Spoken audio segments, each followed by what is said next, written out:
Duchess of Darkness here, hanging out with us. Good to see you, Duchess. Thank you for being here. Master Versal Toy Hunter Eldor, hanging out. Good to see you all the way here from Eternia. And we've got the beautiful dawning of the decade here joining us early this evening. Good to have you, Dawn. Thank you for being here. And Pains has showed up, bringing the pain. What's up, brother? No one sent me the beanie memo, so I guess I'll just put it on now. Yes. Look, fired. Well, let's get in and let's talk about that for a moment. So when we were all sitting here, Brick had mentioned to Ed and Terrence, of course, two guys that got hair besides Thanos. Actually, everybody has hair except I think for me and you, Aaron. I don't know what's under Joe's. He keeps his covered at all times. I'm very bald. Okay. Like Friar Tuck bald. Yeah. You know what? When I let my hair grow out, that's exactly what I look like too. Rocking the cul-de-sac is what you're saying, Joe. That's right. Absolutely. All right, man. You drive up, turn around, come out, never touch your hair. So Ed and Terrence didn't have beanies on, and Brick said, Ed, Terrence, go grab beanies. And actually both of them had beanies for a very short time. So it just worked out. I just had mine because I had to go, we're in the little Arctic blast areas. Right yeah. Like 10 degrees outside. Damn. Wind chills like -15, somewhere in there. Beautiful. It's my kind of weather. I prefer that cold, chilly weather, but I could do without the wind we have here today. Yeah, I don't mind the cold. The wind I don't like very much, but the cold is okay. Wind is terrible. All right, let's continue on the roll here. We've got, figuratively speaking, John hanging out with us. Chef M80 is here. We had the radical mom, Mary Atwell, here with us. Thank you for joining us, Mary. Sir Clifton himself here saying, when you're walking down the street and you see a little ghost, what you gonna do about Ghostbusters? Talking about the Be Kind Rewind movie. If you guys remember that from back in the day. I was about to say diarrhea, but that was a different The Collecting Brothers are here. Good to have you. I don't know who's on the account right now. I'm going to assume it's John. Good to have you here, brother. Thank you. All Music Fan has joined us this evening. He's been, I've been chatting up about some Ghostbusters this week. It's been awesome. Ooh. Fancy Brick. And Fat Red Foo or Fatrid, if you're Lawrence, Fatrid.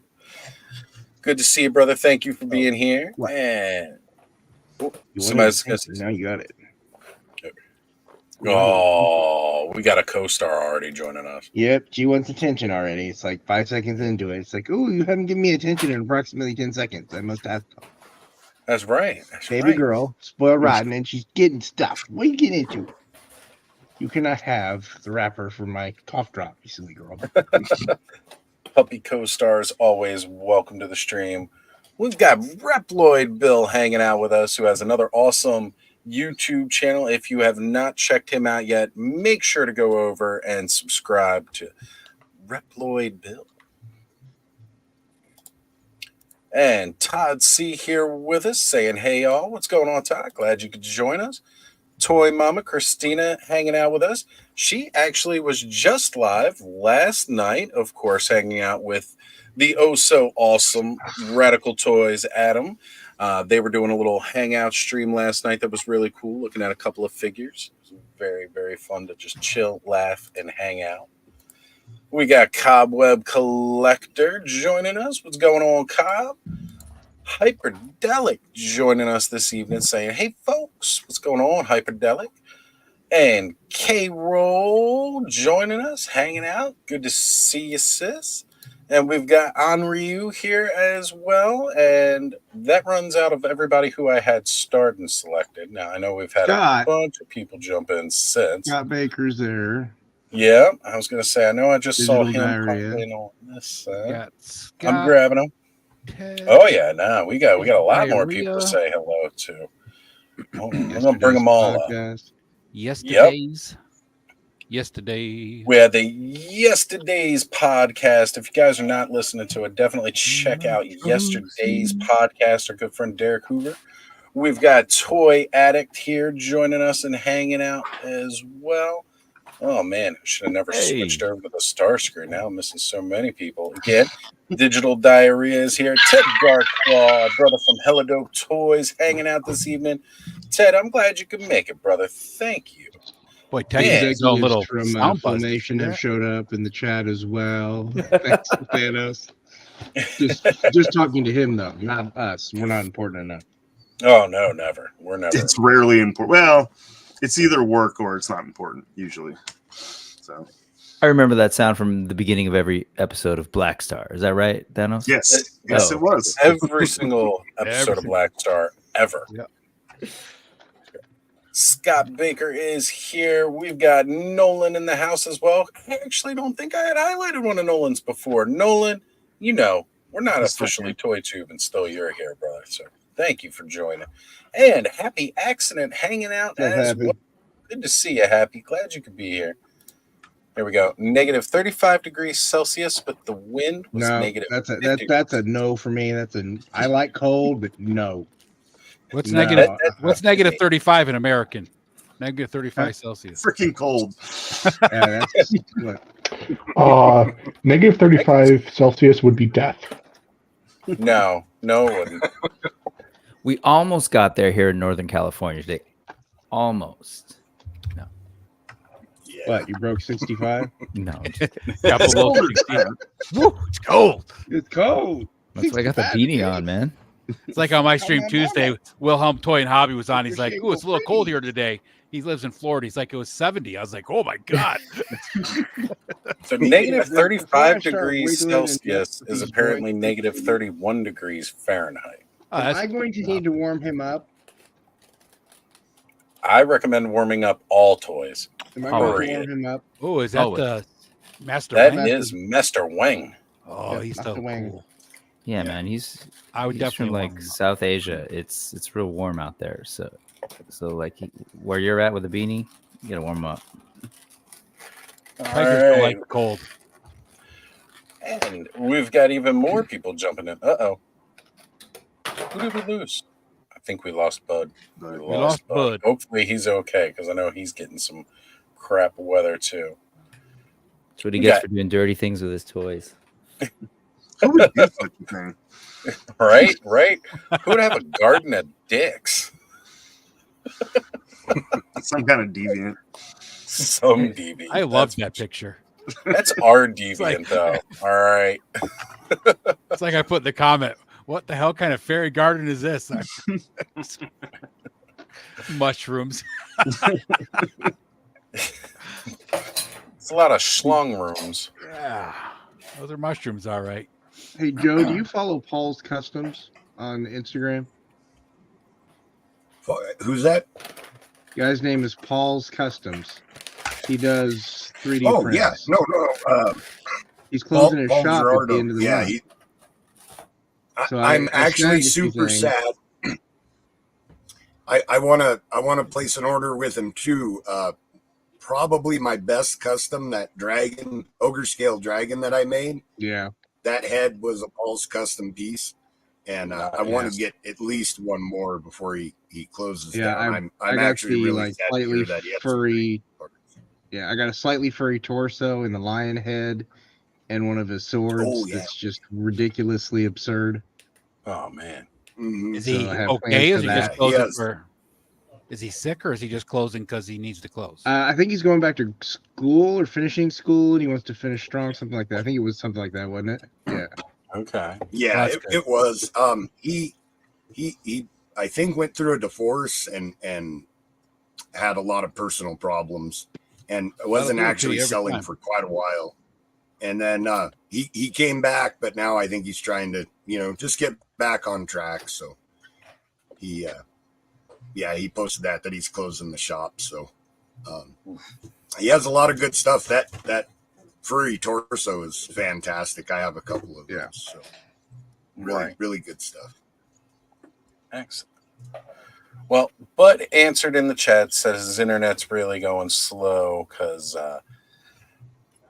the weather out there. I know it's high wind in a lot of places. Some places are getting rain, sleet, snow, and all kinds of other wintry mixed weather. So I feel for everybody right now. We just got high winds here, but it's still pretty impressive today with the winds. We've had it all today. We had sunshine this morning with wind, and then we had rain. Then we had freezing rain, sleet, snow.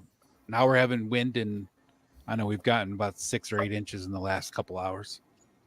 Nice. We had a wee bit of rain this morning, but we had plenty of rain last night. All right. So Cowabunga snowed for about 6 hours this morning, which is out of character for the desert. So yeah, well, at night it can do that there. At night, depending on which desert you're in and where. So right. Cowabunga popping in with what's up? We got well hung banana hammocks. Always glad to see you in the chat, brother. Agent Shuckles is here. John popping in a second time. Don't know if you heard it. Happy. Your reason your chat isn't updating is you're coming probably from my channel, and the chat is mostly on Oz's channel. Yeah, a lot of people in my chat. Good point. Forgot about that. Maybe one of these days I'll remember to put a link for the.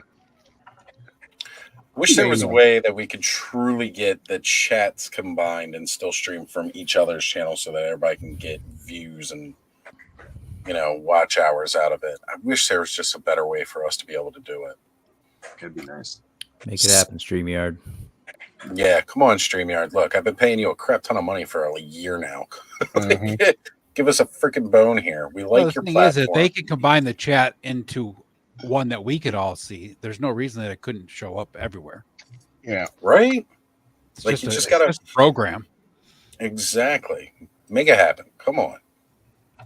Skyfall, good to have you here, brother. Long time no see. Well, not really, because I think we were just in a chat yesterday together. I can't remember. I don't know. We watch so many of the, same channels across the board with everybody. It's really, really hard to remember where I've seen people and where I haven't seen people these years. All right. And it's like, I feel like we talk about this each week. Yes, actually, we probably do. We do. It comes up because we want to make sure that people understand when they're watching from other channels. They, there's a main channel that it's from, and then everything else is. Fat Red, you need to remember that. Look at the screen. There's a bunch of grumpy old men on here. We're going to bitch about the same thing every day that we can. That's right. This is our equivalent of damn. No. We find new things to bitch about every day, and then add those on to the ones that we already bitching. Well, we've earned that. We've earned that. That's how we get to this age. That's right. That's right. Speaking of Adam from Radical Toys, he is now joined in the chat as well. Good to see you, brother. Great stream that you and Toy Mama had last night. It was a lot of fun catching you guys live, hanging out.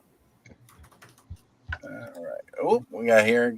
Got to shout this out. Brick and Thanos, we're recording our Sectar and Golden Girl episodes for February on Monday. You better believe Galoob and Blackstar are going to be touched upon. Thank you. That's right. We got to happen. Thanks, Derek. So much attention needs to be brought to them so that, we can get more people buzzing, and then maybe whoever owns the rights out there will be like, hey, we have these. We all just need to start firing messages off to Ace and tell him to make Blackstar next. They'll do it. There you go. That's people. That'll make whoever has the license come out of hiding. That's for damn sure. Yeah, well, the moment he touches it, Hasbro has it according to what we know. Yeah. So Scott Baker was mentioning he got in a couple of things from Paul's custom sale today. Good. Oh, nice. That's right. We got to support our friends within the business. And Collecting Brother says, you need to watch hours? I can keep this open and going. Oh. Hey, it's not so much for me. Is he on yours, Brick? He just posted that. I was about to reply. Okay. Every time, if I put anyway, whatever. I hope it's ignore anything that I put in there that doesn't, just ignore it. I'm basically telling people to come over to Oz's. But so you want us just to ignore you? So every time you speak tonight, we'll just. Sorry, somebody talking to me right now? Yeah, you guys listening? Can you hear me? What? Somebody say something? I don't know. All night. You're going around and around. So, since we're going to be doing a lot of stuff, especially some unboxing here of. Got some new Ghostbusters toys I'm going to be cracking open tonight. Adam's asking us, what do we think of Janine suited up on the new promo poster? Thinks she's going to be blasting ghosts in the new movie. I think that would be great. Yeah. I would absolutely love to have Janine joining in with the original 3 now, right? Hell yeah. It has precedence. We've seen it at least in 2 episodes of the cartoon. And I definitely.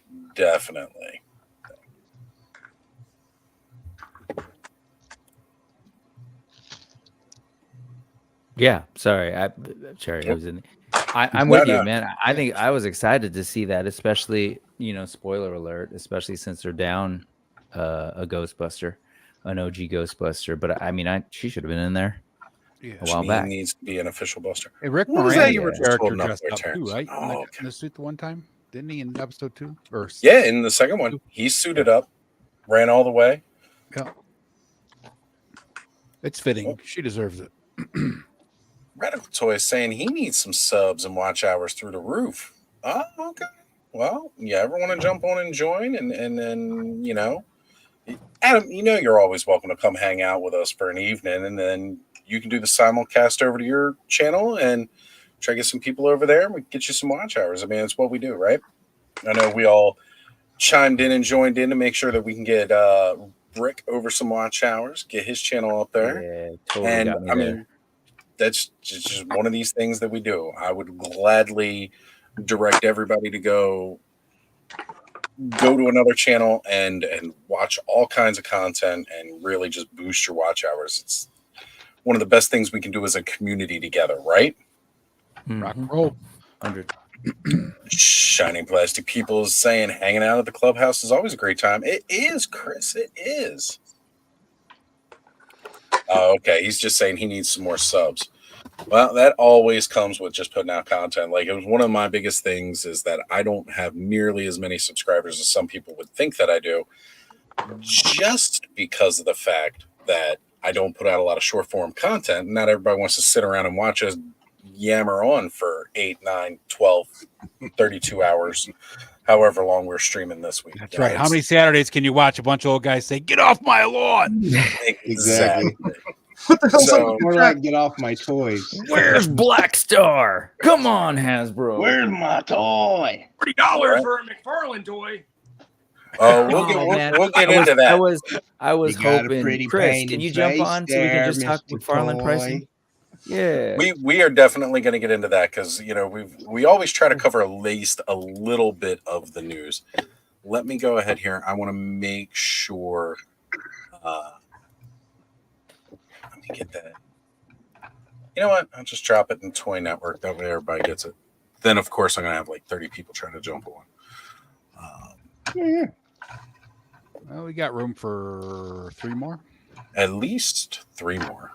Yeah, no, there are a lot of names that popped up when you're going through it that I'd love to hang out with and just sort of see in here. They got great channels. Hyperdelic in there. I've been really into. Chris says you'll jump on in like 40 minutes. Cool. 40-ish minutes? Okay. That's what he said in the chat, yeah. Yeah, he's got the pro wrestling on. Got the wrestling on. Oh, yeah, that's right. I missed hanging out with John last week from Collecting Brothers. You did, but there's always an opportunity, right? That's one of the things. Even if you miss one week, there's always another week, and we all know we're going to be doing this. So even if for 1 week that I'm not hosting, Aaron will pick it up, or Ed, he'll jump on and keep the late night part of this going. The Clubhouse is beyond just any one channel, and that's what's great about the show. It's about everybody's channel. I know last week we even had Alpha Magnus on for the first time. Yeah, I missed that too. Well, there's always more opportunities. And if anybody just heard me mention about what the Toy Network is, if you message me on Instagram, we have a group chat of a lot of amazing content creators called the Toy Network group chat that we set up to help grow all of these channels, like everybody who's associated, like there are tons of us all in there. All of us just about have YouTube channels or are very closely associated with YouTube channels within the hobby. And the idea is that we all help each other grow. You drop links to whatever content is. And then, from there, you get to watch all of this stuff. Kenzo, you know what? We need to get Kenzo in that chat. Now that I think about it, well, Kenny's over there with his nose bent now. See what you did, Oz? Yeah, is what I did. There's no crying in baseball. So if you're going to be a bitch, you're not welcome. There's plenty of crying in baseball. What are you talking about? I love to cry. You know what though? I'm making that update here. Baseball. Kenzo not being in that chat is overdue. I thought he was already. So there you go. Well, is that the red demon, Brick? It's a red demon that I've been waiting a long time for. Oh, that guy looks so red good. Asura demon. Very nice. Oh yeah, man, the soft goods are hot and just it's cool. He runs a little bit smaller than a lot of the things I do. He's very similar to that Noda Wukong. Yeah. Actually, where's Noda Wukong? They're gonna do some martial arts action together. But nice. Very cool. And like a good demon, he brings his own drink. So that's right. Yeah, man, this is great. I'm you know how I do. I'm simultaneously filming shorts and and the footage for the unboxing that in some magic time I will edit and turn into a video. Right. That's just like Random Diorama always says. It's his Friday night chill streams. He gets more done because he's just on there. Just might as well do it while you're there. Yep. I would say definitely. And he's saying question, because I'm not much of a streamer and such, I've been toying with having supercuts of episodes posted here. Yes. And asking if you think it's worth it. It's definitely worth it. Yep. Always worth it, because even if this is just another avenue to direct traffic to the podcast, right? There are tons of channels out there that never do a face reveal, never show a face whatsoever. Is he going to have a bunch of haircuts on here or supercuts of his podcast? I'm hoping supercuts of his podcast, because I don't want him to cut his hair. Yeah, I'd say in addition, not supercuts, but even like sort of short snippets of whatever, like, Toy Mama, yeah, I'd be down to. You're getting streaming and all like that, and you're probably going to end up wanting to do your own. You're going to want to do some streams away from Adam at some point in time. I take it. I know, because Dawn started up her channel and she did one stream with me and was like, "Nope, after this, I'm just going to do my own thing." So, definitely, Christina. Go ahead. I'm doing all this on the fly while we're live, too. Just gotta love it. What's up, guys? What's going on, buddy? Hey. How you doing? For like 7 minutes, but I'll probably hop back later with you guys. You're always welcome. Yeah, how you liking your Dark Wolf, Cobb? Cool. Yeah, I'm anxious for Thanos. That's why I wanted to come out here tonight too. So I know you thought about maybe okay tonight. Yeah. Oh shoot! Good reminder. He's pretty cool. No complaints, but I'll wait till Thanos opens his and see how his goes. See if my legs are loose. Yeah, mine are wonky as hell. Ooh, that's never any good, especially when you're paying that price tag on that figure. No, that's why I was like, damn, I just bought 5 figures last night for the same price as this one. So. Yeah, exactly. Dorklair had like one of the eyes was like a lot of paint slop on it. I'm like, man, I haven't opened mine up. I hope it don't look like that. Right? Can't be having that. Like, this is one of my, honestly, like, I didn't pre-order it, and I kind of wish I had now. Money's been too tight to grab it, and then it's sold out. Friggin' sold out on BBTS and Frazetta Girls now, and I'm like, shit. Yeah, I've seen that. So I'm going to have to eventually hunt one down, but I'm sure they'll probably get a restock. It's their first run, so they'll probably release it again, I'm sure. This is their first actual figure. Hopefully, well, because like one of the main ones I want from Savage Crucible is also the Conan homage. Yeah. And oh man, who was it that posted it earlier? May have just been Savage Crucible. It was like showing it off next to Dark Wolf. That was Savage Crucible. Yeah.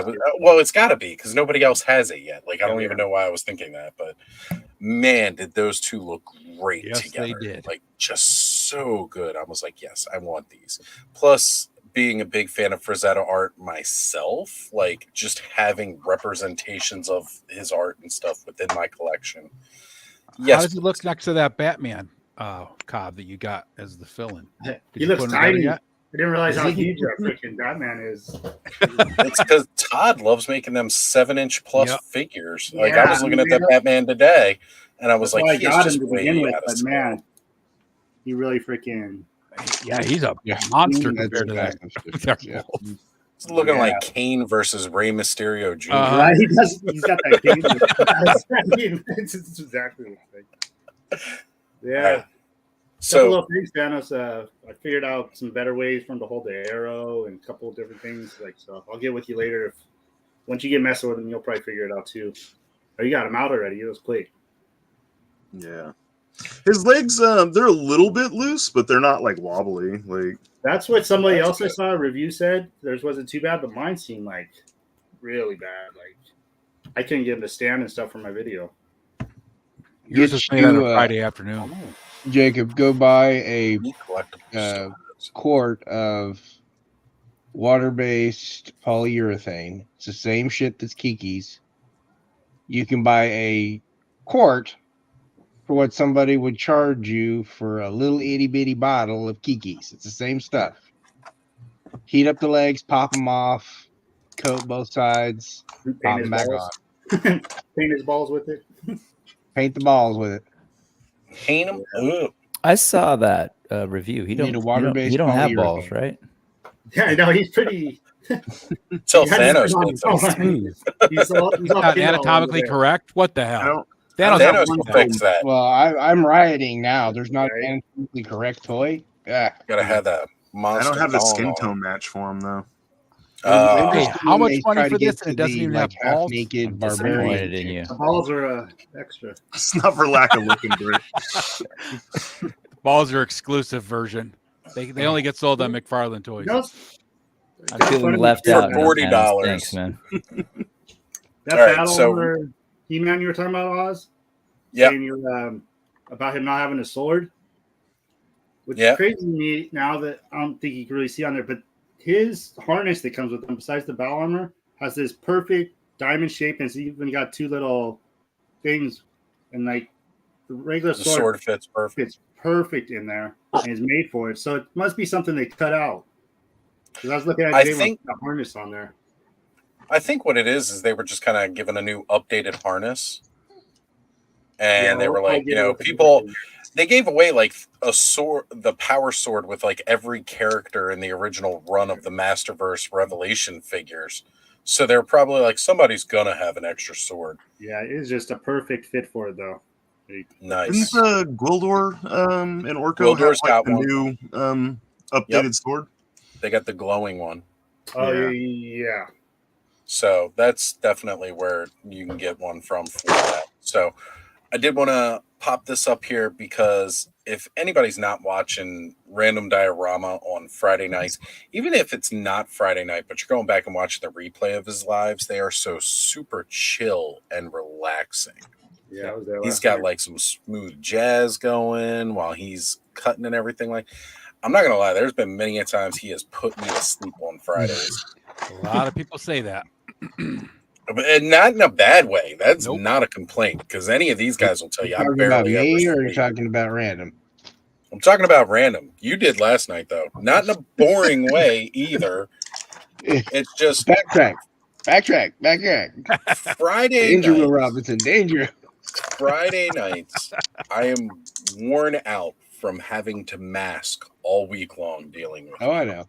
I get putting on this, and anybody else who's an introvert that does this like I do, they know exactly what I'm talking about, how exhausting it is when I am dealing with people all day.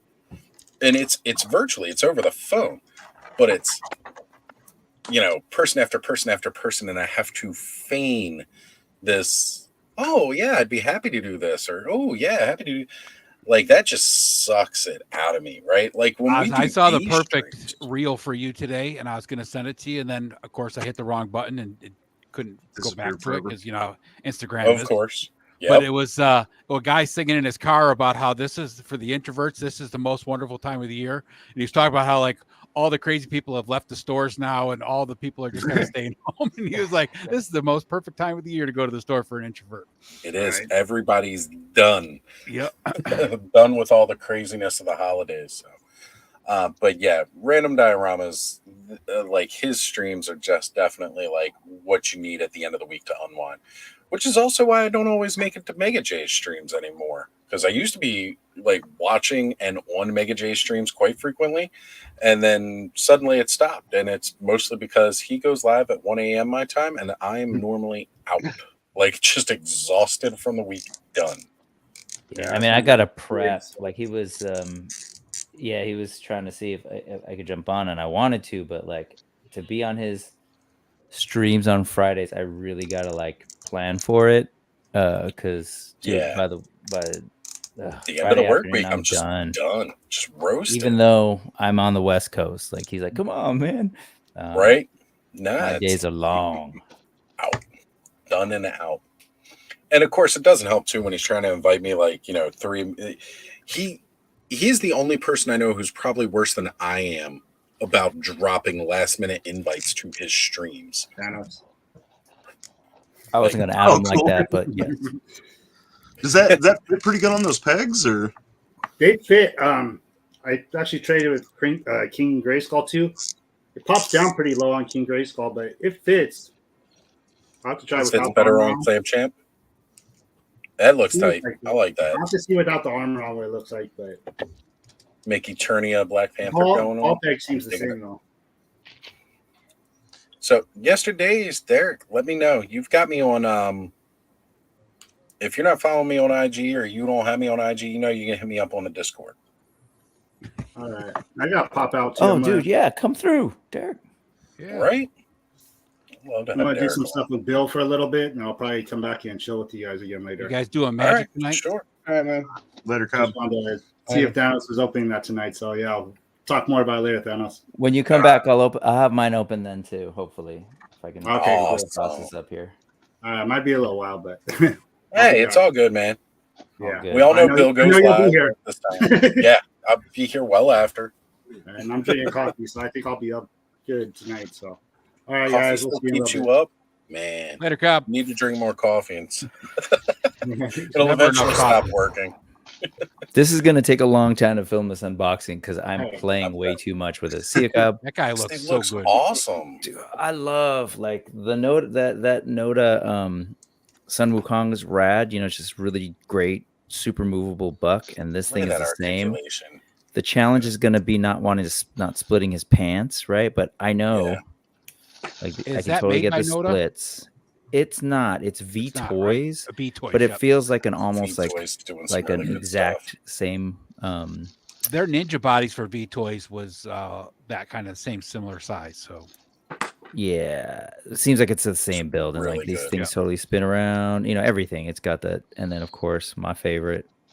It's so cool when it can do that. The double jointed knees and. Right, get that proper arch back on that leg. And this whole thing of like these arm sort of coverings underneath the armor, I love it, man. It's really cool. Yeah, he looks really good. Yeah. You know what I was looking at today? The Jubei. I was looking at Jubei. Whoosh one. Whoosh one. Yep. I was looking at that like, man, I'd love to get me some more Ninja Scroll stuff. So those figures are expensive on the Foosh, those ones. Yeah, I saw it today though, and it wasn't as bad. Not as much as Dark Wolf. It's like 50, but they dropped it down to 50. Like, yeah, at least that's what I saw it for today. Because I know they were talking my experience with Foosh toys, and this is just my experience. I don't overall. It's kind of mid. Okay. Joints are a little bit weak.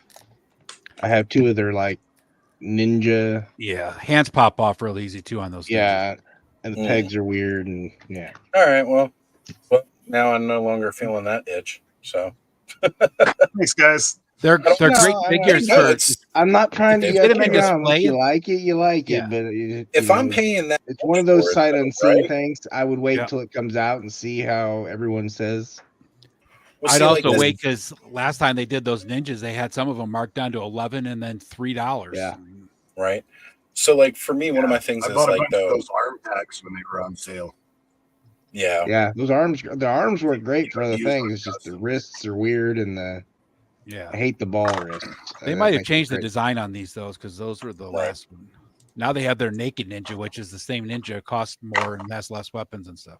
Yeah, I don't understand that either. well, if they're charging 50 though, and there's those kind of issues, I'm not interested anymore. Yeah, You know, I did. again, When those rather- ninjas came out originally, they were $30. They're $29.99, Yeah. and I waited until they all went on sale, and then I'm glad I did because Well, I mean- $11 they were worth it. $3 Yeah. they were worth it. $30 it wasn't worth it. Exactly. we've got John jumping and joining with us. What's up, John? What's going on, y'all? Good to see you, brother. Good to see you. Hey, John. So Scott's mentioning his legs were pretty loose too. Now Bill's saying that he hopes his are not that. He's hoping that it's not a common issue because his dark wolf is on the way.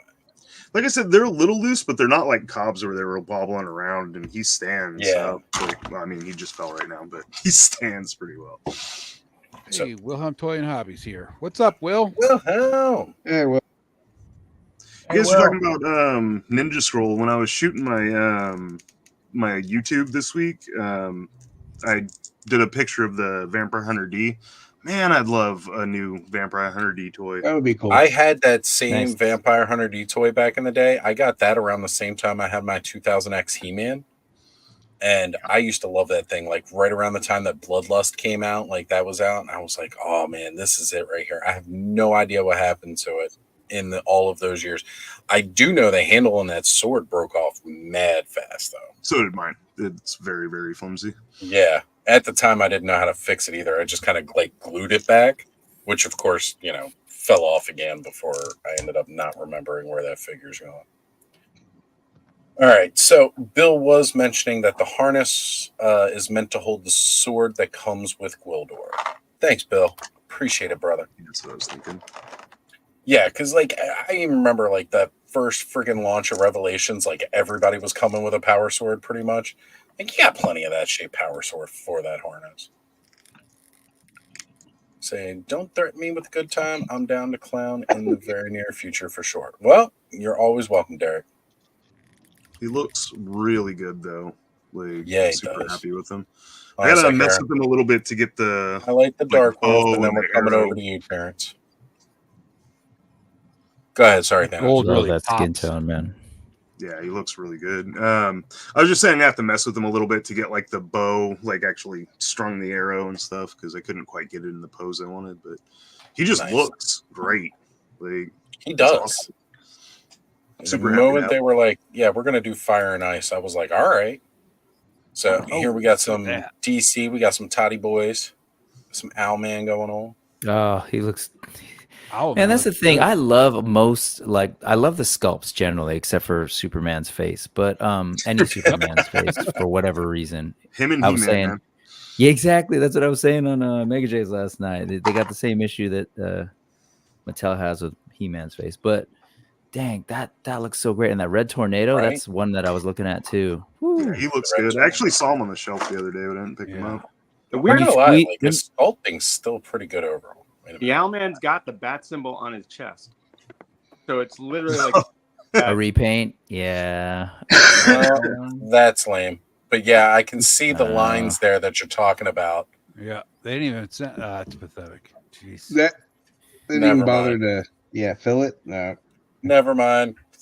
I take It looks take good, back- but damn. it looks real good if you can't see that. Now I Yeah. won't be able to not Once, see it. once you've seen it, you can't unsee it. No. But I have to just mention, you guys, I'm very jealous of the fact that you guys all have the Dark Wolf. So I got my ship notification around Christmas time, and it had that in label created since then. I wrote an email to them earlier this week, and Sarah Fazetta got back to me and said, we're going to put yours to the top of the list to get it to you. And it's still saying label created since Tuesday when that conversation was taken. So So bummer. Travis, Mr. Wonderful, got his notification, I think, within a couple of days of you, Terrence, and his just updated today that it's getting delivered on the 19th, or maybe yesterday that it's getting delivered on the 19th. So yeah, I was just surprised to see you guys all had yours, because I was like, oh, maybe because I saw Bill, Dorklair put up his review, and I'm like, he said he ordered it, but I was like, maybe he got it ahead of time as like a reviewer, but I was like, no, got it, and then you guys all have it. So I'm like, oh, it's just me. Everybody's I had it a couple days last before I got it. So I was gonna say, Cobb was the first, right? Was it Cobb who got his notification, the email first, and then you got yours? And I was like, hey, I'm curious, and I know that of all of us, mine, I think I ordered within like an hour of them announcing it. Yeah. But it still shipped right around the same time. Hey, what's going on? What's up, Bill? Good to have you back. You. But so it shipped, I think, I want to say on the 28th, but it ships to my work, which was closed until this past Monday. So but anyway, it actually shipped. Mine, I was surprised. So I have actually had him technically since Tuesday, but I haven't been able to touch it, along with this Asura Demon and my Marley and a super dope custom surprise I'll show here later. But yeah. So I don't know how they decide that. I always feel like I'm always like late when people get like the 4 Horsemen pre-orders and stuff. But I don't know, it worked out for me this time. Terrence got up there and he's got some of those sweet reactions. Reaction. Those are great. Yeah, Skelly's got a couple of those, and they are phenomenal. Phenomena. Come again, Lawrence? I mean, sorry, Terrence, you were saying something, but I think we couldn't hear you. No, I was saying I picked these up because I saw the Yip Yap Martian, and it just kind of I just thought that was a little cut than like your normal Oscar the Grouch, big Big Bird, that kind of stuff. And I mean, I don't know, I like the colors of the box, but I do hate the reaction price. I mean, the $20. Everybody does. At least those ones like look like really good. I think those ones are probably worth it more than like some of the other ones. You don't expect all the articulation out of those. The original song when Namina was borrowed from was from a adult film. What? Yeah, I can believe that. Totally believe that. So I wanted to show this guy because people have been talking about Dyson a little more because of the Brave Star. So they're not like the highest quality toys, but they are pretty solid. Like he's got butterfly joint here. They're super posable. And it's only like $40. So I think that Brave Star is going to end up being pretty good. Like, look, you can get them into like that sitting position, and yeah, that's hard to do too for articulation. That's nice. So I've been told that they're very like Mafex, like, and I've seen those. I don't have any, but I've played with them. Do you have any of those? Kind of, is the body very similar? I don't have any Mafex. Gotcha. But I do have a couple. I have like 2 of the Kenshin Dysons. So very cool. I put they look fantastic. Sorry. I was curious because your guys are talking. I think you have more experience in this than I would. That Red Sonja that's coming out, you said $40 and it kind of got my attention. Yep. I've never bought anything from this company. This will be the first time I've ever bought anything. Does anybody have any experience? What's going to be coming with this? Like, what to expect for the mold or anything? Because I bought the loose collector and I like it, but I'm curious about this next one. When it comes to the hacks, right? Like the Birch, whatever they're going by as hacks these days. First off, they're normally a little bit smaller scale, right? Like Red Sonja is really going to be like their first one of the 6-inch scaling. Now, the people who I have seen that typically get them, they're decent. Now, I don't know of anybody who's really got a brick. Do you have any? I do not. I was going to say they're a little too small for your scale. And that's the problem, right? Like a lot of people, I love looking at them, but they're always that smaller scale that I'm just not. But Boss Fight Studios makes Vitruvian hacks, doesn't it? Yeah. Yeah. So and most of their other stuff is pretty solid. I've just never bought any of their small figures are good. Everybody likes. What would you say that it scales with? I'm just curious. Well, the Red Sonja that's coming. Yeah, I bet you it's very similar to the the one that you got, the loose collector one. So they skew. Really? Okay. Supposedly they're slightly bigger than a true 112, but like maybe close to a Marvel Legends. Maybe? That's what I would think too. Yeah. Okay, so like a little bit smaller, like an inch smaller than what we're looking at in something like Masterverse, something like that. Yeah, like Masterverse are pretty big, or like a little bit, like a half-inch smaller than Mythic Legions, maybe with like thinner heads. Like, so that's what Epic Hacks. This is a rare one for me because this runs a little bit smaller, and like I'm like, oh, he's a little demon dude, so it's cool. But you can tell by their heads tend to run a little smaller as well as being shorter. But yeah, I'm assuming it's going to be closer to like a Marvel Legends, more so closer to Marvel Legends than Classifieds are bigger, right? Slightly bigger than Marvel Classifieds Legends? are about the same size as Marvel Legends. Okay. The Star Wars Black Series is actually more of a true 1/6 or true 1/12 scale 6-inch figure. And the most of the third party stuff that like that guy, the demon there, Brick, are usually more true to 1/12 scale, actual 1/12 scale, as opposed to the common 1/12 scale we use nowadays. Yep. Not this dude. Not that dude. No. Well, he probably is 1/12 scale, but yeah, he's like I haven't hung out with many orcs, but yeah. I always like the orcs to be like bigger and beefier, right? Like I feel like they need to be massive. Yeah. And so I'm liking that they are huge. So wait, the folks who went to a bunch of you went to PowerCon. Boss Fight had their blank bucks that are the same size as the Red Sonja. Do you happen to remember seeing those and what those are like? I saw them, but I don't remember them. I didn't spend a lot of time. The scale of this is supposed to be, again, 6-inch because like they were showing some pictures. There you go. With her next to the. I actually forgot that I bought this. Yeah, that's the same scale. Yep. That's it right there. This is next to a Mythic Legions, so it's pretty close. They're a little slider of build. It looks like. Yeah, they're not as big. Yeah, they're not as beefy, but it's skeletons. I mean, I'll be honest with you. Let's say I get her and she goes with nothing. I don't care. Yes, I'd still put that on my shelf. I don't care. That's why I have this. It's the same kind of thing. I was never go wrong with Red Sonja. That looks so damn good, and the rendered versions of this sculpt look really good. So yeah, I kind of like it better than the loose collector myself.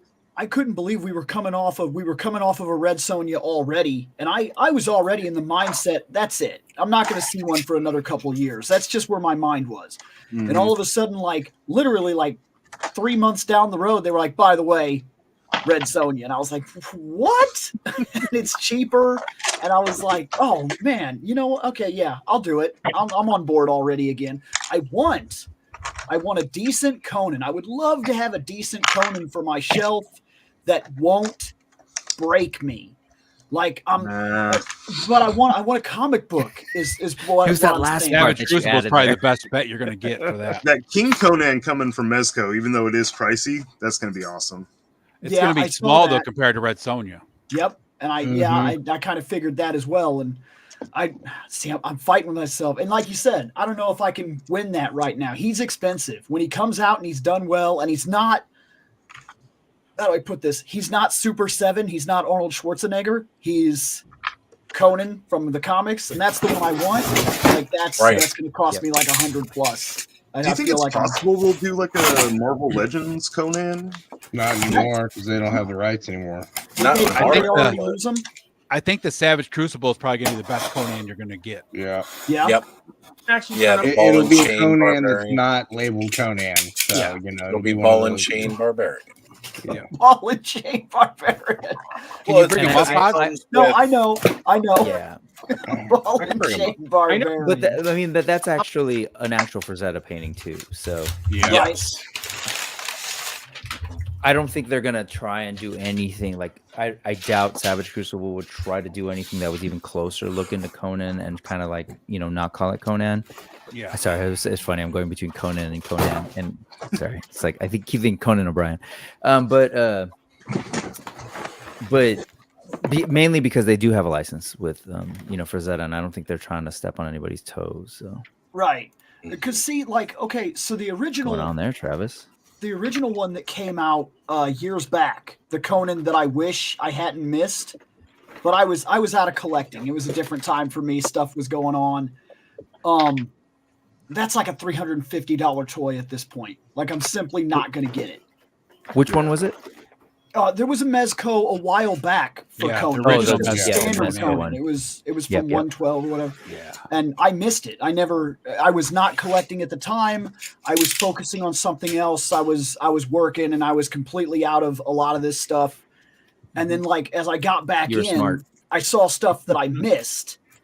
And both the first two original Mezco Conans both go for big bucks now. Yeah, like that. Talking 250 to 300. Yep, yeah. The one I know sells for almost like 350. Like, you almost can't get it. So is that the one you're talking about that I should be hunting down? This is from Savage Crucible, so this is coming soon. Wave 2. That's wave 2. Yeah. It's one of the ones like I end of the year. So I will have one of those at some point. Yep, that is the painting, and this is the figure. Can I see that now, painting? no, the painting, sure. Oh, I never realized that was from that. I just thought it was their own lore stuff. Right. Oh, So I have that, actually. I have one of those printed, actually. So, and there's Eamon Donahue right there hanging out. That's a great picture. So I'm not. So this is what you that actually picture, they had get Dark with Wolf, the right? figure. I mean, Right. I wonder if his helmet will ever come off, and if it does, is there anything? I'm assuming that's on his head. I'm assuming, It looks like it's a sculpted detail. Yeah. I do not remember seeing a single picture without it because that's what I'm thinking. But you can kind of see the box right it's here. licensed, so they're trying to keep it Warrior true to their Papa's art. You can always get that and then get like a custom head. There's some actually pretty nice looking custom Conan heads out there. A Right. lot of really good customs. But So- here he is, as you can see him next to Dark Wolf, and they're like scale for scale, right? Now I've got him on the way. I got a Right. notice, and then I got like another notice that told me that mine was extended or whatever, and then I got the notice that he was finally coming out. So I know he's on the way. I'll get him hopefully before I die.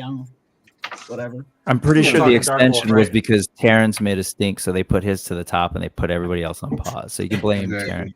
Terrence. Okay. Way to go, Mine's Terrence. coming on the 19th. And mind you, they Ruin it. still only have created the shipping label for Terrence. So everybody else who hasn't got theirs yet, until Terrence is shipped out, you're all. Oh man. Hey Terrence, so they created my shipping label back on the 30th of December, and I kept following up with them like No. after like the 5th or 6th. I was like, I haven't seen any traction. Is there any update? And they're like, oh, we're just, it'd be assured it's been packed.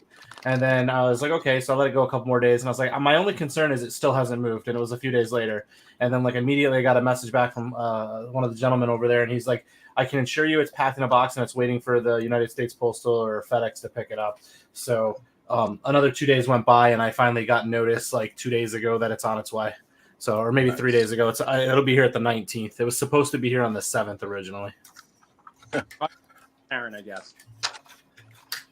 So, Well Hung Banana Hammocks is asking if that was Screech from Saved by the Bell. Like, no, I'm pretty sure that dude's dead. No. I looked close at that. Is he too. really? Is he dead? Did that guy Yes. die? Yeah, he passed died away of a an few years ago. overdose. I didn't know that. No, he didn't. No, he didn't.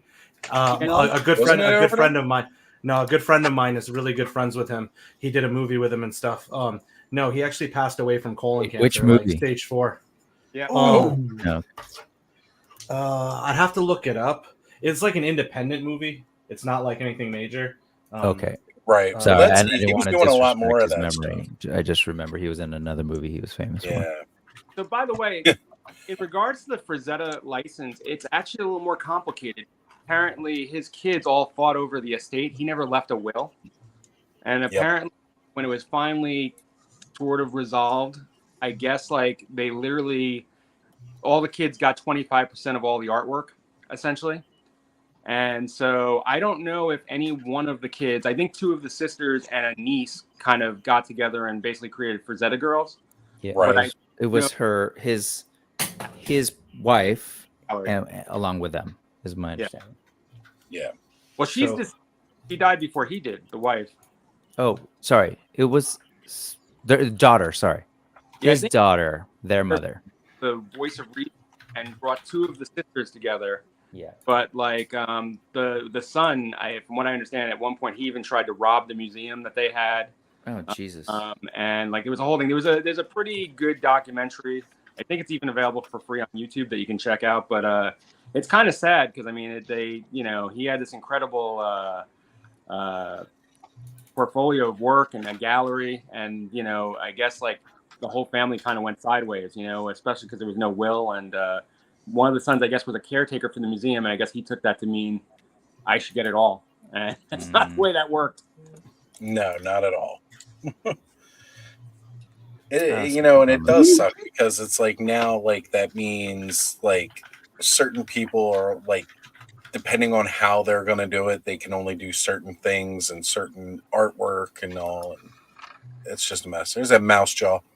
I saw him today. I did not pick him up. Oh, look at that. Yeah, I ended up going all Ghostbusters today. Now, before I get into... Ooh, Thanos got his too. Hold on. We got some more turtles. Dang, I gotta say, such a great box, man. Whew. It's a really... I went to the thrift shop and I found this, so I'm going to paint it up like the Thanos copter. There you go. Nice. I'm going to put my little Lego Thanos We in also there. got John over here with his. Everybody flexing on the mouse jaws and turtles of Grayskull. And then I also found this Joy Toy? Yeah, she plugged Joy Toy. I had you up earlier showing it off. This is the first mech that I got with it. So this is the 1/18th. That reminds me I really think it's pretty cool, and the hands are pretty swappable. What was it? The BattleTech, not to be confused with Robotech. BattleTech was a separate thing, video game. And that's what that really reminds me of. Oh, it's one of the arachnids. I love seeing that. Used to be this guy who I worked with at PayPal that had a whole bunch of those on his desk. That's Starship Troopers. Starship Troopers. Is that new? No, I found it at the thrift shop for like $3. I was like, hell yeah. Damn. Yeah, those are hard to come by. Yeah. Those are really hard to come by. No kidding. That's awesome. Less than $5? $3. Oh, cheap. Good for you, man. Well done. I wish we had decent toys around the thrift stores in my place. They just look like a bunch of places. It's rare, but I got two good stores. Travis, do you got a ton of Joy Toy? Since I got my first one on Christmas, dude. Nice. And I can only enjoy those things from afar. They're fantastic looking. They're really cool. I have one. I just got this one, but I've got that one. This is another one that's really cool. This is the first one I got. It came with, so this is Joy Toy 118, but it came with her, and it's got like this anamorphic character. It's like a dystopian world or whatever. So it's pretty cool. No, that's fine. But I've got that's the wolf character, isn't it? No, Travis. It's not fine. So when he comes back, I'm gonna have to absolutely. Yeah, so the big thing was I wanted to get him because I was hearing a lot of, hey, I need displays for the 1/18 figure lines and stuff. So I was like, what is a line that I want to mess around with that I have interest in so that I can get a hold of some 1/18? So I put it on my Christmas list. I really didn't expect my wife or anybody to get me one, but my mom and my wife got me a couple of them. So I got a couple of them from them on Christmas, and then there was a bunch on sale after the New Year, and I think last week I was like, oh, let's see how many Joy Toys I can buy and get stupid. So that's rad. A whole bunch of them. And then unfortunately I'm at this I'm having a very hard pass because I've started collecting so much stuff. I'm not tied to Joe and Valaverse so much in the way that like some people are, like Punk Lawrence. He loves his Joes, right? And whatnot, and I like them, but I really think they do a really good job with these Joy Toy ones, like to the point where I almost feel like you might see me start to move my Joes and my Valaverse collection, and it's massive, like because I have like everything, but it's all out of box because I'm like the Joy Toys are very expensive. Like Like you guys don't understand that weekly I get emails or DMs from Travis to say I did something, and then he shows me this thing that he bought. You're like his priest he confesses to? Is that what's pretty much? Yeah. Bless me, Father, for I have sinned. Well, it's been a couple hours since I bought We're gonna have to get Ed a collar to wear. I just got like what it was, 8 or 9 legions in from Big Bad that were on like the cheaper level and stuff when they had the discounts before the end of the year. So I got so much stuff, man. I've got to pick some things and choose. Like I have to make some decisions here soon because it's too much now. Yeah, you just need some more Hexa stacks. What did you just do the other day, Travis? What did you go all in on?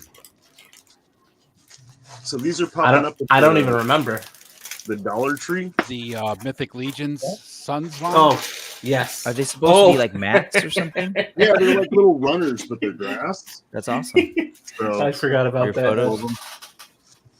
I guess they're like Easter decorations that are already putting out. But it's all right, Travis. Say 5 Hail Marys and you'll be all set. Okay. Thank you, sir. Sing the G.I. Joe song 5 times. That's then right. 1 Transformers. Well, no, you're right. I totally forgot. I did. I'm like, what are you talking? What did I just buy? I don't even know what I bought. But yeah, I just went all in on the Bear series for Rising Suns. Yeah, I just did the all in on the Rising Sun. So I have all of that coming, and I'm all in on the cosmic stuff. And I don't need, like, honestly, I go to the stores now. And I barely walk down the toy aisles. Like I walk by them. I'm not even gonna buy anything here. Like, why am I even looking? Yep. Like, it's got to be on like super clearance for me to even consider because so much of this stuff's indie stuff. I look because of this. These Ghostbusters, you can't buy these online. They are in-store exclusives at Target. Yes. Oh, that's good to know. It's a Vorgus Vermilius. That's a great one. Is that the one that was a 2-pack? No, that was a single. It was on the Legion Con exclusives, but it went up on Legion Shop. So gotcha. Yeah, they had. Everybody was drooling over all those birds. I was like, "Hey, Vorgus is up." So nice. Yeah, he was significantly cheaper than those birds. So cool. Thanos, do you have any problems rolling that grass stuff out? I have some of those rolls, and I have a hell of a time trying to get them flat. Look, John's got some grass too. So I haven't actually used it yet, but it seems to lay down like fairly flat, like the edges are going to curl. But once I like put something down to weight it down, it's a little bit heavier than some of the other ones I've messed with. So yeah, so that one's a little heavier. Mine's really light. Like the backing's really like more like a screen. Yeah, this is like rubbery. It's actually they look like they're going to be pretty good. Yeah, I'll have to try finding some of that. Like I said, Dollar Tree had them. Yeah, nobody should have any trouble rolling grass. Just saying. I never used to, one-handed I could do that shit while driving. Steering with the knee with those maps. Never. Those maps too. If you heat them up with like a hair dryer or heat gun, they'll lay flat. Yeah, the one that I have has a really stiff backing to it, so that one looks like it'll be better than what I got. So yeah, just I picked like one carpet. up that was like one of the Christmas ones, and it has that problem. It doesn't want to lay flat at all. Yeah, like, that's what mine are from the Christmas shit. So yeah, meant to be glued down or whatever, probably. Whoever is trying to join, shoot me a message first so I know who it is. When the max we can do is 10 on screen at a time. So I am sorry for whoever is trying to join in. Yeah, and if that ever. So to anyone who is watching and wants to join, don't wait. Just let Oz know, and one of us will pop off just to kind of keep it rotating. So I might even pop. Oh wait, that won't help. I was like, I'm done. Oz is a glory hound. He needs the center of attention. He won't go anywhere. Says the guy who calls people while they're live streaming. Dude, did you hold on? So going back to that, did you see Lawrence on Thursday night? He looked down at his phone and he no-sold that. And for those that aren't big wrestling fans, no-selling is like when you get hit or kicked and you. I watched. He did that. I was waiting for you to call. He no-sold me, dude. He That's looked down at the phone. He didn't even go, oh, there he is calling again. Like he didn't even give it to me. I'm like, man, this is what he's gonna do to me now. It's my thing. Oz, what's your phone number? Text it to me. I'll call you right now. Oh, it's shiny plastic people, Chris. That's who was trying. Yeah, I was gonna say I just highlighted it. It was Chris trying to jump on. He hadn't checked back in to see that we filled up. So Oh yeah, let him. I'll hop off, and then if there's another spot later, I can jump back on. Just text me. Rick, I'll Chris- hop off. You wanted to talk to him about the McFarlane stuff, you're- and I'll be up all night, so I'll just hop back on when there's a free Yes, spot. thank you for reminding me. Please, yes. Yeah. for All right. sure. Thank you. Yeah. We'll be back, guys. Chris, get ready to jump back in, brother. Because talk- that's something love we definitely got to Wired discuss. soft goods. Yeah, It's my that guy everything looks right so now. good. Yeah. What is that guy? Sure. So Oh, I know what that is. He's the red demon. Yeah. I do love the whole wired soft goods. I'm on board 100% with you, but I have a little bit of a peeve with it when they cheap out on the wire. Oh, 100%. And it either doesn't hold or it pokes Yep. out through the cape. And you remember when you were a kid and you wanted a specific toy, like, I don't know, let me just reference, you wanted a friggin' Power Ranger or something. And you kept asking for it. And instead, when you woke up in your stocking, there was that stupid T-frame wire pose toy. And you moved it around, and the wire came out of the side of his arm and poked the crap out of your finger, and he wasn't nearly as fun as he should have been. That's what those capes remind me of when they cheap out on the wires. my No, first 100%. Star Wars So- toys were those bendy Star Wars toys. Came in like a big pack. Yep. And I was like, I can't do jack shit with any of these. To be clear, a wired cape with a thin wire is not a wired cape. No, No. yeah, So, absolutely. No, I hate it, man. Give me something I can pose like this, and just like it actually kind of becomes a sculpture. Yeah, Right. it has Oh, man, it has to be able to so much survive the dynamism. weight of the fabric, or it's not even worth it. Yep. So I want to show off. Oh, he's like cool. actually gooey. Yeah. It's a little Oh, that's squishy. awesome. Today. He's got Puppet. Oh, Yep. Well, because he's got what they call ectotech, right? Well, And he's supposed to it's- stretch over the figures, right? So it looks like he's right. covering them. Oh, Nasty. Yep. You're supposed to Perfectly be able. nasty. Which, I mind don't you, have fun with that. they show it really cool on the boxes, and I gotta say, with the figures, it kind of works. So, in any case, I've got Trevor sitting inside of Slimer right now, and then if I force his legs out, it stretches over him. That's really cool. But the moment I let go down here, He's there's Yeah. there's not enough give. not enough give for exactly how it shows it on the box. But I will say, Still a cool feature. like, I'm certainly not gonna, I guess you can't really make it out too good. But on the back of the box art, and I'll post maybe some pictures later of it, that like you're basically supposed to turn extremely translucent when you stretch him over, Trevor, but he doesn't quite. You'd have Doesn't to quite stretch him fit. quite a bit more than that little figure is capable of doing. Yeah, you might stretch them out enough times so that it gets a little bit softer, Yeah. more pliable. Yeah, and that's my problem. Like, I almost don't want to stretch him out that much. Yeah. Well, because right Because after then I'm that, worried he'll about. tear. Yeah, exactly. Yep. But I gotta say, I do love having this little in-scale Slimer ghost for the figures, right? Because even the one that comes with the Kenner Classics is a little oversized, and the fact that you can kind of put you That's can pretty finger cool him, with your fingers. and then then he Oh. he Just actually a hot kind of looks dog like he's sticking out of his chewing some mouth. stuff. Well, Right? what I like about that sculpt too, if I'm reading it correctly, it's like it's very like the movie. It's a little less Yes. animated and Yep. more realistic Yep. looking. Yeah, And I will cool. say, I very he's- much prefer when they do Slimer in a live action sculpt rather than the animated friendly one that got real popular. right? Mhm. But a really cool, fun companion ghost. His arms, there's no wire or anything in his arms. They just kind of completely dangle. Wow. So, and what's kind of nice though is the back of the card does slide out the way it's in there. So Oh, you nice. can kind of use that as a little, it's got the frozen firehouse on there. So you can kind of use that. Now, mind you, it's the same in every single one of these figures. So there's like no diorama to overall build. Right. But It's still fun. It is. No, it's great. I'm digging it. I'm going to keep the little backs. So yeah, everybody's saying nice looking Slimer. If you're everybody's into more mechs, excited for Slimer. if anybody's into mechs, man, these are lightweight. They feel good. They're fully functional. They are freaking awesome. These Joy Toy ones. How much do the Joy Toy mechs cost, Travis? I think this one with the person is like $80. Oh, that's not bad. Well, you know Amazon. what? Yeah. Wilhelm pointed out that they got a really awesome mech that's out there for like $20. Yeah. And it's Kid Connection ones are $15. Aaron, Really the nice. toy enhancer is he's got a video up on his thing about using it, customizing it for classified. Yep. Yeah. He made it big. Look at that for 112. That's so cool. Aaron, I've never been so proud of seeing somebody playing with their wang. What do you think, Aaron? Come on. I like it. I dig it.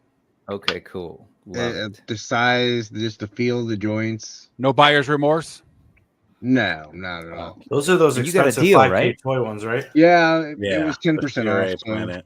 10% off, and the shipping was already, I already pay for the shipping every month. So 10% my off. number He saved one of 50 the cents. year.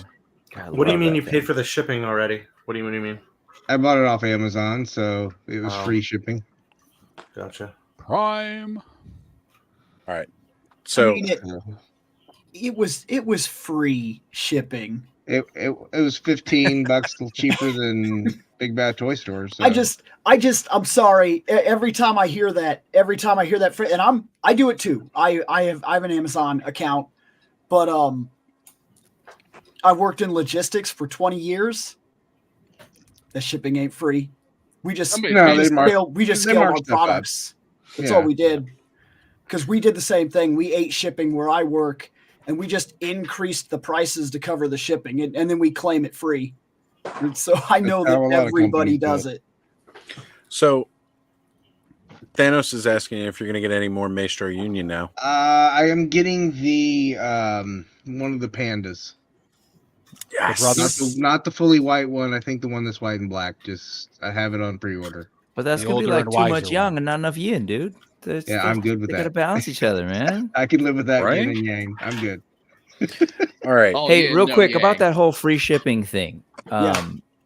Since that's come up in toys lately. Sorry, that was my awkward transition to a free Build-A-Figure in McFarlane or not. That was my awkward transition to shiny plastic people. No. I was just about to dive into it too, right? Okay, We all know that earlier this week, Toddy Mac dropped, hey, we're doing this whole gold label series where we're dropping these figures. And mind you, some of these figures look really, really good. We're going to get a soft goods Superman cape. Now, Aaron, I know you were like the first one who dropped it into the Clubhouse chat at least and showing it off. And I was like, are you kidding me? Because those are $20 figures that you're selling at $40. No, right? And ain't buying that one. I was like, well, that Spectre looks really good, and I'd love to have his hood and cape soft goods. But then you pointed out, like, no, I think it's only Soups. Well, it's Soups, and the Build-A-Figure has soft goods cape. But that doesn't justify $15 increase across four. And just Absolutely because you're not. producing it in limited quantities, that's a choice you made as a company at that point. Yep. You want to charge a premium for a figure that's not a premium figure, mind you. And you're selling it, your own company is selling it on their own store. So that's Exactly. the way So your profit margin is way up on that one. So I tried to do like actual journalism with it, which was weird for me. No hair flips is what you're saying? No, I reached out to one guy I kind of have a rapport with at McFarlane and asked him like right away, like, what's the deal? And he gave me the company line, after starting and stopping his reply about 4 times. That, this is probably extremely limited. Had to check with HR what he could release. Right, and he gave the company line. And then he followed it with an eye roll emoji. So I don't know how much he was buying it either. Yeah. This is testing. This is Todd testing a price point as a company. Again. So the $30 collector figures, Yeah. which are no different logistically, He did and that, like you said, realistically, Aaron. You than the pointed that out. The $20 figures $10 that they price were increase. getting 6 months ago. You saw that he tried to release that other tweet that said something like, it was something like, if you do the math, it's only $24 a figure. Yeah. And I was like, but it's not, because that's only if you divided it by 5. Right. And if the And fifth, that's not how if the the fifth one is a Build-A-Figures Build-A-Figure, and the Build-A-Figure is supposed to be free, a bonus for collecting the entire line, I'm going to then cut he you off shouldn't equate right into the math. there, because they already do that with their normal Build-A-Figures when they charge $25 for them. So that way, when you have It's 5 included in the figures, price, it's the same price as the standard releases, $20. There you go. Right. But now we've got this extreme markup. So that day, later that day on the Odd Key Discord, Todd McFarlane was doing an Ask Me Anything. So I asked Todd there if this was a new price point we're going to see more often, or if this is just like a special kind of deal. And his response was unfortunately a callous, like, different things cost different prices. Nah. He didn't change his plastic. He didn't change wire. You're telling Does me it have a lot more soft goods articulation? tape was $15? I don't think so. No. It's the same Is it- exact figures as he's been putting out for years. Yeah. So it doesn't work any better, and he decided to charge us more. Yeah. Well, Yeah, no, I'm you so got happy I a don't collect Superman with McFarlane. you got a Superman with a soft goods cape. with Didn't you pearl hear? and soft goods No, cape. you know what it is? With a wire, too. The It first must figure be- he's done with a wire. It in must the be them cave. trying to make up for all the stuff they were giving away at PowerCon Maybe. that nobody even wanted to take. Exactly. Pretty sure the convention center charged him double for having to clean up all those Black Adams. It's one of the reasons why I got out of McFarlane stuff. It's just Allison, my hair is a mess because it's negative 18 degrees out, and the one time I went out, I made sure to wear like a hat the whole time. So it is damn cold right now. Well, Hold how many on a second. I want to address Curtis's you on Mount comment here. Rushmore, Joe. Just want to, Curtis, I appreciate you Well, showing thank you, up, Curtis. brother. Even if it's just to say that Joe is a national treasure, because you're damn right he is. Can't agree more. There we go. We're good. So I don't now know why, here's what but- really annoys me about that Earth 2 Superman is with a head swap, that can be a really, really good all-star Superman. But I don't want a head swap of $40 action figure. Right. Because it has that giant like S symbol on his cape, and Yeah. I don't know. The way I look at it is I buy Mythic Legions for $40. Chris, A I Mythic did Legion figure. video, but do you think this was actually meant to be a target wave? I don't. I really don't. I know that people have been saying that, but I think he just wanted to see if he could get suckers to buy, and I'm the sucker. He did get suckers to buy. Lots of them. It's that situation where I feel like they did it with the Mattel was doing it with their WCW Nitro Arena thing. I think they purposely tried to test the waters with the WCW one to see how much they could get off them, so that when they wanted to announce the Monday Night Raw one, which they know more people would be interested in, they could see if they could jack that up to $500-600 for it. Like it's the same thing, just testing the water, see what the consumer tolerance is, and see what happens. And they sell them if they clearance them down to $20, it's still profitable. I think with Todd McFarlane though, like Aaron pointed out a long time ago, when he went from $19.99 to $29.99 without giving anything extra to the figure at all, except for a card stand. We got the card stand. You're right. Come on. That's that was not even talked right about, right? there. That was just under the radar. He just went with that price. And Right, I think and- Todd was and- like, "Hey, I got away with 30. Let's see if I can do 40." And when that came out, I did talk again to the same guy at McFarlane. And with the collector series, the thing I was told initially, it was supposed to be a lower figure run, and it was supposed to be fan channel.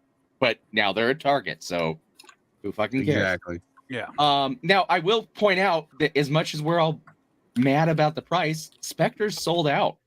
Yeah, he did. Fast. Well, that's too. because he Not is if you get the gorgeous- five pack. Right. Exactly. Even though I had this guy like arguing with me on Facebook, like I see him still available, and then shared the Twitter post like click this link to get it. I'm like, it's a Twitter post. Yeah, that's not on the website.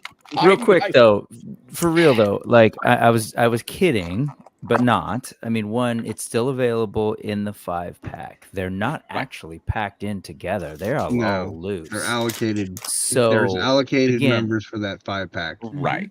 Oh, are there? Yeah.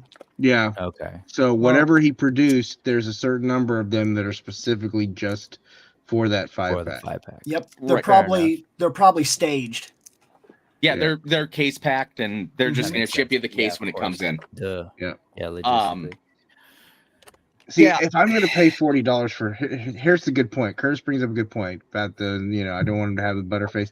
But here's the other thing: if I'm going to spend $40 on a Superman, I'm going to go buy a damn Mofex. Right. At this point, at least then, when I'm going above where I'm paying, I'm getting the quality that goes with that price tag. Like I've got the gold label Robin here, who is a goblin face at most angles, but there's this weird, like, occasional angle where it's incredible, and it's part it's goblin. weird how I'm that offended. works. Of course. No, that's the one that's on the other. It's on the same buck as the female Robin, right? It's the same buck, yeah. With the crappy ankles and the awkward shoes, and no. So I have the female version of that. Curtis does the same thing. Sorry, I didn't. I read it and it caught my attention. I've been saying it on my channel for like, I don't know, a year now. I cannot find one Superman in the entire McFarlane line that I have felt I'm going to put my money on that. Not one. It's always his body seems wrong. The cape seems wrong. It's not quite the version I want. The face is incorrect, or it has that big, dumb, poofy, fat face smile thing that he's doing in that weird 2-pack. I have not found even one in the entire line that I'm like, that's the one I want. Not even one. Wave 1 Action 1000 was solid, I thought, and I liked the Henry Cavill release, particularly the Target exclusive, red blue costume. I don't hate Henry Cavill at all, but that wouldn't be the one I'd buy. I would prioritize a comic one first. So you said what was it? The Wave 1 Action 1000. Action 1000. I'm going to go look at him. Now that's Wave 1. So it's, the big cankles, unfortunately. Yeah, the legs are weird on the. So the reason I wanted to hear from Chris in particular and kind of defer to Chris is because Chris is an actual like hardcore DC McFarlane collector, right? Oh. Right. Whereas most of us stray away. I think the only other person who regular is on the Clubhouse that collected hardcore DC is Bud rather. And the reason I wanted to hear, I was really excited that you were on the live, but I had to go actually teach at a certain point. But I was on my prep when you started. I was like, oh, hey guys. But as an actual collector, I kind of I wanted to hear how this was hitting you, because I will say, go ahead. And I've heard it, but right. I'm annoyed. Of course I'm annoyed. Yeah. But I'm also like, wait and see. Let's really wait and see how this plays out. Because it's bad enough that McFarlane Toys has statements posted all over the place about this. Now, do they maybe retreat a little bit, slide back to a $30 price point, $35 price point? Have you met Todd? Do you really think he's going to back down? No, but hell no. I think they won't stick at this price long term, or at least maybe work their way back up to it. He's going to do like what they do with price, right? He's going to jump in price excessively. People are going to bitch about it. People are going to complain. He'll back off of it, and then he'll slowly creep back up to $40. And that's what I'm saying. But the thing to watch is January 16th, we have the Batman The New Adventures wave dropping. And then on January 19th, we have the Batman v Superman Batman dropping. Yeah. And I would watch those prices and see where they're at to really get kind of a feel of what's going on. Well, I mean, the base figures went up by $3, right? Right, which is fair. I think that's which is a reasonable expectation. Yep, I'm okay with the $22 figure. It's not ridiculous at that point. But when you went up $10 and you really didn't give a whole lot of extra value, you're still giving the same accessories. That's where I was kind of like, yeah, I don't think I need DC characters anymore. Right. Well, besides, sorry, I was just that's why I wanted to hear from Chris too. Is like besides, you also sort of said like you're already looking and exploring for DC from other manufacturers, right? From other brands. So, but the reason, it's kind of like I do personally get a little bit like, when folks chime in all of a sudden when a toy line does something. Look at Hasbro, for example, or Mythic Legions. I've heard people like all of a sudden jump in on something about Mythic Legions. It's like the Valiant Knight came out, and then the collectors were really excited about the articulation, and then you have other folks who've like long since stopped or never bought a Mythic Legions. All of a sudden had to share their piece about, oh, it's not that great. Blah blah. It's like, dude, you're not collecting them anyway, so like chill. Well, Toy Farts did a bit about it. About the McFarlane price point. Oh, sure. I'm really mad about $40, even though I've never bought a McFarlane figure and never planned on it, but Facebook said I should be mad.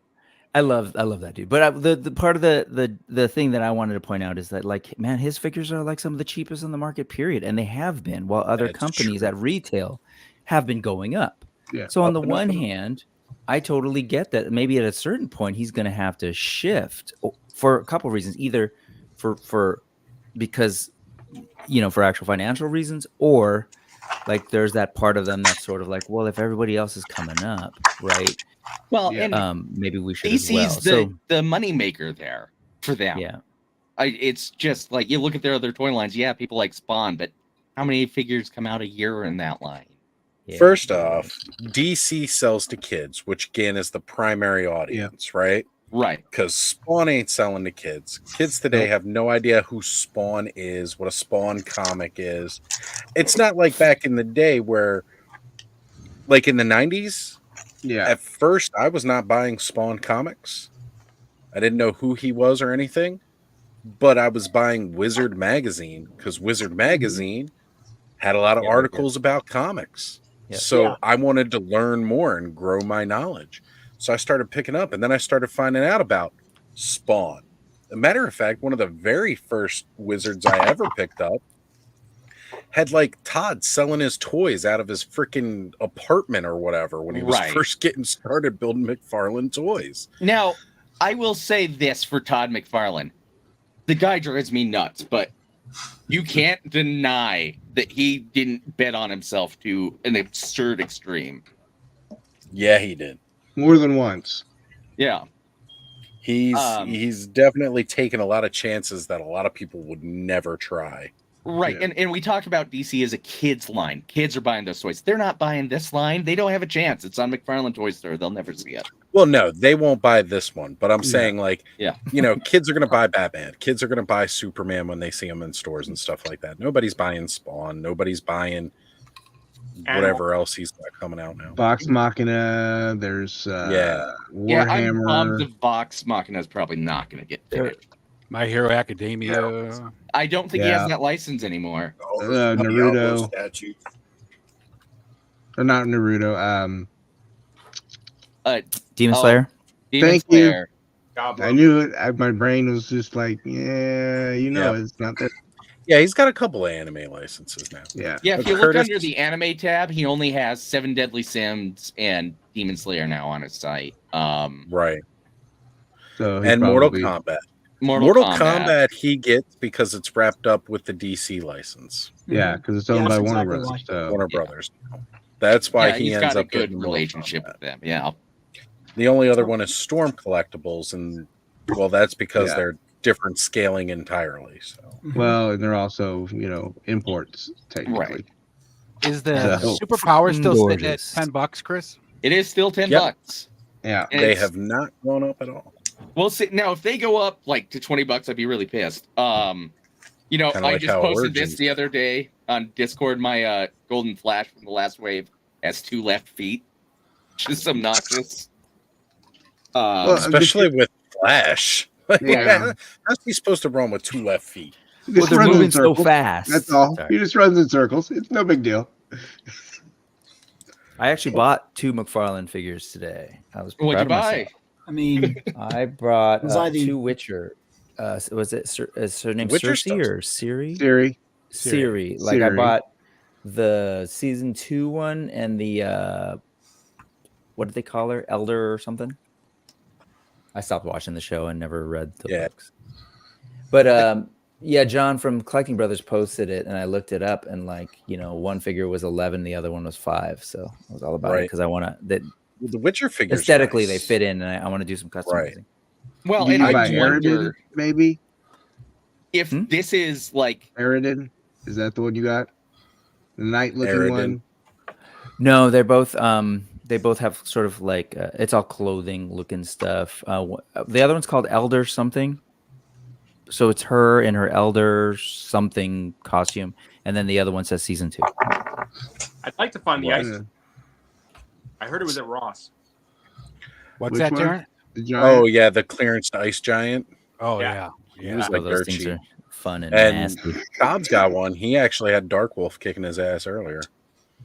So this just popped in my head. I wonder if this is truly like a really weirdly low quantity wave that he's done in backlash to just the amount of clearance figures McFarlane's putting out. Maybe.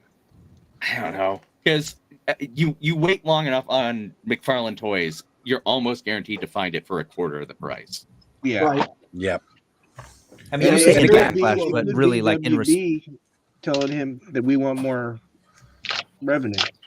Also, so And people say brings up that. a good point because So here's they're in the issue with- financial straits right now. Well, the They've been issue in with that- financial straits since the merger. I But don't the think issue- Warner Brothers gets to set the price point. That's already a negotiated license. They've already made It was that deal. renegotiated recently, though, Chris. Remember? The issue would be that if it was a price hike due to WB DC, it would have to come down to the licensing the material royalties. license, kind of like how you pay to use Marvel, you pay to use Spider-Man, so and so likeness licensing and things like that, and so everything would have went up. It wouldn't be just this. You'd have to see it across the entirety. It's just like you can't walk into a store and buy a cheap football item. I'm just making a random thing here, but like go buy a T-shirt and then go buy a T-shirt with the NFL license. Right, You Spin can't buy Master a would have cheap to go one up too. because every item with that on it increased in value. Not just one item, the entirety of the license increases. So if it is WB, you're going to see an increase across all DC Warner Brothers products across the entire market in every scale. Because everybody would have to either eat that license or they'd have to increase their prices. So that kind of rules out the option because we haven't seen an increase in superpowers or anything like that yet. And other toys like Storm Collectibles aren't like, oh, by the way, we're increasing $15 to cover license variant. It just hasn't happened. Right. He's the only one that said this. Yeah. So that really takes it off of WB. And on one wave. So yeah, in one way. So far. So far. That's fair. That's fair. That's the I trick. will Is say it so so far? far. We'll see. That's right. And I think we're all being really quick to judge. I think it's Agreed. BS. I stand by that, but I'm not ready to burn down the house Todd built. No. Seems Well, to come that's with, always an extreme measure for anybody, right? Like, you know, Right. they started raising the prices on a lot of the Masters of the Universe stuff. Like, you know, they started raising the prices for all the Origins figures. Started off at $14.99, then it went up to $18. Now it's getting to be about $20 per Origins figure. Right. When they first launched the line, I was all in on the Origins because it was $14.99. Yeah, that was nice. And I was staying away from Masterverse because I did not like the $20 price point.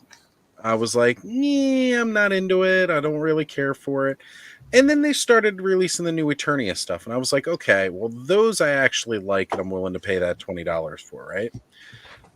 Now that they've increased the average cost of basically an Origins figure to $20, I was like, no. What's the extra No. for at that point? Like, what's the extra for to jump into the bigger, more articulated figure? And that's my thing, right? Because guess what? When they still sell a base level Masterverse figure at $21.99, but buying an Origins figure for like $18.99, $19.99, I now have an issue. The only thing about that though is that as the Motu line has gone on, there's more tooling in some of the characters since the first. I agree. Yeah. So the proper response to that to me was their idea to go to Mattel Creations. And everything that we're getting for the rest of the vintage Origin stuff is all going to be sold through that. And that's great. They're releasing figures we already have painted up different for $19.99. The Snake Infiltrator Palace Guard is just the Palace Guard repainted. Oh, yeah. Origins is incredibly infamous for that repaint. And that's fine. I have no problems with them doing it. Yeah, but I like stop jacking my price up though, right? Like if you're gonna increase the price across all your stuff because plastic is more expensive, that's fine. But you take the Origin line that I like it for the price point, I like for what it's getting to me. I love that nostalgia feel. And that's fantastic. But now you're selling me figures that I already have with a slight repaint variation to it. And in often cases, absolutely no new tooling. And you're going to charge me more. Now, again. Look, here's the other thing with that. Also, things have gone up considerably in the last. But Masterverse hasn't. It hasn't. Masterverse gives me more new tooling. It's at 24. Masterverse gives me. My base level ones are still like $21.99. No, mine are always. Sure? Mine are always I thought the last ones I bought were 24. The movie Evelyn and whatnot. I thought they. I haven't bought that one. I've been seeing the deluxes at $32.99, which they used to be $29.99. Right. But I haven't seen like the base level ones. Then you know what I saw today? A ton of Fistos and Andras, which I haven't seen for a while I was hitting these targets. Those are still hanging around my target. Here. Yeah, I saw a bunch of Andras. There's very little that I don't have Masterverse wise. I've almost got the entire line. I'm missing like 4, maybe something like that. Right. And real early stuff, like I didn't get Spycore, like stuff like that.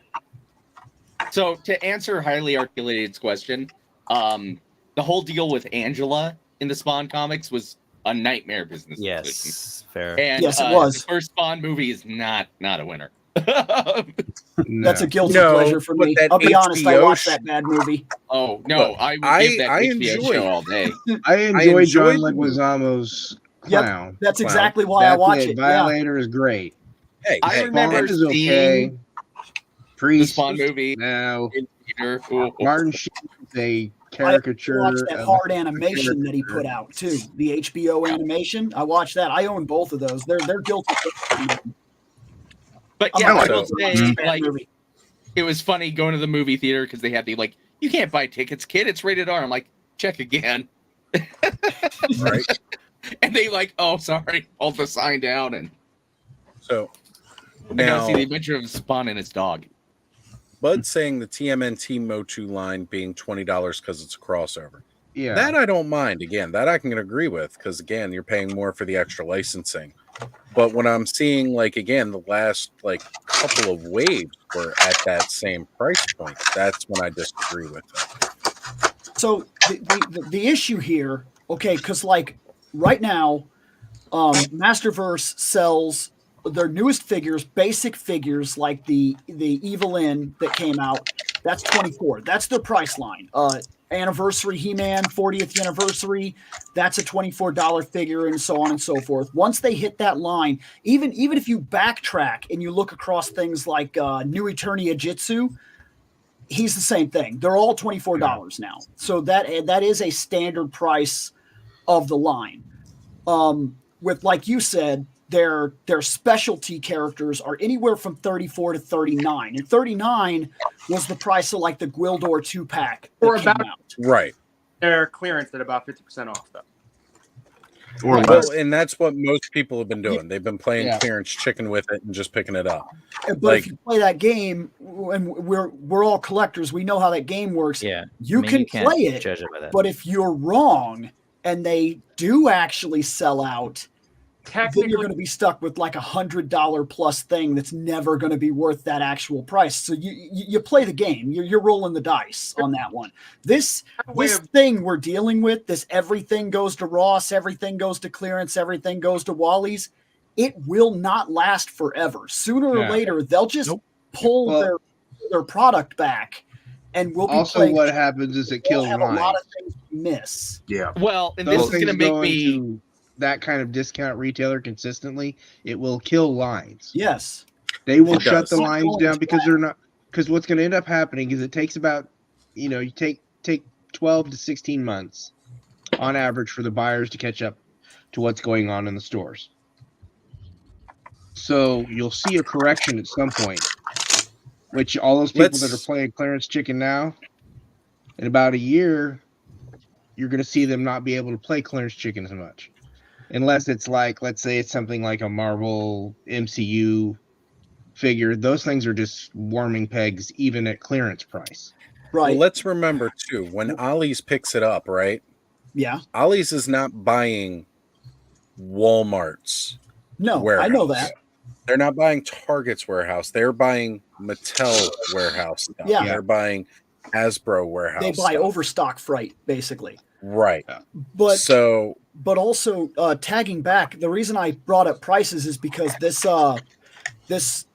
idea that the Turtles and Motu, the crossover, is the reason it's $20. This was a price increase that basically went unnoticed, justified by the license, because if you look at the cartoon line, it's a $20 line. Every figure's $20.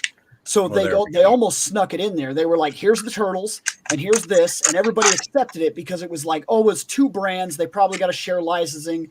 I'm okay with it. They get a lot of stuff with them. And then they were like, here's the cartoon line, and it came out at the same price. It's $20, every single one of them. So there was an increase across the board. Masterverse is $24 basic, and now Origins is $20 basic. I count cartoon in Origins because it's really just a resculpt with the same concept. Yeah. I think a lot of the cartoons though are completely new tooling. So right, but it will be a standard. Changes. So you're going to probably see that as the standard, that $20 price point. So I'm 100%. Hey, I don't doubt for a another second. attachment working there. So I haven't seen anybody talk about this, but part of the metal botto piece is a hand plug-in that works with like these little attachments. So I was able to give him 2 cannon arms. Well, I was wondering if any of your mushrooms fit in the end. They're all out in the forest right now, but I could go grab one.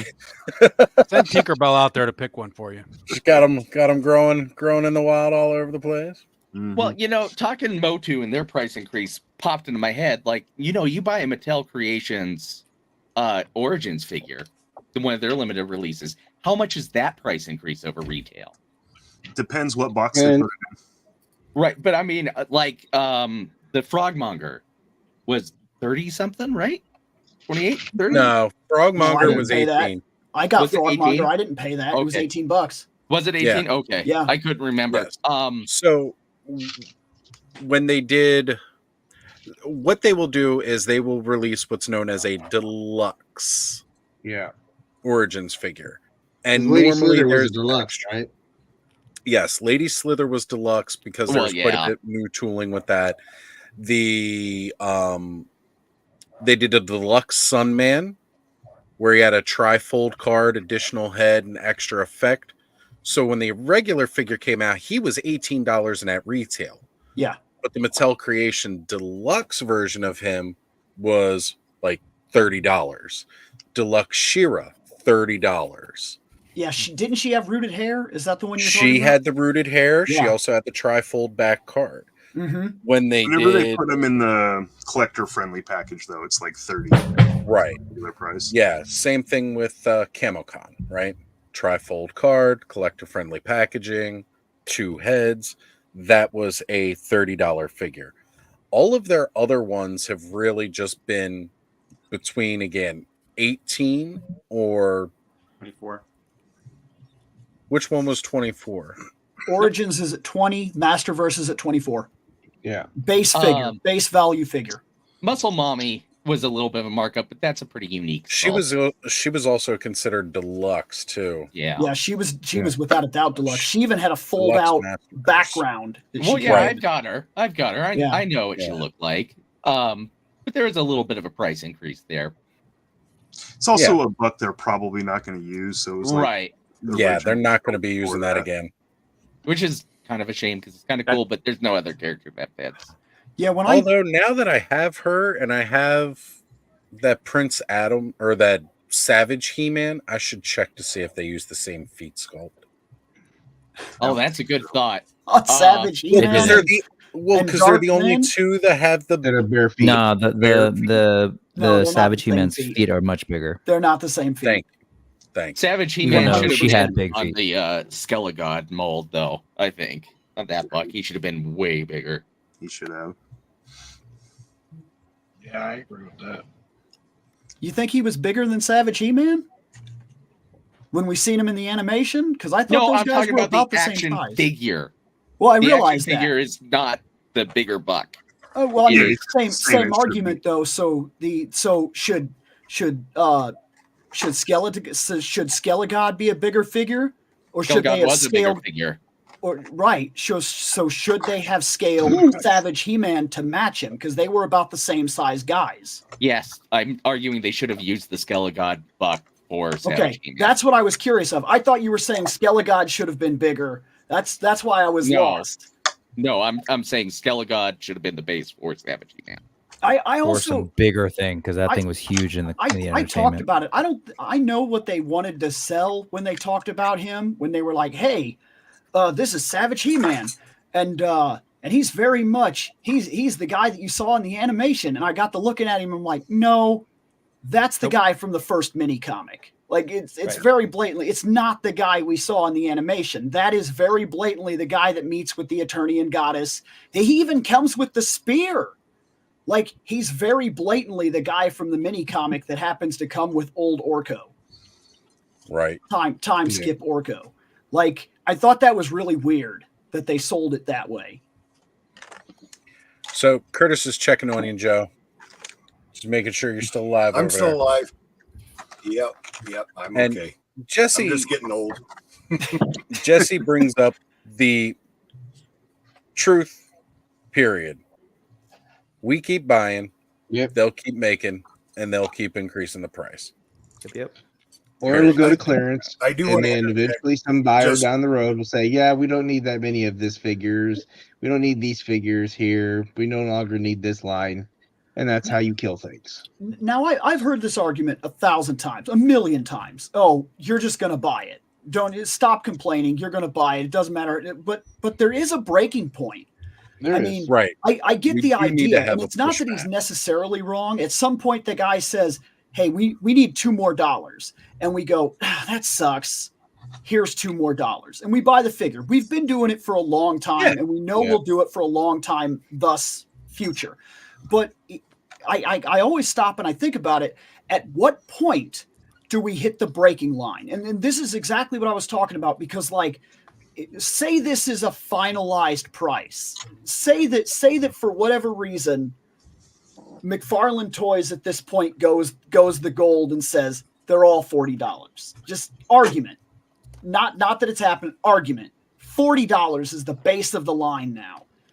If that happens, do you continue buying that, or do you skip on to a higher value figure since you're already spending that money and just skip up to Mafex and be done with it?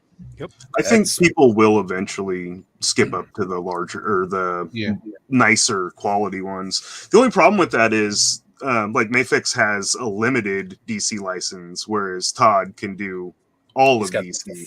So that's right. Right. And how many Mafex figures do we get a year?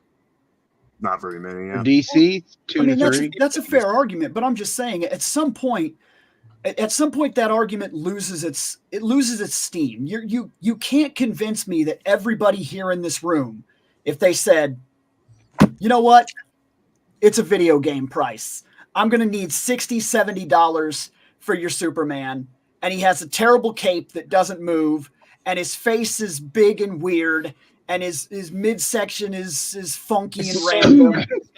Again, okay. And they have terrible balance, and you can't pose and he has them terrible very well, balance, and you can't pose they have them. They can't ankles take of a a knee. 3-year-old girl.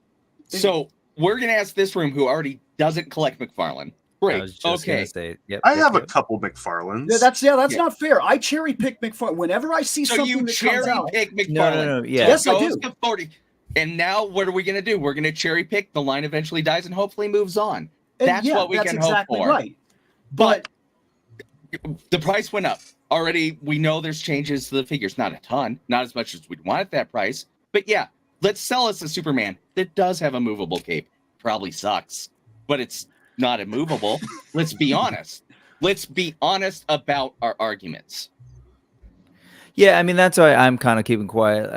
I mean, whatever. We're totally free to talk about it. That's not what I'm saying. But I guess this entire time I'm wrapping my head. That's what around the existing market that McFarlane has captured, which again, sure, there's a couple of us, including myself, who cherry pick, usually on a deal, right?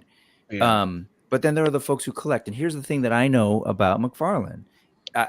Just based on like what we established earlier, they were the ones who were like selling their figures incredibly, at affordable prices at retail. They announce a figure and then they're there within a couple of weeks, usually, right? They've got a couple of different licenses, like, things. And I constantly will look at what they're doing and be like, honestly, so in my brain, just speaking for myself, I'm like, what the were they thinking when they were going to do XYZ, whatever it is, Jokerized, no offense to the collectors, but that's just my thing. But I recognize that that's my thing who doesn't normally buy it. So I'm always trying to figure out, like, no, people are buying them. Like, they move, and clearly they don't. It's not like they move on like niche little tiny retail store. They're moving at Target and Walmart, and so he clearly has no problem stocking those shelves. Target, Walmart have no problem continuing to give him that shelf space. So he's doing something right, and so that's where I'm kind of like, well, I just honestly, there's a lot where I just don't know, and I'm not going to pretend that I know, even trying to theorize, because they're doing something that honestly, I'm looking even like Marvel Legends or even Star Wars Black Series. So here's they the thing. figured something out that those folks, people are going to buy it. If you collect the line, you're going to buy it. You're going to bitch about the price increase, but you're probably going to buy it. It's just like Aaron with his G.I. Joes. He doesn't want to spend $35 on an individual figure, but he needs number 102, so he's going to fucking go and buy it. It doesn't matter. Right. And that's the way it is. And I won't be army building, and I won't be using them for customs. Now, will you pick less of them up? Yeah, you're not going to buy multiples, maybe, but with DC Multiverse, you don't have many army builders in that line. So, and I would happily pay $30 to $40 there's no army for builders. like There's 355 Batman.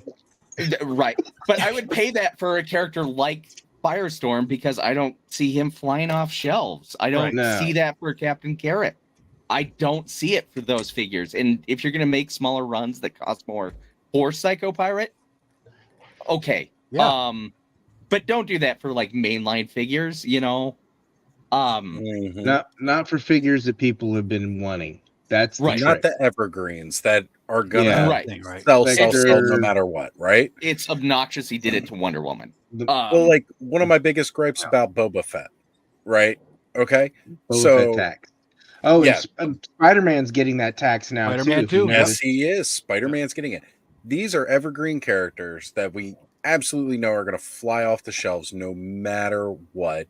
And with Spider-Man, it's probably worse than anybody else because they just basically reuse the same bucks and do different paint apps each time. Yeah. And so with Boba Fett, which now, again, they're reusing a lot of his parts across multiple figures because it's not a single Mandalorian anymore. We got a ton of other ones. Price hiking a figure. They re-released that Boba Fett 10 times. Oh, now, yeah. the same Boba Fett. Same right? because the one that Ken shipped me not too long ago is the deluxe version that came in the Black Series big box packaging, right? I go to the store, he's still $33.97 on the wall, but he's on the retro card Black Series. Same exact figure, even labeled Deluxe Boba Fett, which that was labeled Deluxe. There's absolutely no difference. Yeah. Other than the packaging. Right. So selling a figure that you know sells like hotcakes at $33, like, come on, guys. Right. You could make that a more normal price, you know, and sell me a soft goods Leia for $33, and I'd consider that a little bit more. You know, well, I'd like, be willing to bet nice. that when Todd said he was going to make Captain Carrot, he had no idea that it was going to be as popular as it was. Captain Carrot was insanely popular. Yeah. So I bought this whole wave because I wanted the Atrocitus, and I would have done the same for the current wave for Monitor, because I think he's an awesome looking character. Plus, I like Spectre, so that's like I do pick up some McFarlane, not often, but I like Green Lantern, so this was a good wave for me. I thought that was a solid wave from him, actually, because especially like the Build-A-Figure that came from it, and pretty much, I mean, Atrocitus looks great. I don't think there was a bad. On a personal note, I think he did very good with that wave. The lanterns that he released there, the Build Atrocitus, I thought that was solid for him. That was a good line. I have four of those Kyle Rayners. 2 are for custom making. I did like the Teen Titans wave. It's a good wave. It's too bad Grayson didn't have hands that could hold things in discriminatics. But I'm glad they gave him the thinner buck on that. Right for it. So one of the big things for me, and it was going back to what Bill was saying earlier too, about like, what do you end up spending that, you know, when you're paying that kind of price, right? So we all know over the last year, I've gotten involved into collecting modern Four Horsemen figures and collecting Mythic Legions, right? And when I sit there and I look at a $37 standard figure from the Four Horsemen, you know why I don't mind and I don't bitch about spending $37 for that figure from the Four Horsemen? Because it's rad. Oh. Well, articulation's on point. For the most part, with the exception of that more recent Cosmic Legions wave, sturdy as hell. Articulation may not be the best on some, you know, for some modern figures, but that's because honestly, it was like really good up until AWOC came and changed the game on everything for articulation, in my opinion. Yeah, they certainly made Hasbro start being like, you know, we should really make Spider-Man more articulated again. Like, we really need to get back to superposable Spider-Man. At least that's how I feel. Like, we've started to see those get cranked out this past year more so than previous years. In any case, though, what I'm trying to say is that I spent $37 on that figure. I'm getting a shit ton of accessories. I'm getting good articulation, and the paint apps are immaculate, right? But going back to being a fan, though, Oz, you're normally getting a Four Horsemen figure for $37. If Four Horsemen came out and said we're going to do 47 on our pre-order figures, all the same motherfuckers are still going to go in there and pre-order them at 47 as opposed to 37 because you're a fan of that figure line. Yeah, Joe's right there raising his hand. I'll put it out there like this, though, right? Joe will be buying more than one set at that price. Yeah. Just letting you know. Anybody here who, okay, Terrence, you're probably the newest, right? When you spend $37 on a Four Horsemen figure, do you feel it is well worth the price? I do, but I think now, would you be willing to pay that same price for what Todd McFarlane gives you? No, it's not a $37 figure. There Apples and oranges. Apples and oranges. Well, that's what I'm saying, though, right? You're going to charge. You got to look at it from. You have to look at it from your care for that character or the line, right? Yeah, if you're a DC fan, you're buying Todd McFarlane. Exactly. You kind of have to. That's true because you don't have much else. And now, I will tell you, Adam does spend a lot more. Right. I've been hanging out in some McFarlane circles, and they are some weird cats, the McFarlane fanboys. They are different. They are built different. They think differently because, you know, that Wonder Woman, they previewed it, and someone's like, "Oh, I can't wait for them to jokerize that." And I just went, ha, ha, ha, "You're so funny." Well, and they're like, that's "I'm exactly legit." what I meant. No, they will. Exactly. Yeah. No, that's exactly But what they I'm talking want about. They love it. They'll pay the money for it. Yeah, that's what I He's mean. It's like got the there. people. Most of us will look at some of the things that McFarlane's going to be like, what? But the thing is, like, he's built a fan base, and we keep saying, oh, they're fans of DC. They're fans of DC. I want to be clear. They're fans of DC, and they're fans of McFarlane toys. They like those toys. He built a straight up loyal following. It's just like building, in a strange way, you could almost compare it to building a local YouTube audience that shows up every night to see your live stream specifically, no matter what garbage you happen to be talking about, good or bad. Like, they stick around. They're the guys that always show up. That he built loyal customer bases that are fans of him and the property he's currently working on. Well, and you know, if you ask me, like, are you going to stop buying McFarlane to buy Mafex? I'm already buying Mafex on top of McFarlane. I'm already buying Amazing Yamaguchi. I'm following the line. I'm following the characters. I'm that guy. I bought this wave. I did. I used the Punch 15. I used all my discount codes. I got it down to, after shipping, $27 a figure for 5 figures, which is rough, but here's the most important question, Chris. Are you happy with it? We'll see when I get it. Okay. We'll ask you that question again. Because regardless, that's the main important thing. But you got to be happy with what you're purchasing, and if it doesn't make you happy, stop buying it. That's right. Exactly. I have a question for the Legions guys. Is there any customizer doing like a hinged ball joint for these neck pegs? The only hinged ball joint I'm aware of came with the Valiant Knight. Yeah, I'm just wondering if there's like a customizer that's doing them, because I haven't seen any Thanos, and I go through a lot of those, but not that I'm aware of. Jesse or Curtis might be right. They've got more of that brains on those guys. It would be good to. Joe would know too, but I'm just saying. But it's hard. It's hard to do hinged things 3D printed. You know, that's durable. Gotcha. But the Valiant Knight, I actually got on eBay and bought an extra one, just because I like the hinge on the ball joint. Yeah. And Terrence, what are you trying to say? So as far as I know, that's the only one so far. You know, dovetail on the conversation about having a huge audience for McFarlane, and I get that. And there's a huge audience for a lot of different toy makers. However, like if you went to PowerCon as an example, the way people line up, and I mean, I saw that PowerCon, I saw it at Legion's Con, I mean, an entire con that's just based upon 4 Horsemen. I mean, there is an audience for 4 Horsemen that I think rivals. I mean, it's not on the same scale, obviously, because of where Todd sells his toys.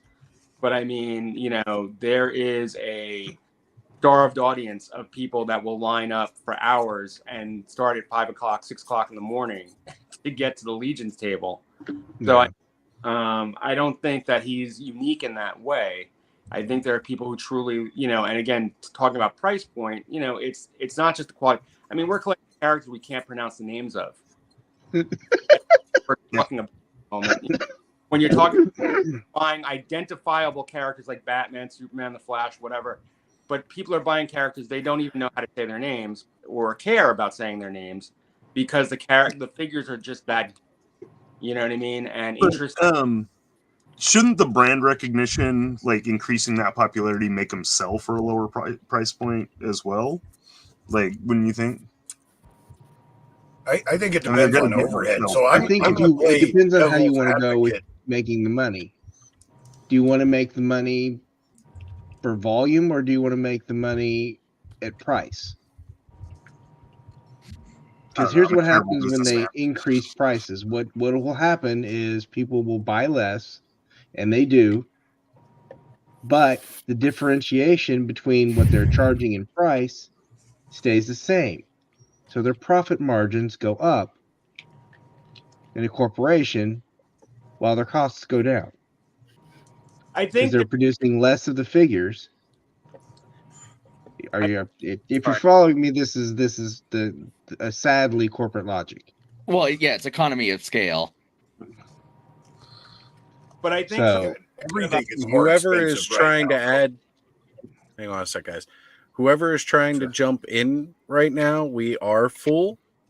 Send me a message and we'll see what we can do. I know somebody's trying to jump on again.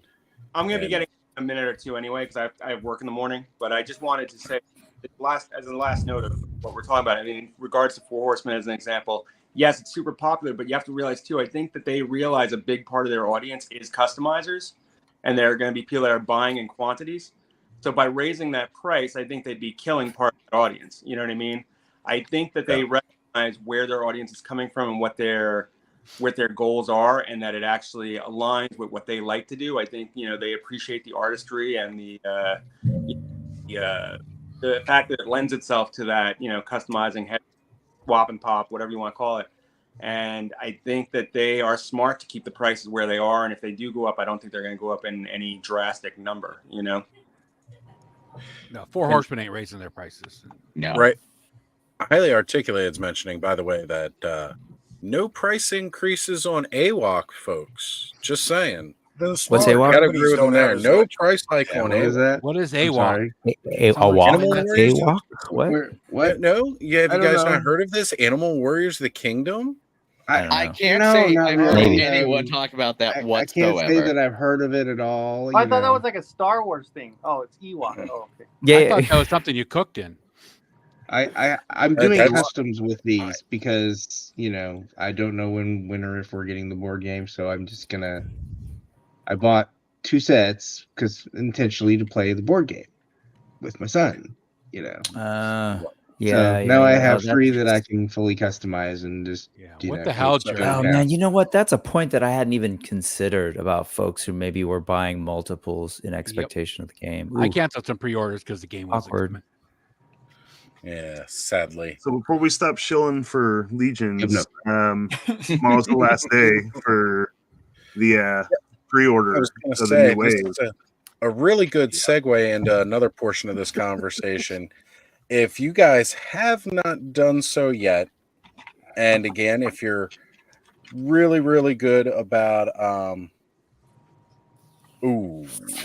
so go on and make your jokes. I'm not sharing the price changes. That hurts. That hurts. He's but never probably sharing hurts. nothing. I was Come gonna on, say he he couldn't anyway. He's got his whole own channel to broadcast on. He's gonna hide. Right. So, just for everybody's awareness, if you want to get from the Four Horsemen direct, now I know for anybody here in the US, that is probably that will be the cheapest you're going to be able to afford, or if you want the cheapest price of what they offer right now.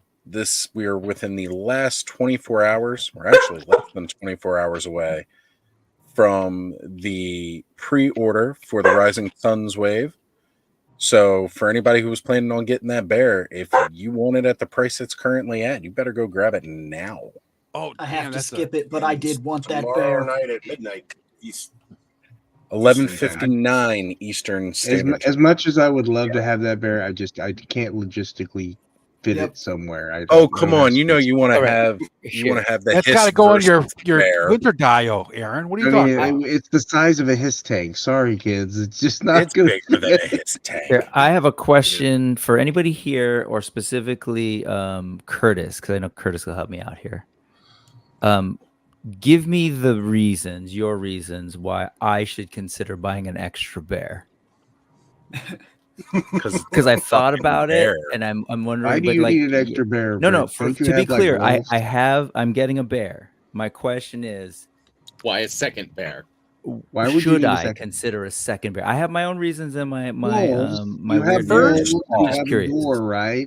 Just curious. Let's go this way. Well, I can tell you one thing: you need to have at least 2 bears to pull a proper sleigh. Secondly, I think Nolan just convinced me. But anyways, keep going. Well, actually, this is where I was going to go with it. So it's perfect, except, maybe not so much fights, but if you have one bear, you get another bear, and then you'll get bear cubs. That's right. Here's you have one bear that's straight and one that's on cocaine. You get the Right? Bratz plane. You get the Bratz One's got plane. eggs. and you put both bears in it, it becomes Bear Force 1. There you go. There you go. You need to have one bear for riding and one bear for just standing up and kicking ass. There you go. Yeah. Well, let's go with the typical collector thing. He needs one for inbox and one to display. No, that just doesn't You exist need to have for one me. that Eldor can We put all some know robotic Rick frees sculpt all into, his and then you can have a robotic bear. And then Yeah, man. See, and so highly articulated, that's a given. I already know that I'm getting the bear. The question, I was wondering if there's any, I was trying to think of other things to add. And part of it was, so I we don't know how you yet. guys Oh, go for display, it. but for me, I was just going to say, I want two bears. I display on shelves. You know, I have my collection on a shelf. But that bear is beautiful. It is the best bear that I've seen articulated. What are these shelves you speak of, Joe? I've never heard of putting toys on shelves. But I want to leave it on the shelf. Spread them around. Yeah, I want to leave it on the shelf displayed, but I want a bear to do other things with, to fight He-Man, This is where I put to my toys. take photographs with outside, you know. So you're saying looks like like a keep really one on the fun- shelf and the other one for like photos and anything else that easily. The one kinda on the has to- shelf will stay clean, and then Yeah, exactly. Yeah, sure. That one will Yeah. still. Are you in a And I hermetically might end up sealed displaying- home for that shelf to stay I'm clean? going to I'm just display saying. one with Atlas too, and the other one it has that separate head for standing up. Yeah. You know, I might end up displaying two of them.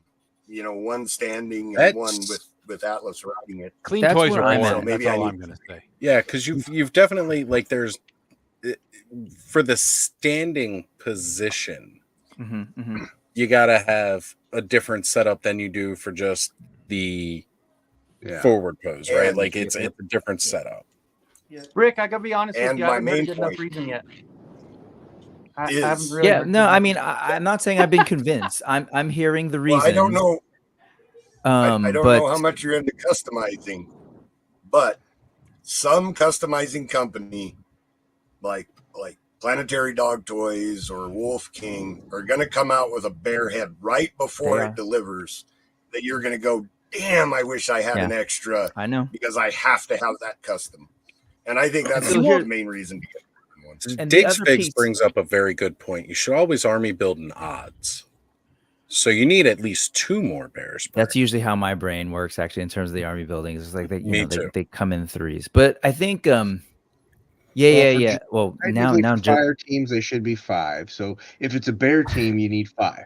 Let's go for it. Jesse, If you're gonna go for it. Don't just half it. You're not gonna notice it. It's like it's barely there. Exactly. I love you, That Chris. Owlbear head. You know that. Sorry. That owl bear that Hasbro came out with was a pretty neat toy, but a 3D printed good owl bear head, you know, going on that bear is going to be the shiz. So Yeah, well, so one of my favorite toys in the world is the D20 Wolf, and I fought myself so hard to not buy a second. Now those D20 Wolves, and so I never did. Those D20 Wolves are not cheap, and so this thing is actually cheaper. A beautiful sculpt, arguably I would say a better sculpt, but whatever, apples, oranges. But yeah, just think about the possibilities of like customizing what could happen. I'm there. Especially when they give us like 2 really good heads, it frustrates me to know that one of those is just sort of sitting like hidden away. You want to display, and that's the case for right? that's the case for a lot of my toys. I get so frustrated when I've got like 2 dope heads or whatever it is, and I can't. But if you buy 2 bears, then you'll have 2 heads sitting somewhere. Well, no, so here's So okay. I- So on I- that Or note, you sell them on and eBay. No. so here's the thing. Yeah, Curtis pointed out earlier that it's true. One, we know how much it's costing at the how much they're asking for at the pre-order price. We don't know 80. how much yet. Yeah, we don't yet totally know for sure what they're at What retail. that They haven't would be. said Yeah, yet. it's going to be at retail, right? Yeah, we're guessing. I don't know what the and there's markup of that. exactly, and especially with a lot of those larger figures we've seen, like with Slog and a couple of other ones, like there's been a significant difference between the pre-order price and that. So that's kind of where I'm leaning. And the other end of it is at the end of the day, kind of what Curtis was saying is like, there's going to be high demand, and I definitely get my money back, potentially make a little bit more if I, sell the one that if for whatever reason I don't want it. So I don't know. At the end of the day, do I have the money? That's the big question. Or, can I do it right now and all that? But I don't know. Anyways, I appreciate it. I was thinking about it. I'll let you know tomorrow, probably around 6 p.m. when you know finally... what? $85 is actually a really good deal. I didn't realize that. I have a $200 bat wing on my wall, so yeah. And plus, you know how it is. There's no lights Chris, I know you. Like, no you got more than one to sell. Yeah.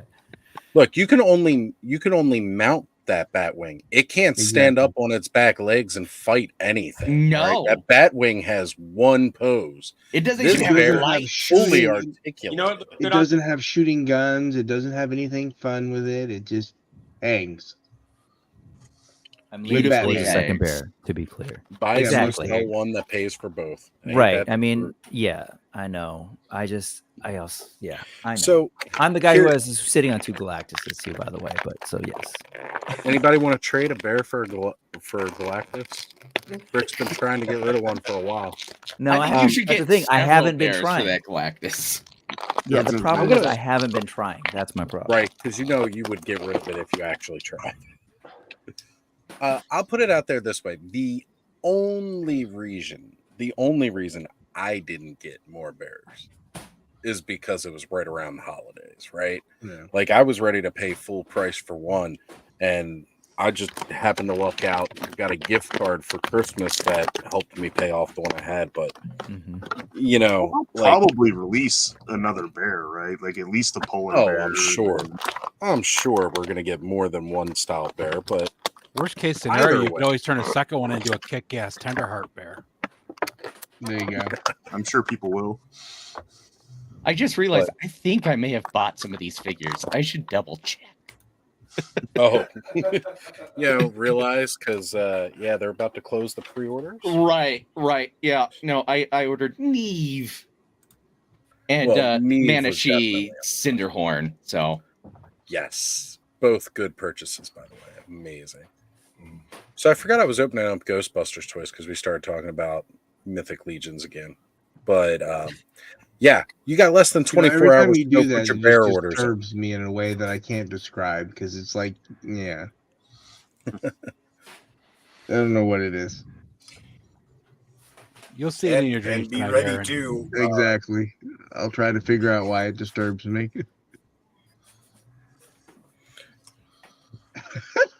That was just for you, Aaron.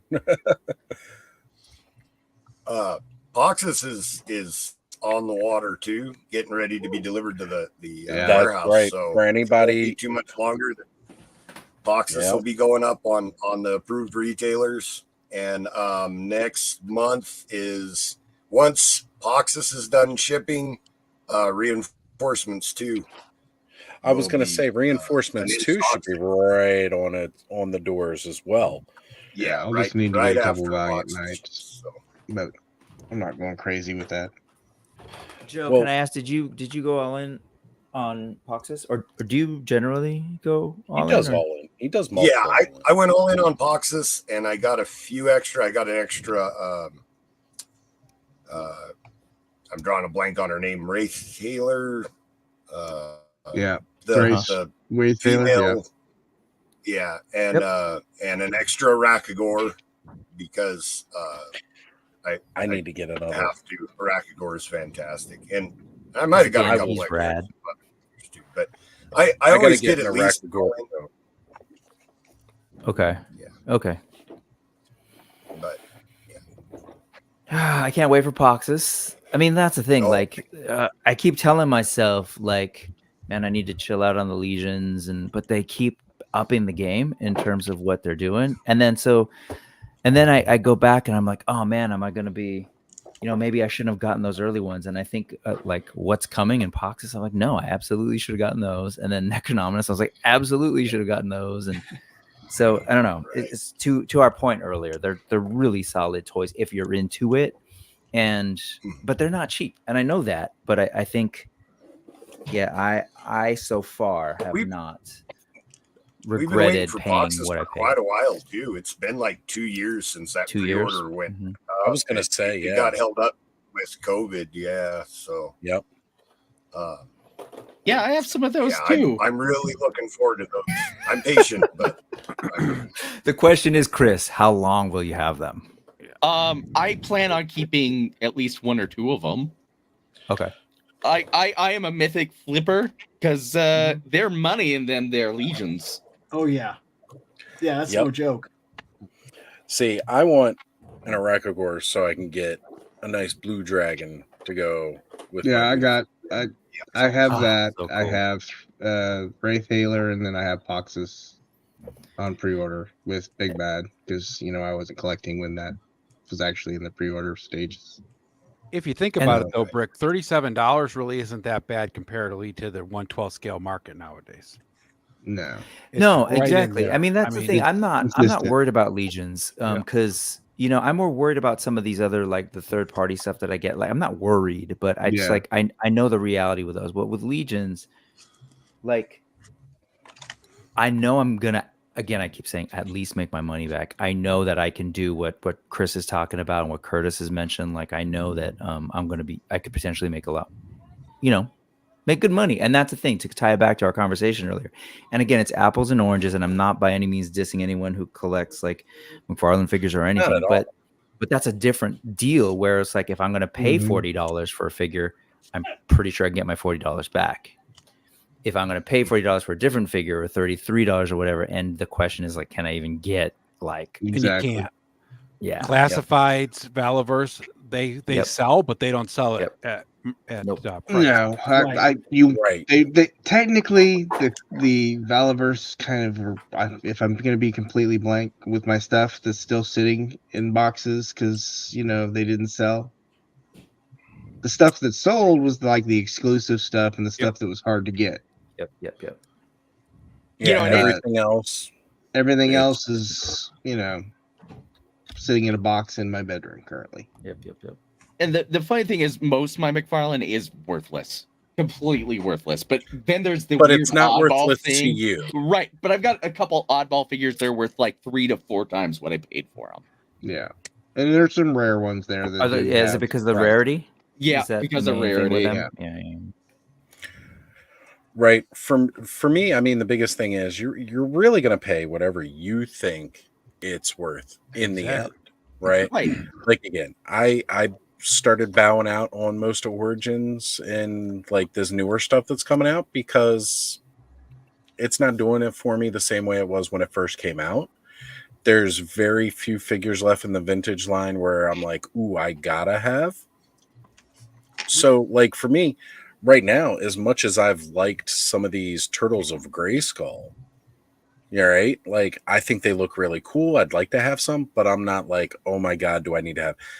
Ooh, now that is one of that shredder is sick. I don't have that. I don't know what you're talking about. That is one of the ones that I do need. Too bad. That shredder figure. I don't have it. I don't know what you're talking about. Yeah.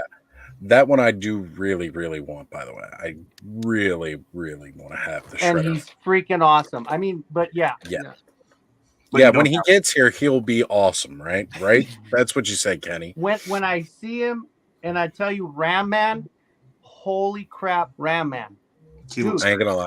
I think that Ram Man actually looks better than the Ram Man I currently have. And I will tell you, Raph completely threw me off. I did not think I was gonna like Raphael as much as I do. He's beefier. He's bigger. The helmet comes off. It's nice. If I ever got those, that's what I would say. Yeah. After I thought Ram Raph was pretty cool, and I thought that Ram was also really, really sick too. Out of everything that I've seen with him, I am gonna get out of here. I got stuff. Okay. I got to be up at like 6 a.m. I probably shouldn't even have come in this late. But hey, thanks for having me and everything. And I'll catch you guys again as soon as I can. Nice to meet you. Man. Have a good one. But yeah, I mean, I'm backing out of Origins because I'd much rather allocate those funds elsewhere, right? Like tonight, I got 3 for the same. Well, basically, for $5 less, I could have got Mousejaw, but instead, I have 3 awesome Ghostbuster figures with squishy ghosts. Ectotech ghosts. But There's which something one to of be those is said going to make you about- happier? So that's where you have to go with that one, right? That's exactly what it is. What makes you happy, man? Yep. And I am super psyched about this. Dawn had mentioned earlier in the chat, she was saying something about the ghosts glowing in the dark. They don't actually glow in the dark. I wish they did. I did shine the light on them to see if they did. They just reflect really, really well. I wish they glue in the dark, though. Why is that not in my Ectotech, Hasbro? I paid $10. I love. I was looking at the car today, the Ecto Oh. one. Yeah. Is it basically the same one that they had for the last film? Okay, just with a new ghost. Slightly different stickers. I didn't notice that the stickers were actually any different because I didn't look at that. The biggest difference between this Ecto one and the one that's coming out, or the one that's out, I saw it in store today. I just didn't pick it up because, again, prices and stuff. I wanted squishy ghosts and Ghostbusters. Hell yeah. But the big thing here was, so on Afterlife, you got the little RC trap, right? This version. And it can go in the back, and the back will pop down, and that guy will roll out.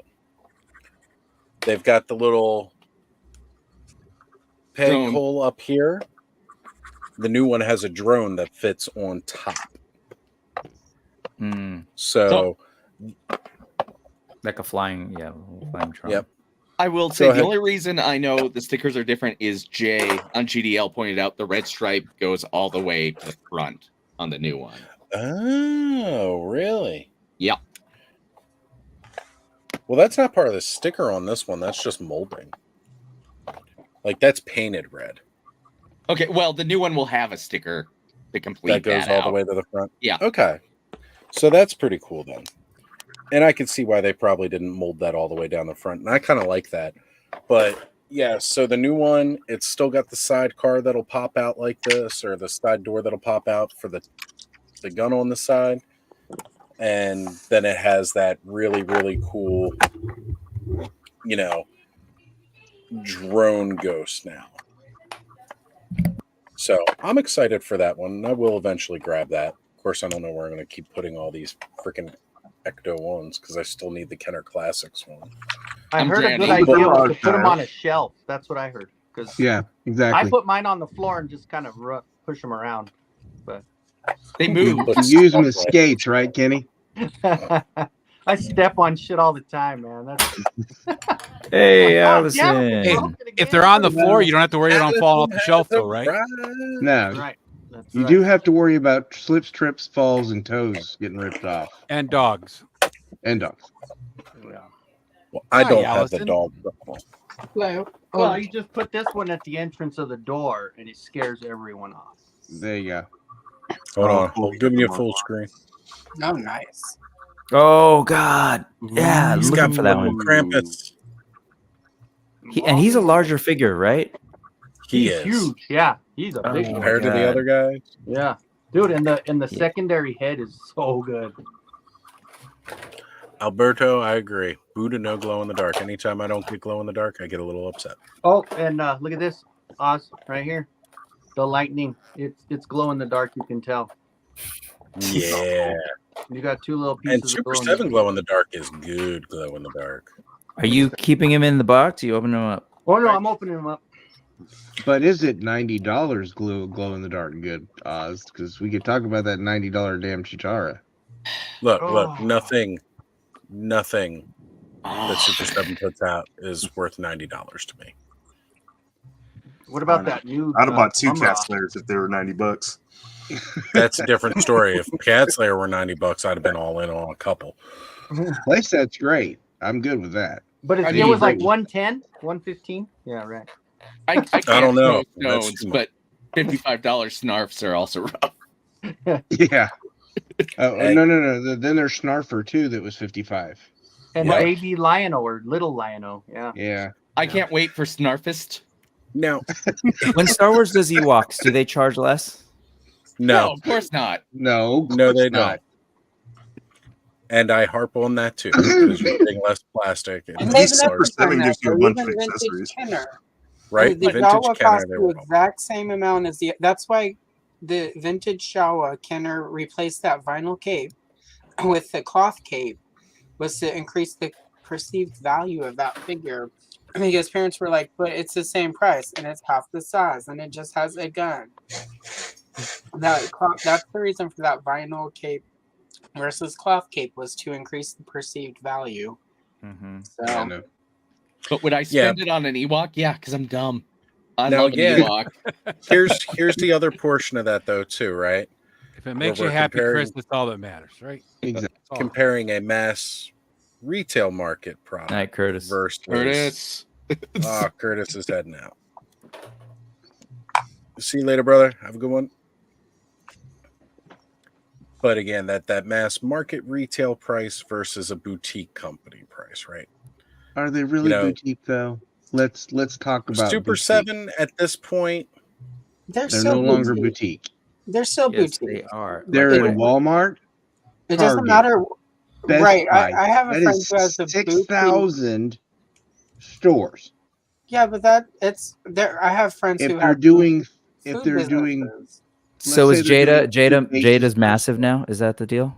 Like Jada's like a big boy? Jada's actually always been a mass retailer and a mass toy company, but because their toys aren't there. Most of theirs aren't. Like Well, their not cars action aren't figures. at Target. Yeah. Their cars are in Rite Aids. Yeah. Stuff Oh, like are that. they? Like you could buy their cars in Rite Aids, Michael's, Hobby Lobby. Like you Okay, could buy fair their enough. cars at a lot of places. I haven't followed their a lot stuff. of retail. Boutique, like they're a food company. Like you can go, like you can, all these little companies that make like gourmet food products. That is just a little tiny boutique company. They're still in Walmart. They're still in Target. You get deals. There are companies that you can go to when you're a boutique company that will get you into big box retail, because that's really the way you have to go to make money. You have to be in big box at some point. So just because, and Target, Walmart, all these big companies, they still they want those smaller boutique brands in there, because that helps the perception of variety. Because people are more likely to go to, say, Target, than Walmart, because it has this boutique thing I can't get at Walmart. So when it's time to go buy my stupid all of my toilet paper and my toothpaste and get the kids some crappy Jurassic Park action figures, boutique figures over here, because Target is so much cooler. There's that perceived brand difference there too. Yeah, exactly. Well, So Target and Walmart also Super get to 7. set the price on with the boutique stuff they're going to sell. Yeah, so they're boutique bait, because that isn't determined by where you're at. It depends on your size. And until Super 7 is Hasbro or But here's even the thing, Jack Allison, with specific that though, size, you still got 6,000 stores. Let's assume that each of those stores, let's say they buy, and then I'm a little over on the 6,000 stores, but let's say that they all get 10 figures. That's right. What is that? That's 60,000 run. Right, something like that. But Super 7 has to fight for their spot in that retailer every quarter. But still, if you're a 60,000 run is not a small run. Yeah, it's pretty. I would considering It's how no many longer figures. a boutique run of I don't of action like, figures in any way. I mean, shape, or Mythic form. Legions is about to start going into big box retailers. Does that make them not a boutique anymore? Well, I think there's Which a difference retailers is between boutique and Mythic an Legions indie about to company. go into? Weren't they? Didn't they get a deal where some of their army builder stuff is going to go into a Target or some such? Could have sworn I heard that. I think they've been working conversation on that, happening. but that hasn't happened yet. I was going to say, I haven't heard that deal was completely worked out. So the last time because Eric there was Treadway talk was that on- they were planning. Yeah, there's been chatter on a couple of the channels that and does this ruin the concept of Mythic Legions, because it's no longer a small, tiny little indie thing just for super fans. I've heard that conversation in a couple places. I didn't realize it wasn't a done deal, and it was still maybe. Yeah, I liked Mythic Legions before it sold out. See, Adam is with me right there. With the 60,000 is way more than most brands. Joe. Sounds like Joe's got some info on it. Joe's talking about the last time, it's an economy of scale. Last time Eric unit that they're doing. There you go. Go ahead. Sorry, Joe. What were you saying? The last time Eric Treadaway was on Jeremy Gerard's show, I actually asked that question about Legion Builders going into retail. And Eric said that was not something that they wanted to do because they felt like it would change the community for Legions. Okay. Which is part of what he said was their driving force for it. So that's right from the head guy's mouth. You know, he said that that's not something that they were pursuing right now. So where did that even come up from? Was that something that because of New York Toy Fair, or where did that thought come out of? You know, I think that Cornboy said something about it, maybe having it in an interview years ago. Right. And it was something that I thought was a good idea, not to have, the deluxe figures, but, I thought like Legion Builders would go great at retail. Well, kind of like how, you've got those non-painted Warhammer figures. Not talking about the minis, but the actual full-scale, full-sized figures, unpainted, available in a retail space that you can go buy off the shelf and then paint yourself, right? Where, that's kind of the idea behind the Legion Builder, right? Very low paint apps. They're low paint apps, yeah. So I thought that would be great for retail. I'd buy a bunch. Here's the problem, though. I don't know if that would increase Four Horsemen sale all that much because they built up a following, and it's kind of like Valaverse, right? Bobby started selling on Walmart.com, and I don't think that he picked up that much sales on Walmart.com compared to BBTS, Hella Dope Toys, and his own direct store. Because that's where people are used to buying from that are collectors, and that's where they're going to buy from. Look. Bobby Vallis selling up his third-party seller on Walmart.com so that he could sell privately through Walmart. Okay, I shouldn't have made that joke. But the point is he probably didn't make that. He probably didn't make that many sales on Walmart.com because people are already going through where they're going to go through to get it. Just like Four Horsemen, right?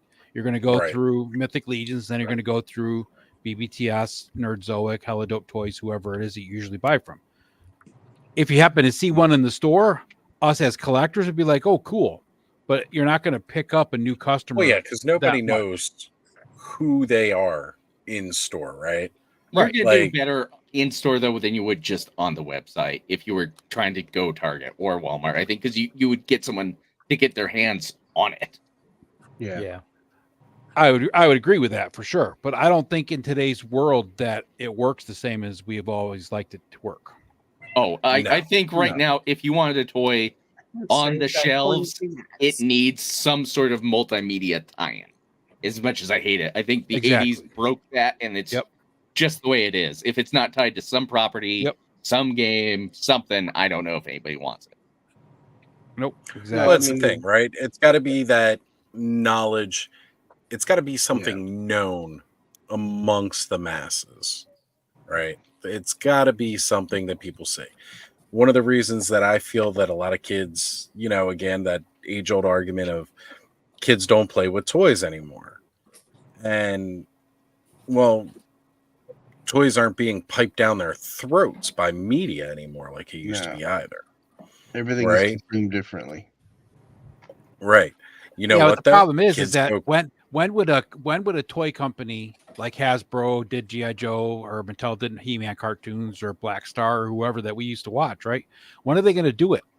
There's no Saturday morning syndicated cartoons. Like kids don't sit down and watch cartoons on Saturday morning. But you know what? Sit down after school and watch MTV or cartoons or whatever they're going to watch anymore. Yeah, but Netflix, Hulu, and even fucking YouTube, I had to sit through a 4 fucking minute commercial earlier today to watch something. Apologize for the French, but 4 fucking minute commercial before I could skip. So I didn't actually finish that video. What medicine was that on? My apologize. I think it was. She's not going to call him out here.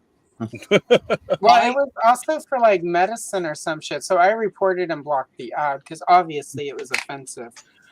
4 fucking minutes of my life. Anyway, 4 fucking anyway. I'm not bitter. You didn't sound like it. Didn't sound bitter at all to me. Like Mattel is like, like Mattel has hired these. I forget their names, but there's amazing people doing those amazing time lapse videos. Justin but it's only on the Mattel Creations. Stunt puppet channel. pictures. Why the hell? If I had gotten 4 fucking minutes of Masters of the Universe time lapse before my video, I probably would not have been. I would not be angry at this moment. I would have been like, "Oh my god, you guys! Guess what I saw today?" Yeah. So why are they not Hulu? Netflix has a commercial option. Because they're not going to invest the money into it because they don't think it's worthwhile. That's why. Yeah. So again, that's down. So the most ridiculous ad I've seen on YouTube, I just have to say, was a full fucking Post Malone concert for Bud Light. It was an hour and 90 minutes. I could skip it after 5 minutes, but it was gonna go for an hour and like 30 minutes. It's mad. Yeah. For like a 5 minute. Who owns the One Ring to rule them all, right? Again, here, you know what toys are exciting, kids? Like, again, just my personal experience with my kid. Ninja Turtles. Fortnite. Fortnite's not doing it, man. Minecraft. Well, like for Connor, right? Connor just picked up a bunch of Dragon Ball Z stuff. You know what got him into Dragon Ball Z? Not his dad, even though I love it. He got into Dragon Ball Z because Fortnite, for one of their battle passes or whatever, had Goku and Vegeta, and you can get the Kamehameha wave. Who read the latest chapter of the manga? Anybody? I have not, because I have not been keeping up with Super. But there's a really good moment in the. I was going to say I have been catching bits of the story because I wanted to know what the whole thing with Moro was and the Granola Saga, but I haven't gotten into all of it yet. Can I just interrupt for a second? Terrence, I thought you were going to bed. Yeah, I'm trying to find a place to actually say I'm going to cut out because I have to be up in the morning for work. But, just say it, Terrence. Yeah, you know, all to shut up and go. Good night, man. Say, look, guys, I'm gonna be right out. behind you anyway, so you know. I'll talk to you guys later. Night, Terrence. All right, Good night, man. Love you, brother. But I was gonna say on Fortnite, like Hasbro either just shit the bed on it or it wasn't selling. I don't know. They couldn't. I think a lot of that was they weren't doing. Couldn't do the characters they wanted to do because that the fact that Hasbro needed to pick a scale and go with it. Yeah, that was the other thing too. Welcome back, Bud. Welcome back, Bud. Bud. Goodbye, buddy. But are those toys still going at it, man? You're making Thanos proud, Bud. Yeah. It's that horde party. And Kayla. Speaking of horde party, you know that Shredder's got the horde symbol underneath his boot covers. Interesting. You mean that really? Shredder would have theoretically and would come with a horde crossbow. You and your contraband toys. I don't know why. Yeah, well, so it's pretty interesting. He clearly took over the slime pit. Right, right. Yeah, it all makes sense now. Yeah. He's just hoarding himself out. There was only small, minor, under the table payments made to certain people at certain places. Nothing traceable, all paid in cash, right, Kenny? Organs. All paid in wait. I had a little extra. I just gave up some internal organs for no. Okay. You only need one kidney. Well, you only need certain things, so one kidney, half a liver. Hey, you're good. Look, man, losing this axe that comes with that new battle armor, He-Man. It's really nice. So good. Yeah, it looks really good. Wow. Yeah, kidney wise, you can fully survive on a half of one. I would know because I do. But you may not be able to get one kidneys or MRIs very often. You can't go to Target because you only got half a kidney. Yeah, but would it make us right. Do stuff like what you're the doing? Only downfall is you get tired out really fast. and can't go to Target.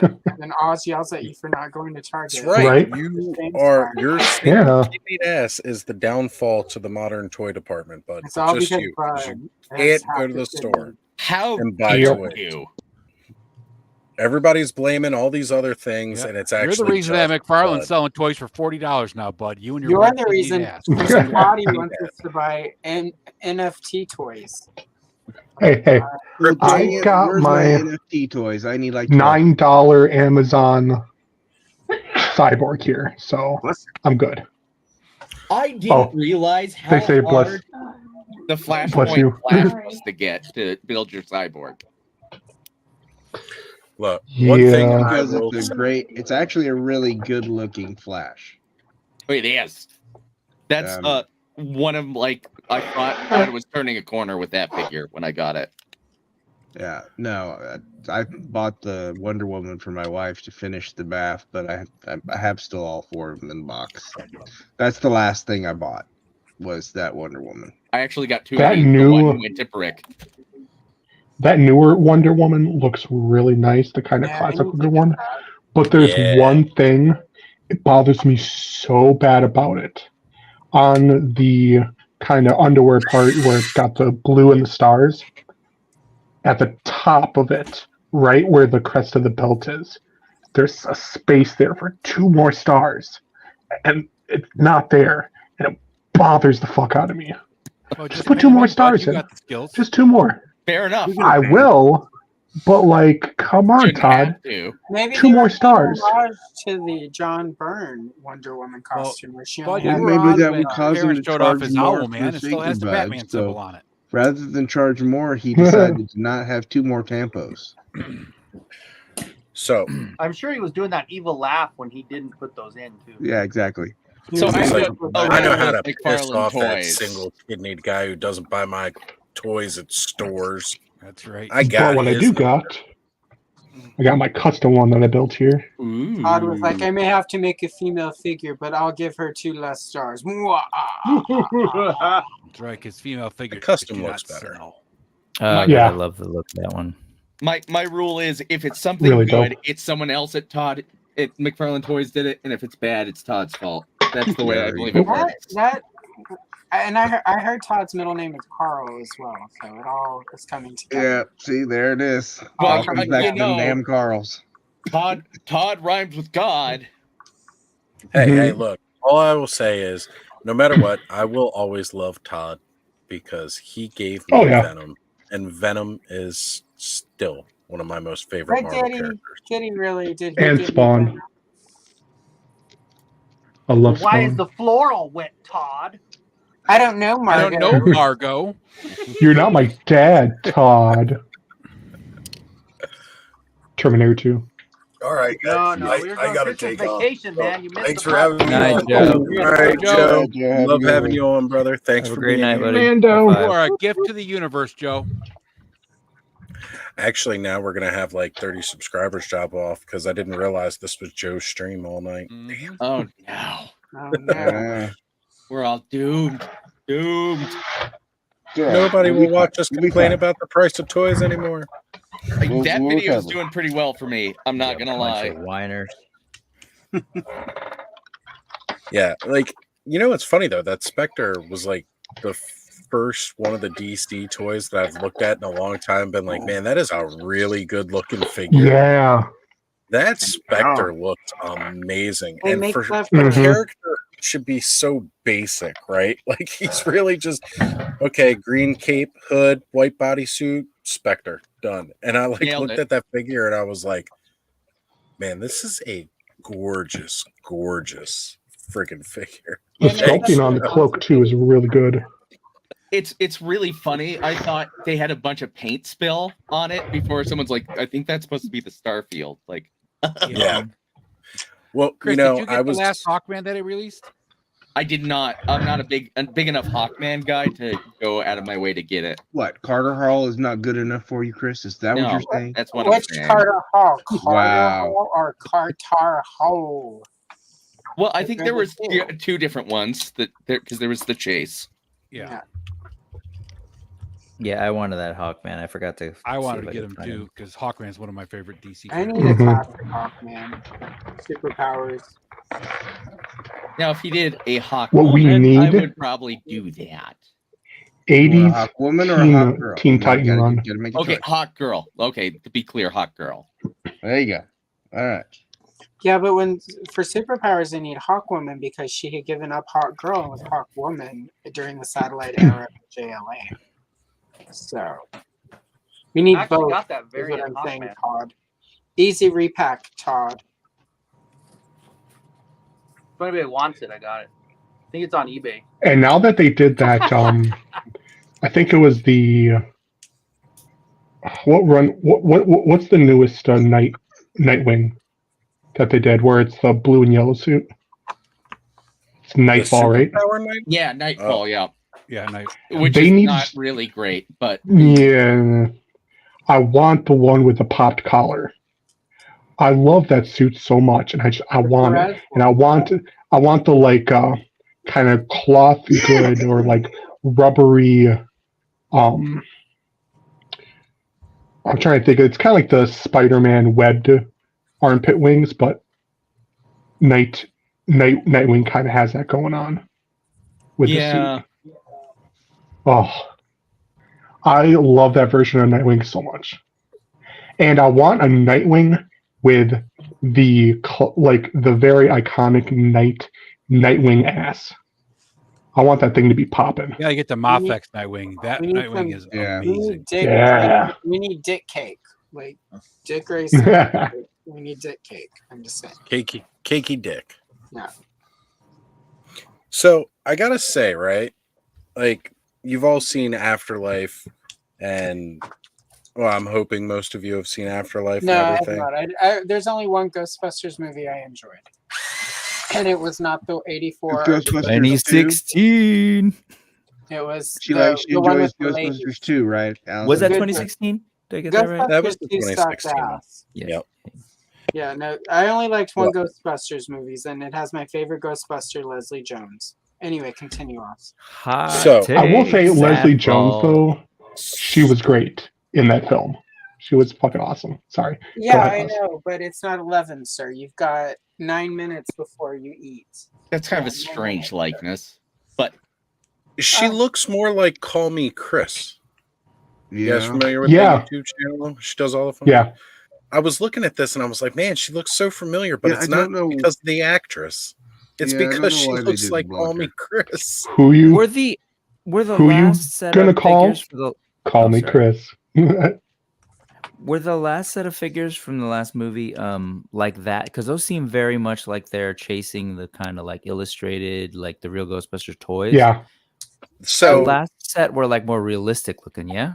I think they're still cartoony, but we're closer to the actors. in Are my they? case. Are they Those more are the like same the bodies from kids? I they're the mean, kids' toys, right? I can actually answer the question. Oh, like, full. So the last figures that came out for Afterlife were Fright features. So like how the Kenner Classics coming out now are the Fright features Ghostbusters.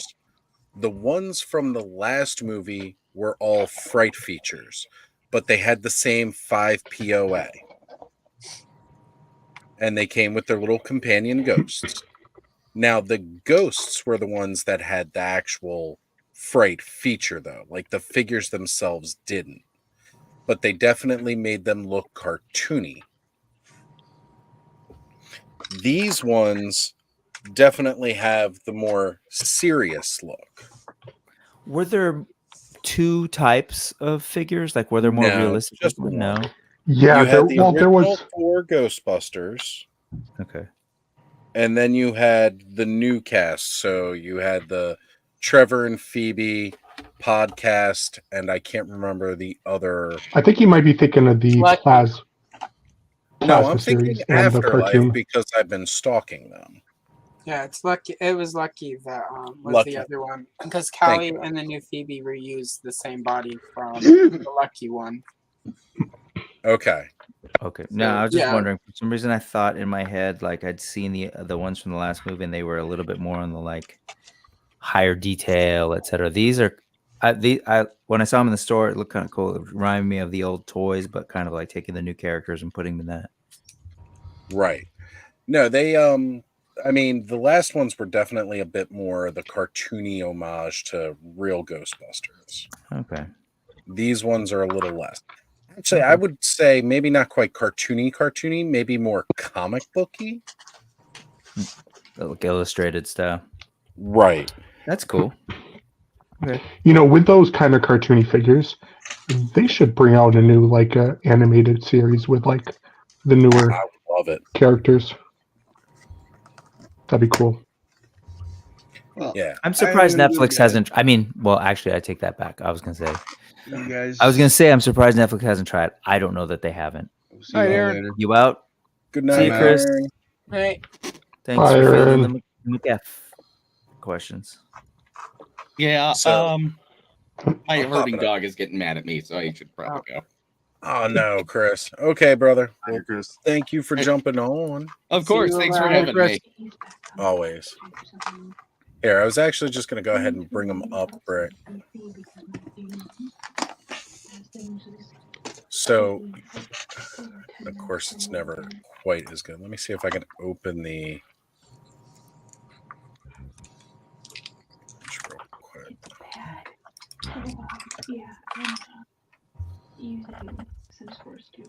Where? Oh, that's right. Okay, never mind. Yeah, those ghosts are rad. Yeah, the freight features were I love actually those in the ghosts. ghosts. They're But cool. you see, like, it's cartoony. Now, they've definitely made an older sculpt for the new figure, for Phoebe at least, right? Callie didn't have a figure last go around. Yeah. So, and of course, again, the 4 original Ghostbusters all had figures too. That were just less, not the same kind of detail as like, because the Plasma series that was out, that stuff's all high detail, of course. I think that might have been what but they're 112 too, right? The Plasma one you just series? said, yeah. Yeah, I think so. Yeah, because was there like a Oh, I got my Ghostbusters. Was there an box. Egon that was like that? Yeah, like this. Yeah. Well, that wasn't Plasma series. That was just more the of these Plasma bright- series. Was there like a go? Yeah, there was like a building 2-pack. figure and everything. That might Or be no. what I have in my head. Yeah, that's why I was wondering. Egon, there's actually 3 of them. There's the slimed one, the one from like the first film, and then from the last film, it's a 2-pack family that busts together. So maybe those are more like their adult collector kind of attempt. Right. Yeah. Yeah. Gotcha. Okay. Got it. Yeah, because they got them like covered in the marshmallow goo, like podcast as part of that. Sure, it's marshmallow goo. Well, I mean, he is a teenage boy, so. Gross. I didn't say it. I teach high school. So yeah, here on that same search, by the way, see, like, here's your 6-inch guys, you know, your plasma series. And again, you get old Winston, which also is a really good skull. And here's Lucky. Yeah, these are the ones that I saw that had a little bit more like sort of quote unquote hyper real, or like, you know, maybe like a McFarlane figure, basically. Yeah, and these are more like a Kenner figure. Gotcha. Exactly.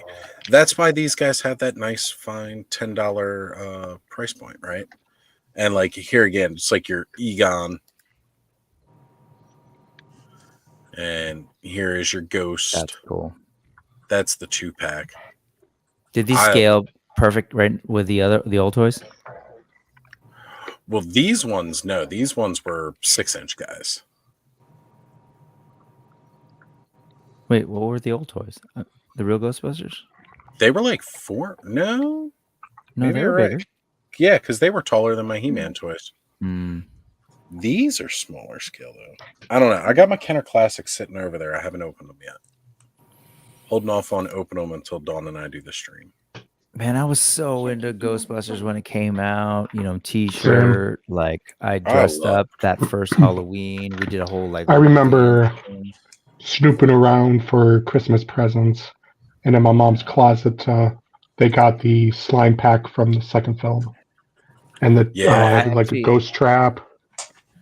And the See, I Antonio never got the Banderas toys. love That's doll? the thing. I was into it, but I never got the toys because the toys came out like well after the second film. I said, like when the cartoon came out, right? Yeah. Mhm. Yeah. So. And then I I had never all the got basic these figures. Hi guys. Never had the ghost house, or I don't even think I had the vehicle. Ecto one. Here we got some Fright features. See, I love Ghosties those from ghosts, Afterlife. man. Those are Right? so cool. It's part of the fun of this line is getting these ghosts.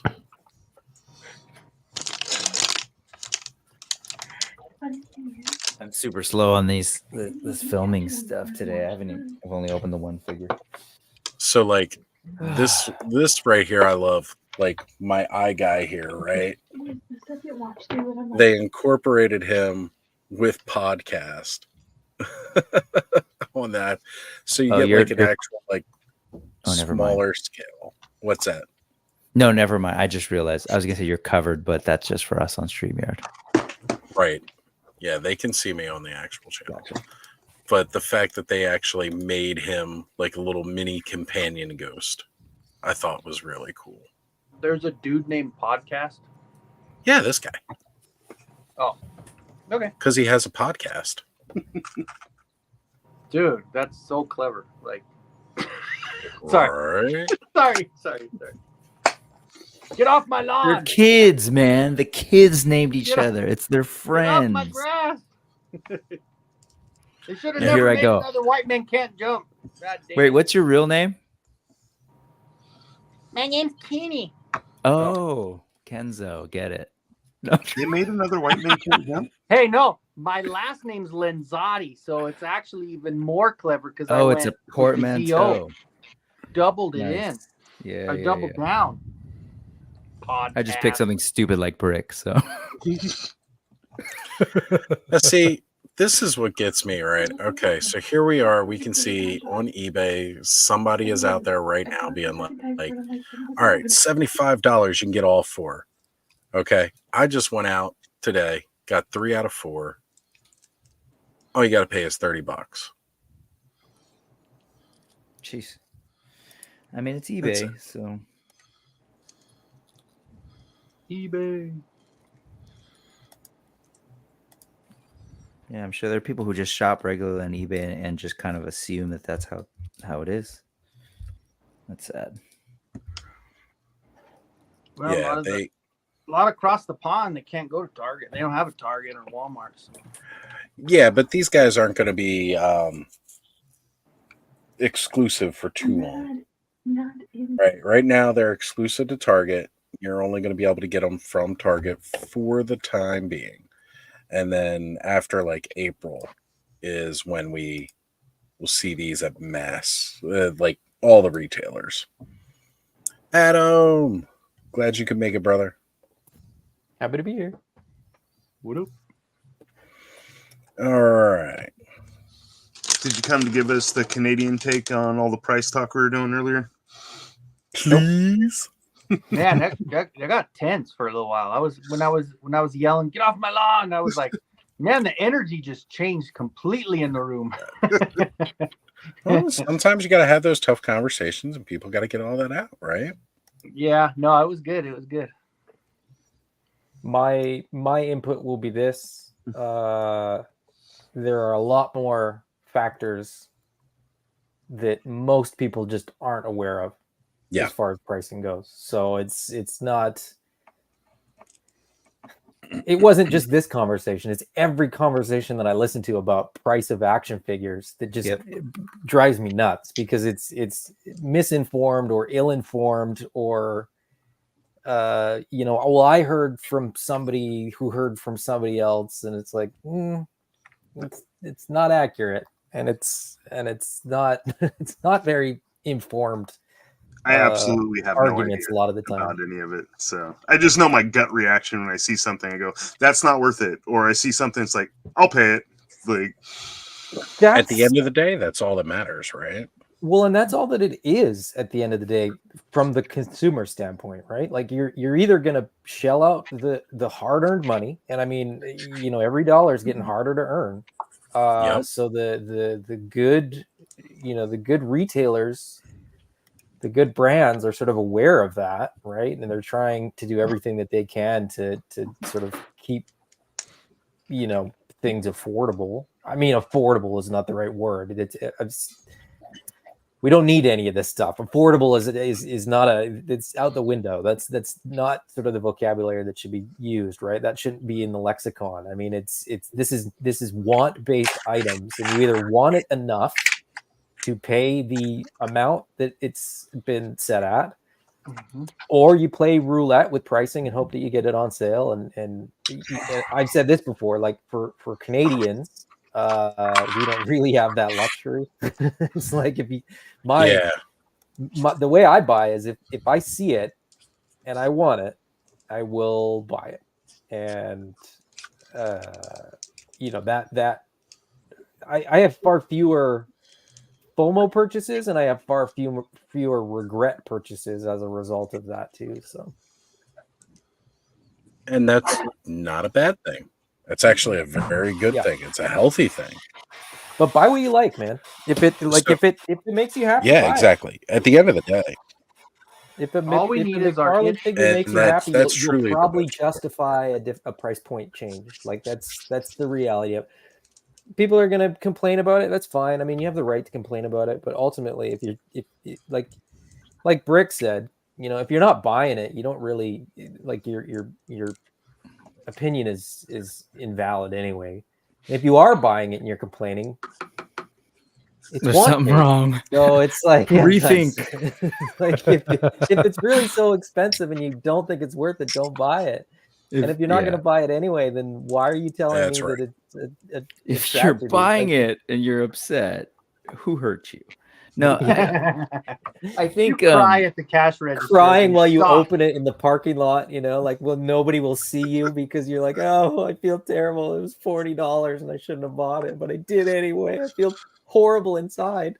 Yeah, not trying to rehash all of it, I think, but what Adam said about sort of like all the different factors, that's at the end of the day when I hear people talking about toys in general and they're not actual like folks in other companies, let alone the company that's involved, we gotta always remember it's like what the F do we know? Like just because you know we have a channel or we buy this stuff or whatever, like we're just totally just talking, as Thanos said, right?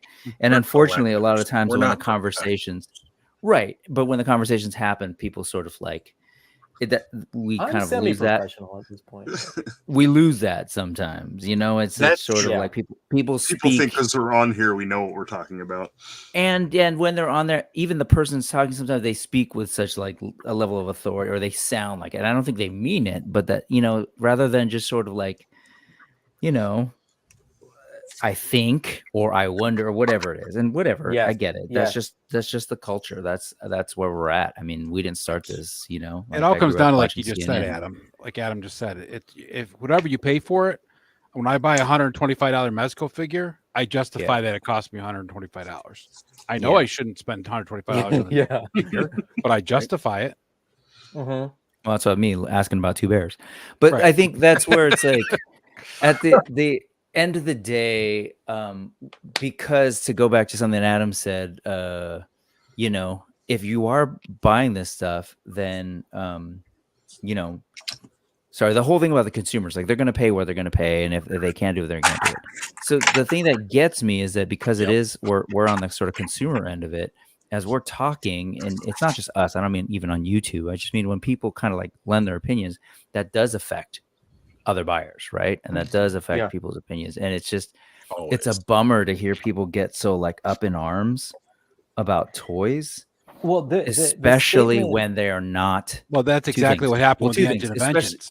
Well, two things, especially when they're not the people who are actually interested, invested in buying the thing, and number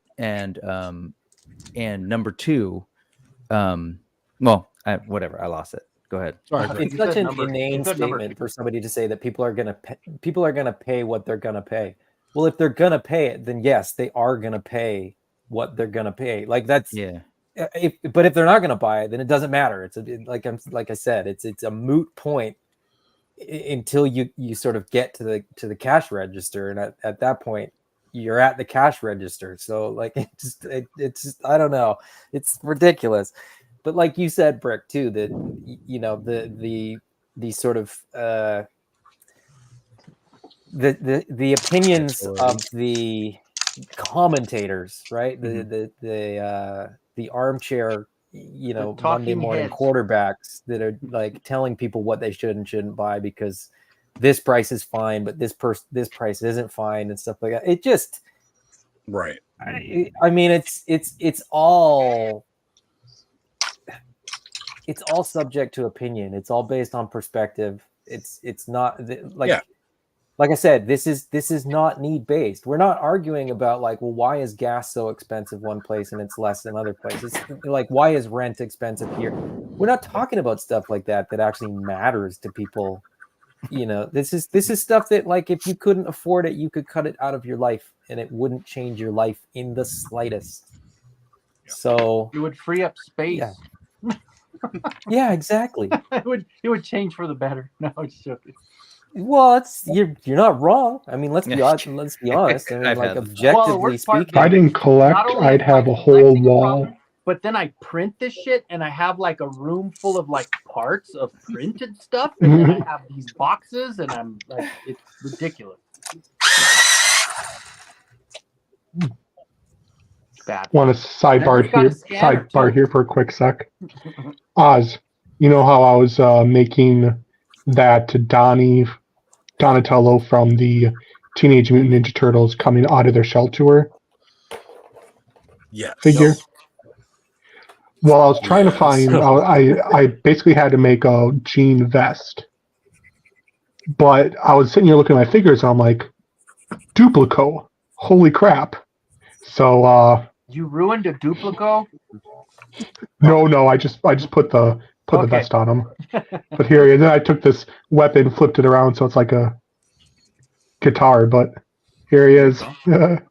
Coming out of our shell. Very cool. Actually, that's a very, very fun with my use of his vest. custom head. Where's the coffee creamer? Oh, wait, I do got it. Hold on, right here.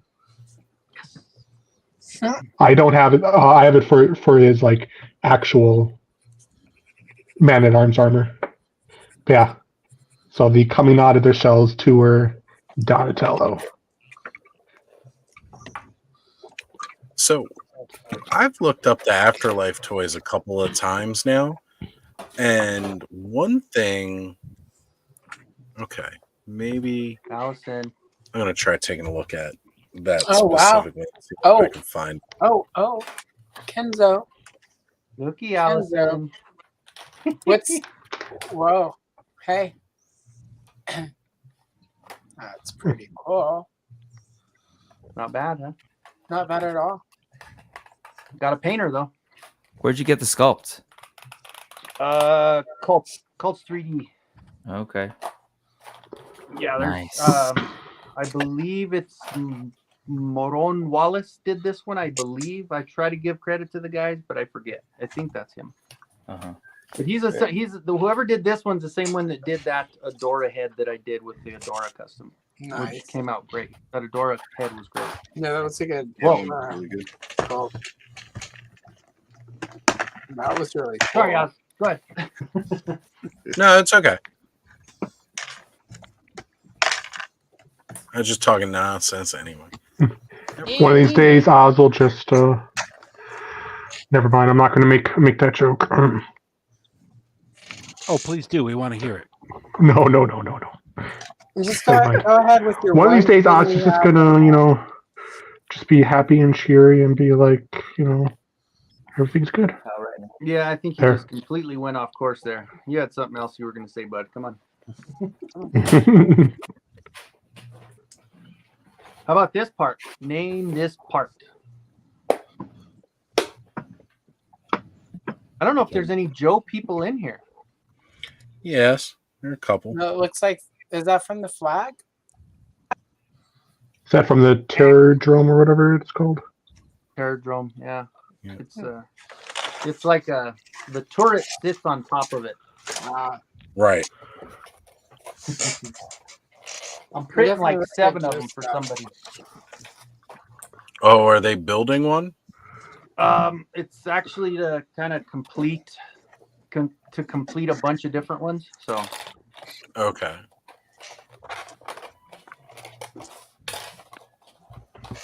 That's the other thing, like parts and stuff. That's why I got that scanner. I'm really excited. I want to make my own self and figure. Nice. I got this. I don't know if it's any good, but it looks pretty. Looks pretty cool. I know Travis had just picked. You got to scan those Mausers. Make an army of them. Yeah. So you can put, like, Bud had an idea to put like 8 of them on there at once. Yeah, I was wondering if the leg peg could fit into the wrist peg. Because if it did, you could buy like 12 freaking mouse jaws when they go on clearance. And all the like mouse jaw connects to the wrist with this like butt peg that's on the like Mauser. So take all the butt pegs and peg them into the like leg slots. Well, and it's like so you have centipede kind of movie, but you're doing it with Mauser instead. Thanos, the wrist peg plugs into the butt peg. There you go. There's a whole month of content for you. Oh my goodness! I am not doing another month of spicy content. That was too much. I'll stick to 1 to 3 times a week. So my sister thought this thing I was doing was like too spicy for the stream. So I actually pulled up your Instagram. I'm like, check out this. Check out this. And she's like, all right, never mind. I didn't know. She didn't know. She was like, Bud, that's I'm still so offended, like. Bud. I'm still offended. I know. Yeah, because Adam is so wholesome, everyone. He's wholesome. He's wholesome. He really is. Wholesome. I heard that. You can't. It was funny, I think, in that string, Mega J was like, "Why is that offensive?" And I'm like, "If somebody called me wholesome, I would be offended." Right. I'm not nice. Right. Yeah, Look, I'm not. I appreciate I'm the a good person. I'm wholesomeness. not a nice person. It's actually one of the reasons that I really enjoy watching all of Adam's streams.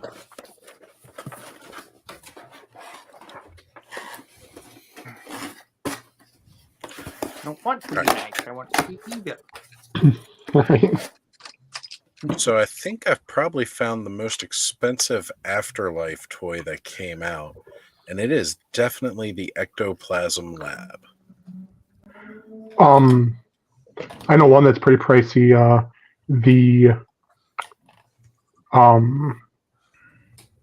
don't think it's Afterlife, but the Plasma Series Tully.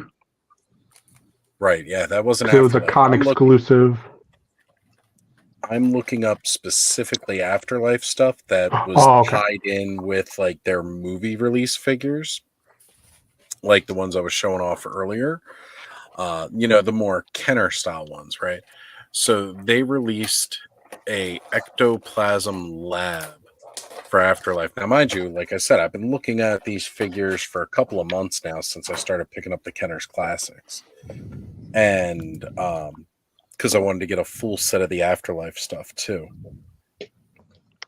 And I had not seen this toy until tonight. And I'm looking, and the only place I can find is one person selling it on eBay for like $102. Oh, never mind. I think I just found a way around that. Sort of. No, it's not really that much cheaper. Yeah, I was thinking of getting the Plasma Series figures, but I wanted to have 2 of the Demon Dogs. I didn't want to have to buy a second set of the like figures, and I tried to look up Tully, and I'm like, well, I guess I'm not getting those. Yeah, it's kind of what. Because me being a team or whatever completionist, gotta have 2 Terror Dogs, but not at that price. You need 2 Terror Dogs would have 1 kidney. Okay, fair. Yeah. This is why he's a team completionist. Gotcha. Okay. You know, I'm Filling such the a void. Filling the void. I live in such a different like headspace than you guys that when you guys started talking about afterlife toy lines, I thought you were talking about the Ricky Gervais Netflix series. Oh, that's a I'm good not Which is a really, I'm really not a good Ghostbusters fan, and I was That like, was a why good would they show. make afterlife toys? That would be the oddest toy line. I would probably buy some of those characters, but it just seemed A weird. Ricky Gervais action figure? Oh, hell yeah. That's exactly right. And if you've seen that show, there's like some His dog. Yeah. Yeah. And then like the postman, and you could get The the dead wife figure. Oof, Oh, that's that would be rough. but you could get a ghost, so I guess it ties back in, right? It could It be, does. It brings it right back. Yeah. You know, okay. Ricky Could be a Gervais Ghostbusters finally subline. sees his wife again. He's crying and he's Mhm. all happy. And then the guys show up and they lasso her in with the proton packs and they send out the little RC trap and catch her. And they go, well, we got another one. And, you know, then he just starts really sad again. That show's so good. It is one of the writing that's involved with it is phenomenal. I think haven't we talked about that show on here before, where it's like you feel almost guilty laughing at some of the stuff. It's like right, but then you got to remember that you are meant to laugh at parts because, like, it's a comedy series. I mean, it's right. It's written. It's that for British us comedy, right? People with terrible, disgusting senses of humor that Horrible, find the dead funny. But that's how we. Dead. My phone is about to die, so I'm probably gonna say goodnight All right, to y'all. Kenny. Thank you for bringing me on. I appreciate y'all and Good night. All right, good night. Probably see you next week. Yes, sir. I'll be here. Took some mashing and squeezing, but I managed to get all my cloth good stuff on with the armor with my coffee creamer shoulder. Oh, nice. Now he's complete. And I gave him a little extra purple because otherwise the paint I used for the coffee creamer shoulder would have just stuck out. All right. So I did find on Amazon.uk the Ecto Lab, but they want £40 for it plus another it said 13 pounds shipping, but they had no idea that I'm trying to get it shipped here, so that's not accurately priced for shipping at all. But I do have friends over in the UK that could get it to me. Too bad you can't use Prime shipping for that. Right. I just had to switch myself over to UK Prime. Still wouldn't get it in a day. It is a really cool place. Oh, sorry. No, go ahead. I was just saying, especially not with the holiday on Monday and the various weather calamities across the United States. Plaguing everybody right now. Yeah. Speaking weather-wise, Allison, Adam, how's it going even over up there? to It's cold. It's what was it? Hold on, let me check. I'll check the temperature right now. It's really cold. I went outside for about 30 seconds and I thought I might die. right now it is currently 4 degrees Fahrenheit. I didn't die, so we were in that afterlife conversation. And I'm currently sitting at -4. -4? Correct. But that's like Canadian weather temperature. Nope, I right? changed it. That's in Fahrenheit. That's -4 Fahrenheit. There we Oh, go. there you go. I appreciate you taking that extra detail. I for think us it's like Americans. Celsius -20 is stupid. We got Quip in the house. What's going Yeah, on? for us, Quip? 0 is actually freezing. It's 13 degrees here. Right. Whereas 0 to us is below freezing, which doesn't make any sense. You guys are weirdos. No, it doesn't. I've never understood it either. I was like, why is 32 Yeah, degrees water freezing? freezes at a negative temperature for you. That doesn't make any sense. Why wouldn't it be 0? because that's the way we were taught, and we're too stubborn to learn anything new. Imperial system. I'm a little bummed that this isn't hinged. Like, anybody else? Oh, really? Yeah. Yeah, because it always just sticks at this weird angle. You can't give them like a straight. Yeah, that is kind of annoying. Yeah. I don't know. It's weird. You should write them a letter and be like, "Why is your toy not unhinged?" Well, it is unhinged. That's the problem. I was thinking of the angle for that joke, but I couldn't. Stick it in your and you just get burr. Yeah, it's cold, man. I think I shared this last time, but Jesus Christ, this figure is awesome. Sorry if I took your Lord's name in vain. Oh, nice. But it's not my Lord. I think I need one figure from that line, but I don't know which one I'm going to get. I've got this one and the Kylo Ren. The Kylo Ren was a gift a long time ago. This was my gift for the holidays to myself. Not gonna lie, I actually like the Kylo Ren figure from that line more than I like how he looks. Like I have not again when he was announced. Oh, you mean in the actual movie? Right. Like I think he just looks Which version so much though? better. Because there's like 3. Like each movie has a different costume. Oh, wait, I'm gonna go back to because I think the first time I saw him done for that series was with the very first Kylo Ren, right? Right. And the full masked garb and everything like that. Because I actually really liked that design. Like I thought that was cool. And as far as Rey, even though I hated the last Jedi, like her outfit and the kind of grayer robes looked amazing. Did they do a shirtless Kylo Ren toy? That's what I was just gonna say. We didn't get high-waisted pants and no shirt. I wanted just to do like the John Oliver. I know a lot of Driver casual fans that probably would have picked that one up. Nope, the silver dollar saucer nipple Kylo Ren variant. That figure has the same appeal as Shower Bucky does. Pretty much. Totally. Shower Bucky. And if they were to give us that, I would not Yoko. complain if they redid a Hutt Slayer Leia because I'm for equal representation. So Exactly. give us both, and I'll be quiet about. People can't be on Hasbro if they're doing topless Kylo Ren. If they do right. Well, exactly. Hutt Slayer. And They'll still find a way to make it woke, but you know. They just don't want to be sued by Mattel for infringing on Masters of the Universe. There's too many nipples. It's our thing. You know what else I actually passed on today that was kind of a shock? We did stop off at a couple of Walmarts because they were kind of like right next to the Targets, right? And I'd been saying that if I saw them, I wanted to get them. They had the WWE Superstars, so the Masters of the Universe Buck system, but for wrestlers.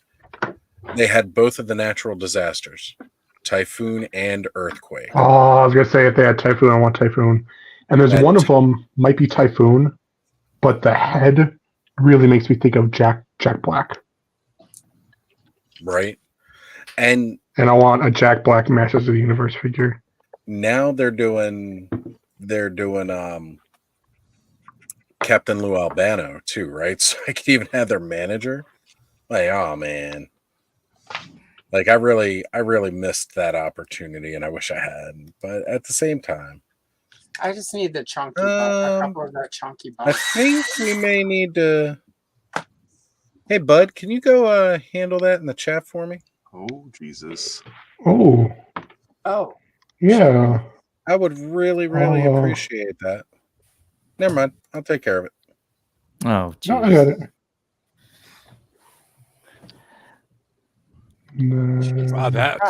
I ain't even playing around with that. Nope. Got to make the bigots afraid again. That's so mature. Got to make the bigots afraid again. Well, like I was about to highlight and say hello, and I saw N-I, and I was like, don't you do it. Don't you do it. What was the screen name?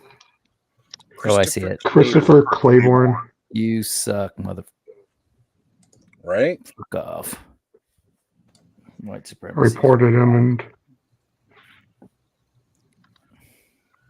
So Neil, gotta agree right here, right? He is all about what you got. Oh, look, John's got some natural disasters going on over there. Better watch out, John. I heard FEMA's rolling up with a camp out front your door. Yes, sir.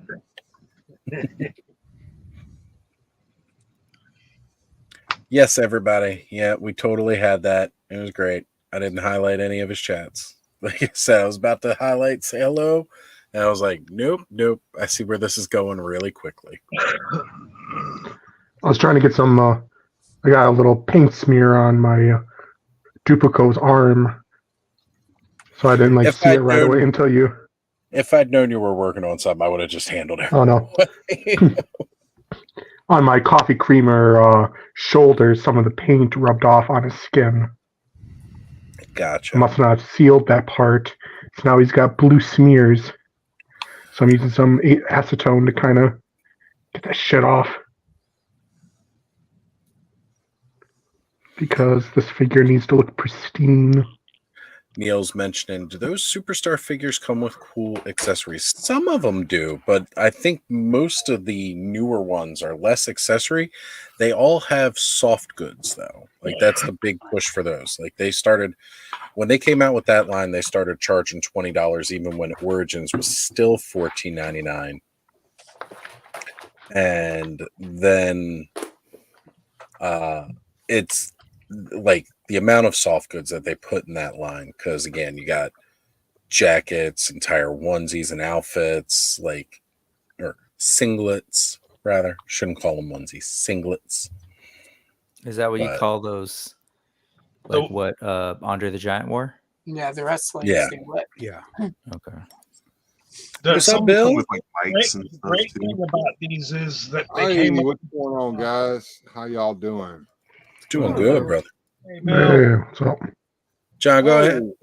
The great thing about these is that this actually is a great thing. Even if they do this in Bochu, they've already got the tooling now for the Big man. Big man. Yeah. That's what I like. Okay, John. Wait, John, for the who? John, does that figure, when you take his soft goods off, does he have a clean chest without any paint on it? I do not know yet because I have not opened him up yet. Yet to do his. I want a fat buck that doesn't have like the straps and shit painted on him like this earthquake over here. Looking at him, just from where I'm seeing right now, I'm not seeing any paint other than the skin at. I think he's bare chested. I don't think he has the ones painted on. Now I'm gonna have to put my feelers out. Imagine this guy over here. Seems like I just saw you a few minutes ago there, Jacob. Oh, you guys are hanging out over there, huh? You said you're going to bed. I lied. Yeah, I figured. Liar. Bill always jumps on for just a little bit to come over. Perfect timing, because I finally finished and about to open that Fire and Ice figure. Yeah, I didn't. Since you're back, you were saying something about the like bow. Like you found out a way to do it, because I can't get him to hold the arrow in the bow. Like, and I've seen people do pictures of it. I don't know if see up close enough. You got. I was actually. Oh, you put it through the fingers. Yeah, okay. I figured out that you could actually get in there, and then also the little. I don't know if you see that little tip right there. I've seen people stick it right in the finger too, like the way you're supposed to kind of hold it. But going through there, I thought it worked a little better. And then I put it on this side of the bow because I just did a short on him earlier, and I got him to really do it the way I wanted to. It looked a lot better like that. Let me see that one more time. See if I can line it up, kind of like that. Okay. Nice. Oh well. You know, I'm looking at that, and I'm wondering if that's possible to do with that Hasbro Hank figure from Dungeons and Dragons that won't hold his arrow and bow correctly. It took a lot playing with to get it the way I You can wanted. do it. His arm will break, but you can do it. Thanks, Brick. Extra heat. I'm so scared to touch that So- tank's arm, man. Bill, Anybody I get don't the know. Super 7 ones? Will I? Anybody? I hope to. You talking about the Super 7 I'm D&D not figure? pre-ordering. I usually wait to see what they look like in person. Thanos, are you talking about the Super 7 D&D figures? Yeah. I saw that, and I talked about that tonight and earlier yesterday. Look, I got my eye on the Skeleton Warrior, and I got my eye on the demon, the Shadow Demon. But the thing is, I've already invested my money, a lot of my money, in this Hasbro line, and it's fine. I don't think that I'm going to spend $55 a figure buying figures I already have over again. I know they're good. I know they got soft goods. I know they're probably going to be better as far as durability go, but I can't justify it. Sorry. I'm hoping they do a Tiamat, and yeah, that Skeleton Warrior looks really good. Yes, I lost Crowdfund all. team. I'm going to be over here for a minute. He's one of my guys from over at my chat. So hey, what's going on? I recognize him in your chat. Bill just, he jumps from one stream to the next, man. Got to do the channel surfing. No, it's the insomniac, insane crew over here that stay up all night. How long are you going to stay up tonight there, Ozzy? It looks 3 hours, 37 minutes, and 24 seconds. hours. Yeah. Have you done one of those yet, Oz? Nope, not yet. Don't do it, Oz. I'll do that when it's for a good cause. Yeah, we need to just save that for a fundraiser. Yeah, I'm not going to do 24 hours. If I thought realistically that it would be worth it to do a full 24 hours, I would consider it. But overall, it's like, honestly, after doing 6 hours, right? Like, people start to fall off. Now, mind you, if I was going for a full 24 hours, it would wave in and out, throughout the day. And of course, it would give maximum opportunity for people to appear on the stream. Because at different times people would have different availability. So again, it might be one of those things that I approach in the future, but I'd want to do it for the right cause, right? The Enablers did it this past year for a great cause. And I feel like if I were to just do it, just to do it, kind of almost cheapens that a little bit, If you do like a 24 or 36 hour stream, I will go out to a store. Whoa. All right, it's for a good cause now. Stream at that store. Yeah. And I will live stream it.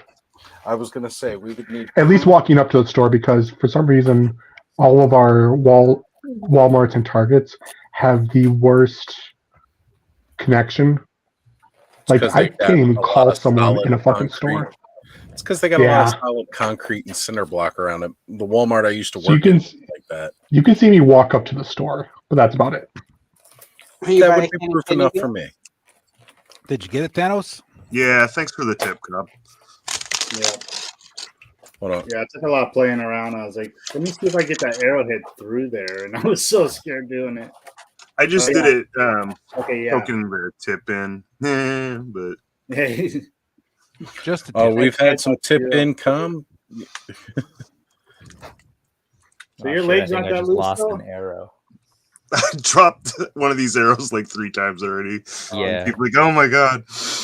And they're black too. The plastic, so it's got not a clamshell, but it's got that top layer that kind of keeps everything in. Yeah. And I just looked down and like one of them was hanging out, and now there's only 2. Oh, never mind. It fell into the other one. All 3 arrows recovered. You haven't lived until you've wallowed in the floor looking in the carpet to find vintage superpower green arrows freaking arrow. I think I said I never had the pleasure of that I had a cousin. That was my favorite figure as a kid. Yeah, I had a cousin who let me borrow it on a road trip, and I gave it back to him, but I didn't get the bow or the arrows. There's the figure. He had probably already. It's nice you took a road trip with Green Arrow, though. Did you feel like Green Lantern? He called himself Hal Jordan the whole week. The Hal Jordan Superpowers figure did come on that road trip, though, but I did not. That was a great figure. That was an excellent figure. See, one of the best things about these long streams is how many people just use it to like keep them company, right? So Christina's watching. Adam's playing his video game. And while he's playing that game, he's still listening to what we're all talking about. He's not watching and seeing what we're bringing up and everything like that, but he's still listening. That's what I like. That we offer companionship for people. Like, you got a crappy 8-hour day at work, come listen to us bitch about toys and the price hikes and all like that. That'll get you through. Yeah, that was fun. That was I always fall asleep in the stream, so it's kind of like we all have a big, orgy or something. You're so excited. You fall asleep at a lot of orgies. Bill in the DMs this week about the price hikes and the cost of shipping and all that. I don't see an end to the price hikes, and I think the days of buy $10 and get free shipping is over with. And I think that the economy has got a long way to go before it recovers, and prices never go down. I've already lived through this 2 or 3 times. It happened when I was a kid in the 70s. It happened $10. When the market crashed and that last recession that we went through, and it's happening again. The prices go up.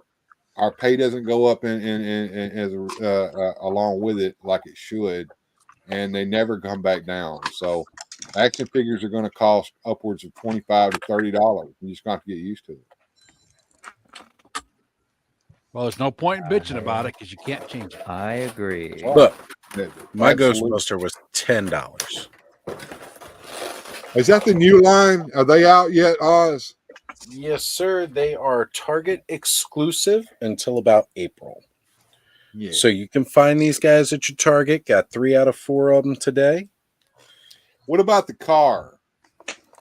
Car's out as well. I did not pick up the car, but is the car a repop of the car that they released with the real Ghostbusters here last year, year before? No, the Ecto one that is out for the movies is different from Kenner Classics. Shit. So this one is from Afterlife. Okay. This is a different mold completely than the Kenner clear, Classic. we're not talking about the Ricky Gervais show. You're big in we're yourself. I want to see that better. Afterlife. All right. Got it. So I got this a little bit earlier this year to go with my Kenner Classics. Come to find out the Kenner Classics figures do not fit in this one. So is that 1/18 scale, Oz, or are they for 5-inch figures? What size? This is for 4-inch. 4, so it's 1/18. Okay. Yeah. So they're a little bit smaller than the real Ghostbusters. Little bit, but that makes sense because they're kids too, right? Well, but how do the real Could- Ghostbusters scale with that car? They do not fit in it so well, from what I've heard. My actual team of Ghostbusters is still sealed, and I just dropped the seat. Hold on.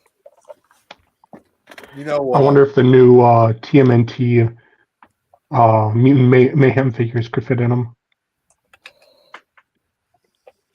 Probably. They also have more articulation, so you can bend them. And Jeff is saying, I don't like that Ecto one. I like the real Ghostbusters Ecto one better.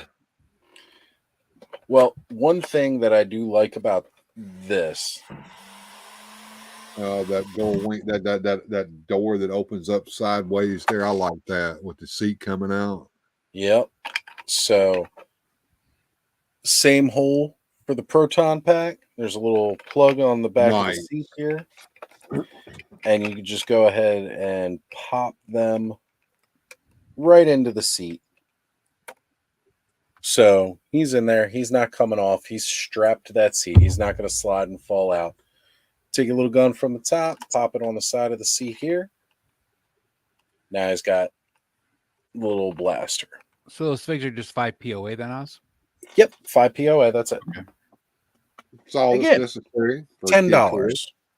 These are kid toys. They're not adult collector toys. So they need to have some playability there.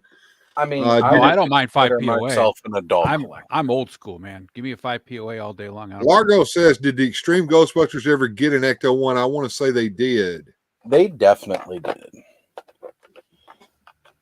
They definitely had one because it was different.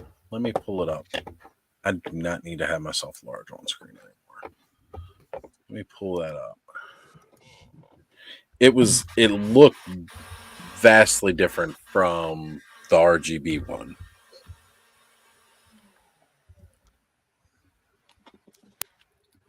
Naked Man Tangent Cobb. When you said loose legs, are you talking about like if you shake it kind of thing and they're just flopping around? Yeah, mine were what level of right up looseness are we talking at the waist, the ball pegs in there. Like you just want to do the splits. Okay. Yeah. So this answers your question. Yours aren't It's bad. not that loose. Yeah, this one on mine is just. I was having such a hard time trying to pose them and do my video. I was getting frustrated as hell. Oh, that sucks. I just warmed him up tighten too. them up somehow. What about that? At the waist and the back, do you get a big gap in those? Oh yeah, I've seen that. Yeah, especially the back, man. When I but it's a little hole, right? Huge gap in the back. Yeah. I know the legs are something I'll probably work on. I'm just like the gap is only if you like totally give them the yeah. That's what I said crunch, in my video too. I was like, I'm not really gonna be bending them that much, but bending back and stuff. The front's not as bad, but the back has a big one. This feels really good though. Off the just out of the box playing with him. I love the way they have him moving. He's not, and I just played with that import V-Toys Asura, so that thing was crazy compared to this, but it was pretty good. I will say the Extreme Ghostbusters Ecto 1 apparently has extreme ghost-busting sounds. Ooh. Like we what? all know Press the button, it goes extreme. Lincoln Park? What are we talking?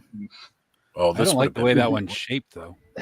Right? Like it's really big. I mean, it looks like it came straight from the show. Oh, for right? sure. But yeah, it's like real big back here, then it gets real narrow up front. I do like all the stuff on top though. Like I agree because this to me, like, I mean, the front of it almost looks like the DeLorean almost. Little bit. I know it's sacrilege, but did they ever make toys for the other Ghostbusters cartoon with the gorilla Tracy? Yeah. Yep. They did. Yeah. They even made a whole base. They had their The whole best house. place set They had ever a made. car and everything.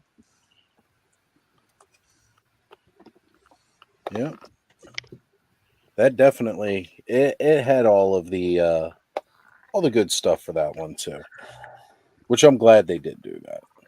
Because it needed it. I like that Ghostbusters cartoon. I'm not as big of a fan of that one, but that Filmation cartoon was actually based on a live action show with Larry Storch in it, if I'm not mistaken. Yep.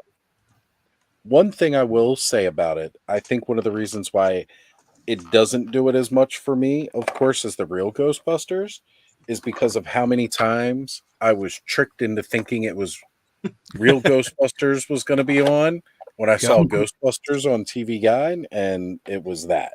Yeah, I think the problem with that though is technically the Filmation Ghostbusters are the real Ghostbusters because they existed first. They were first, and And they then had to work out Columbia a deal. Pictures effed Filmation over and told them, "Oh, we never made any money off of Ghostbusters, so we don't have to pay you the royalties for using your name. By the way, here's the toy line and a cartoon." So yeah. That's a big part where Filmation went bankrupt was because freaking Columbia and the Ghostbusters movie. But I'm not bitter. No, it doesn't. Love you, Allison.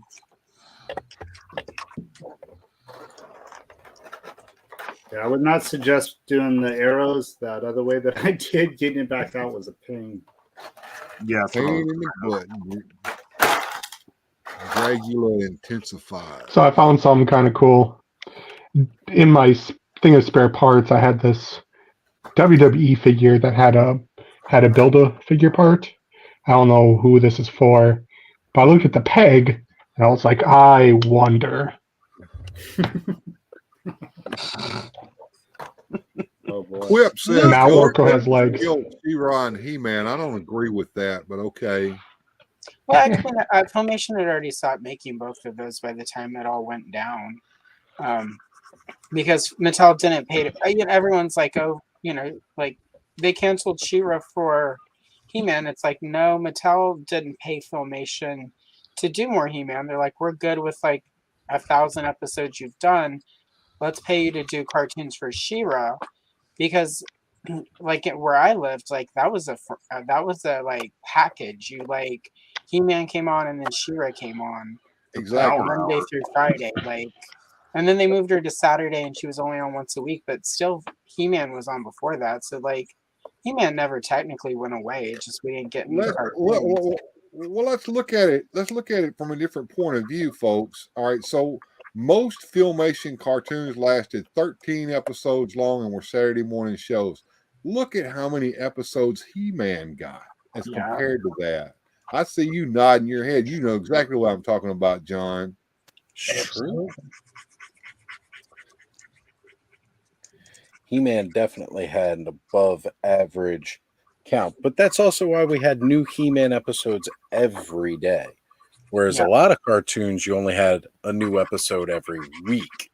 He-Man had it daily, 5 days a week, new episodes. That wasn't from syndication afterwards. That was during its run. It was getting them daily. Yeah, it Even had when they did a number of episodes compared to the normal 13 episode Saturday morning cartoon that got showed in perpetuity for years and years and years, the same 13 episodes over and over again. I'm looking directly at you, Batman: The New Adventures. Oh my god! Right. Even later on, when they did reruns of the Filmation He-Man and She-Ra, I almost felt like it was on like every single day. It definitely was. I grew up with it, and I still haven't watched every single episode of it. I can tell you now, and I've got it all in there on DVD. Because I really wasn't watching until like 1990. You have maybe? to back in the day. You had to have so many episodes Like 3 or 4. to go into syndication. So like that's why when Super Friends went into super syndication, like you would get a couple weeks of the Challenge of the Super Friends, then you would get the shitty episodes with Wendy and Marvin, and you get shittier episodes with the Wonder Twins, then you would get Challenge of the Super Friends, because that was all in a Super Friends syndication package. And so did you prefer Wendy and Marvin or the Super Twins? I didn't like any of those fucking kids. Give me superheroes. I'm making the superheroes. But you're not bitter. Zan and Jano, I like Zan and Jado. I don't need to have like somebody I can relate to and like some kid to relate to, because kids suck. Like, give me superheroes. Like, if you need to put kids in it, there are Teen Titans. We give us some Teen Titans. I don't need no Wendy and Marvin, no made up Wonder Twins. BS. It's BS. And this kid's back to their planet. And give us like the Teen Titans, because those alien kids were boring. Form of a bucket of water, shape of an eagle, but it's not a real eagle; it's a made-up eagle. No. Well, and remember, turning into an animal, you can he had the superpower into a water creating a form? bucket out of nothing. I think it's 100 episodes. That monkey was the worst. That monkey. Space monkey. No. Thank you. Where did he keep that bucket anyway, John? I think Thanos can prison wallet. I liked the it's amazing what can be shoved into the anal cavity. I like the international Super Friends, like Eldorado. I mean, this is for Quip. They are cliche as hell, but I liked Eldorado, like Samurai, Apache Chief, like all of those were cool. I liked Rima the Jungle Girl. She was like there for 2 or 3 episodes. Like, give me those. But those kids, no. Back to your planet. You're boring. You're annoying. They were always getting into hijinks. Like, what? No. Oh, like, the why are the hijinks. Super Friends hanging out with these kids who keep getting into trouble? Well, they based those kids and the monkey off of Space Ghost, so that's why they got into. I At least it wasn't Donnie and Marie. Is that a WWE ice cream bar, Thanos? Excuse me, brick something? No, man, it's not. No. It's even worse. Feel free to judge me, but it's a keto ice cream bar. Okay. Oh, Jesus, Brick. Get off my lawn. You're wasting your time, Brick. Halo top. No, dude, it's actually really delicious. No, trust me. Tiny It's carb. frozen protein. What do you think they use for that? No, it's fat. It's all fat. Best Keto is flavor, all fat. I don't know, man. Oh yeah, that's Times true. Yeah, change. keto stuff is yeah. True. It's all fat, baby. Flavor. Yeah, Sean brings up no a pretty carbohydrate. he said the Super Friends stuff was all different series. They had like 4 or 5 different shows. Well, the syndication package also included some episodes that were never shown on Saturday mornings as well. Yep, it was just everything Hanna-Barbera had for Super Friends. There was and there was a whole bunch of episodes where it was all a bunch of fairy tales. I didn't like those at all. Yeah. Oh, that's right. The fairy tales. Oh my Oh god. my Yeah, God, those Benji are Grimm and the oof. Thing cartoon. Yesterday's podcast. Thank you for bringing up something I wish I. Hey, Derek's back. Derek. That's I liked the New Adventures of the Wonder Twins, the shorts that were on Adult Swim for a while. Those were acceptable. I liked the Wonder Twins in that shit. But I didn't The know. Aquaman dance party. I don't know why the Wonder Twins like passed my BS radar. I was down for them for some You were reason. younger than I was at the time. That's You true, were- but I was also very mad at Seven's Arc 7 in G-Force. So You I may don't know. still be younger. I loved now, G-Force. Maybe. Axion figures is like, get off my lawn, you kids. Yeah, he's older than me even, so you know he's old. I'm old. I'm so old. My best friend in high school was Cher, a dinosaur, and a fossil that we call Cher. It's her old nose. It's its own thing now. So, but yeah. When I was a kid, you could still buy pet rocks in the store, so that's how old I am. I remember those damn things. I remember suckers. Those are I just got my embarrassing. pet rock That's in the wild. They tried to push those back out into the market. My mom was like, I had one. You want one? I'm like, no, I do not. Please get me a Star Wars figure or a Darcy doll or an outfit for Darcy or some fucking Raggedy Ann and Andy shit. Don't give me no fucking pet rock. Can go in the yard and get a fucking rock, Mom. Thanks. Actually, it could have been a Star Wars character. It was Geode, but Yeah, I remember that. That It did. was Did that ever take off? did whatever take off? High Republic Geode? Yeah, that High Republic crap. Did it ever go? I anywhere? mean, That's you my don't wanna favorite ask me Star because Wars I right took now. sure as hell took off for me, but I don't know. That's my favorite Star Wars I dig right it. now. Wasn't And there then like I- a whole like rock characters in He-Man Yeah, that they Geode. did off the Somebody pet rock? mentioned it just a minute ago. Well, you had the Rock Warriors, Rock the Stone on. Warriors, right? And Rock Stone on and Dog. Stone Yeah, Dog. but Geode was just a big Transformed monolith that into- sat in this spaceship and was a rock, right? Yeah. No, he's different. Like he would sit silently and then he would appear elsewhere. Used And then we cleverly. had in the book. meteors. It was almost like that rock creature that was in the Legion of Superheroes in the 80s. What was his name? Brute or some shit? He was cool though. But then he evolved and like fell in love with the White Witch. And I'm like, why has he gotta like date a witch? Like, why can't he just be a rock person? It was And why's it got to be a white witch? yeah, right. Well, and yeah, exactly. Because they wanted to market to the Starbucks crowd. Well, and Legion of Superheroes only had one black character, Tyrock. He was from a different fucking dimension name was where all Karen. the black people had went to live. What the fuck was that, DC Comics?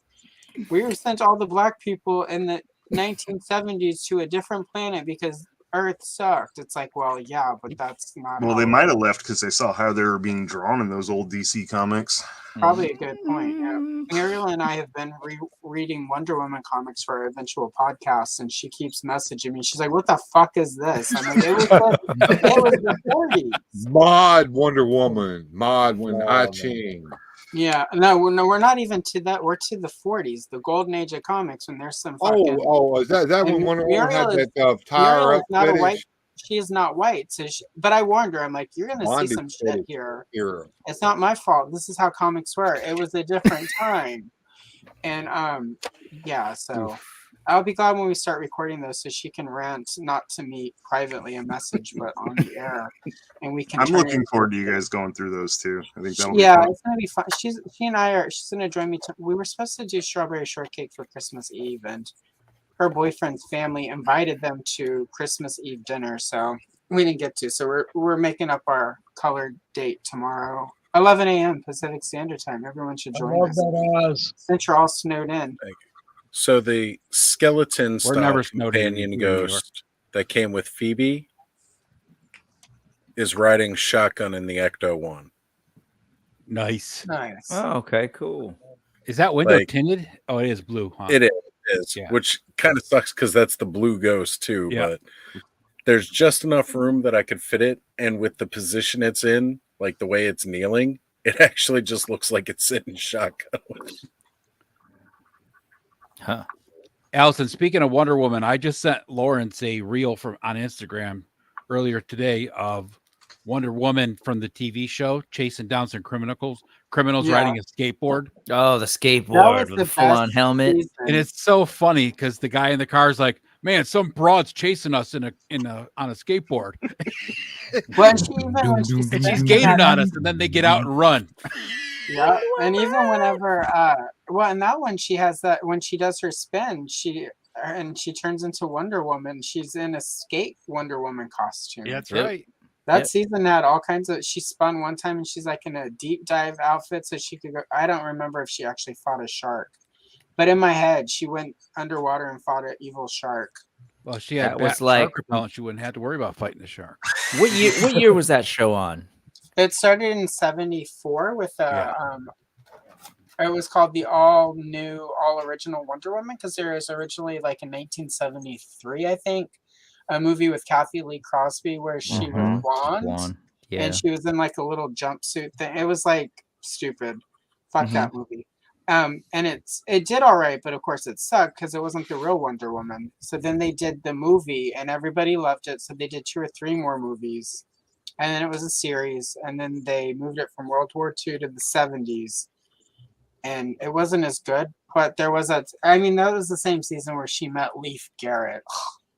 Sorry. So was it when did it end? Like in terms of making new episodes? In our hearts, 1979 was the last New Year. But in my heart, it forever, except that Leif Garrett, whatever. And it stayed on the air because I was born in '76, and I remember as a kid that was like my favorite. I remember when it went into show. syndication, and I would rush home from kindergarten to go watch it. And the stupid bitch down the street, Denise, was like, "I don't like this one. It's where she and Steve Trevor are hanging out." I'm like, "Go away, Denise. Nobody likes you." That little girl had hairy arms. Find like Carl, Denise. Go hang out with Carl. I bet Denise is married to Carl with her hairy. My mom, she left our house one day, and my mom was like, "That little girl has arms hairier than your dad's. What is up with that?" And I'm like, "I don't know, mother." But she's rude. I don't like the little. And then mom called her the little monkey girl. So if you ever wonder where I get it, it was my mom. I was just gonna say. Yeah, for whatever that was like that was easily my favorite show. It got replaced by eventually, I guess A-Team first and then Knight Rider. I forget what order, but and then my youngest kid when he was born got really into superhero what are they called? Superhero girls? No, superhero. Yeah, the superhero girls. Superhero girls. Yeah. And he dressed up as Wonder Woman for Halloween. It was rad.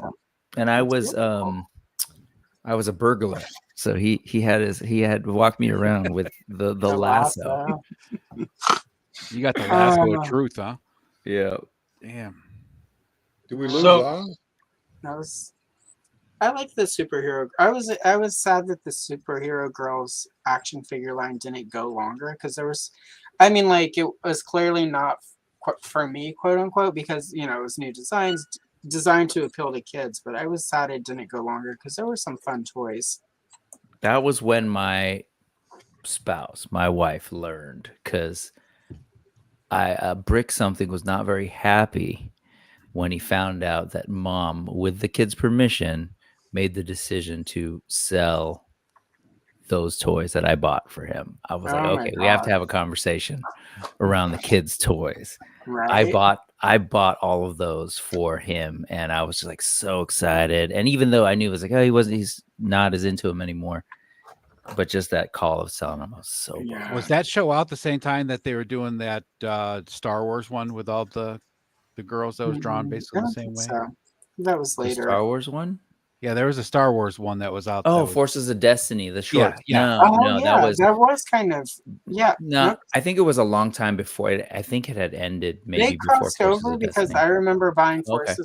my Forces of Destiny Ahsoka, who's over there now. I got her at the same time I got the big gift set of the superhero girls that had Hawk Girl. So. Well, I got the he had the action figure ones. There were like superhero girl, like larger dolls, and then there were smaller ones. Yeah, I only got the action figures. They were cool, have those man. weird heads. Yeah, they had vehicles, and I was super into it. And I was just wondering because I got my 20-year-old, my daughter that's going to be 21 soon. Back then, got her like Bo-Katan and whatever else they had. Yeah, they had. Well, it was Padme, I think. Yeah, the Padme I've got actually all except the Kylo Ren Rey double. I think they had a Bausch Leia too. They didn't ever release Bausch. They have. Oh, they didn't. She was in it, but classic Leia that was in a 2-pack with R2. Then there was Hoth Leia, Endor Leia. I missed that Endor Leia. I want that one. It came with an Ewok. Yep, it did. Yep. It did. Good looking Ewok too. I'll look and see if I have an extra one, Adam, and I'll see if I do because they would be opened. I'm pretty sure I do because I'm looking at the shelf and I have that Forces of Destiny Leia. Oh, but the dress was extra. Okay, because there's an Ewok Celebration Leia dress, but it's on an extra ceremonial Leia from. Yeah, I was gonna say that was like a deluxe set that came with Leia in her green fatigues plus the dress plus the Ewok. That one was. If not, I do kind of want to get a second one anyway, so that I can customize some stuff. So if I end up getting an extra one, I'll get the Ewok too, because he's flocked. So yeah. But yeah, no, the only one I didn't get was the Kylo Ren Rey 2-pack, and it was just because it was spendy, and all the Kylo Ren Rey people that stand those characters were really rabid about getting them, so they were expensive. And I'm like, I'm not going to spend that much. I've got 2 different Reys in that line. I don't need that one. So that was a cool line, though. It was weird though because it's like some stores had it in the pink aisle, some had it with the Star Wars toys. Like they clearly should have asked me what that toy line should have been because it would have done better. Mine was where I bought my daughter's here. It was actually in the little kids stuff. Yeah, so some stores even had it like preschool aisle, so it was weird. Like I don't know. Hasbro / Kenner has tried so many times to do girl lines for Star Wars, and they always fall short. Yep. And it's like it's always because they try to like tread that line between action figure or doll, like which is a good time for me to plug my large size Princess Leia video that's on my channel right now. If anyone wants to go watch that, it's got a lot of views. It's doing pretty well. It's pretty good. Anyway, Allison, we were talking about earlier. When you collected She-Ra as a kid, did you get the Horde figures as well? No, my brother got all of those, so we had them, but I didn't play with the Horde. Another brother, Bill, yeah. Yeah, my brother had all of that. Like technically we had them, but I didn't. I preferred the mini comic and the storybook She-Ra where Catra was the villain and the Horde wasn't anything to do with it. I wanted like Scorpia and Shadow Weaver or whatever as toys, but they would have 100% just been Catra's friends. Like that first mini comic where Catra is like this barbarian queen who has all of these barbarian warriors and these cat people and flying cat bird things. Like that's my She-Ra. Like that, I prefer that. Filmation is fun and all, but it's like I prefer the high fantasy, like where like Adora and She-Ra are just the same person. There's no secret identity nonsense. Like I don't know. Like the Horde is fine. I enjoy people who like the Horde. I like the Horde for He-Man, but for She-Ra, it was always like, I just want Catra as the jealous beauty to like lead the barbarians and use her black magic, and She-Ra like to not beat her up, but conquer her every time. So, Allison, which Which Leia video was it? It's called "The Missteps of Kenner's Large-Size Princess Leia Figure," because you got to be a little clickbaity with your title. So we've got this guy in here, and It's true. Total. I don't know whose channel he's coming in from. No wonder why trolls myself are coming after you. Well, if you got nothing else better to do, dude, that's fine. The funny part is you're still giving us a view. So, keep on watching. It actually helps our engagement.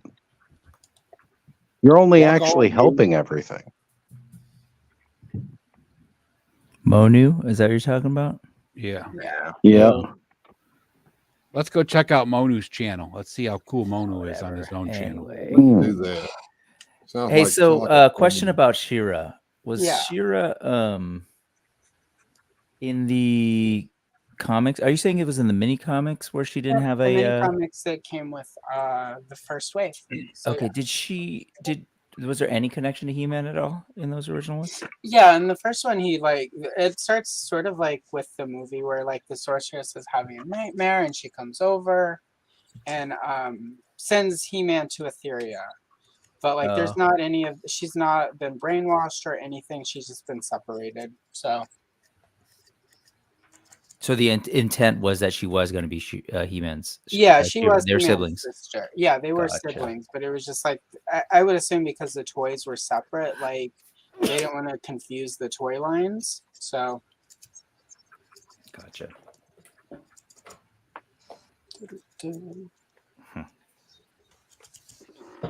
Yeah, we were just curious earlier because, like, boys not playing with She-Ra unless their sister had them. It went the other way too. I had a She-Ra as a kid. Not a bunch of them, but My sister had a bunch, but I had to play with them. In fact, it was actually my sister who originally had, which eventually became mine, but like He-Man, Skeletor, Prince Adam, Evelyn, like she had all those figures, and then when I got of the age where I was playing with them, I just started playing with them. I remember we played with 12-inch G.I. Joes in my friend's sister's room when she wasn't there, played with her Barbies, 12-inch Joes, until she came home and caught us one day, and then she started playing too. She's like, "Oh, you guys play with my dollhouse with your Joes? Let me play with you." Oh yeah, I play Barbies with her too. I'd always take a Play-Doh and make like Play-Doh food for them and stuff. That's awesome. Purple steaks and all kinds of stuff. Yep.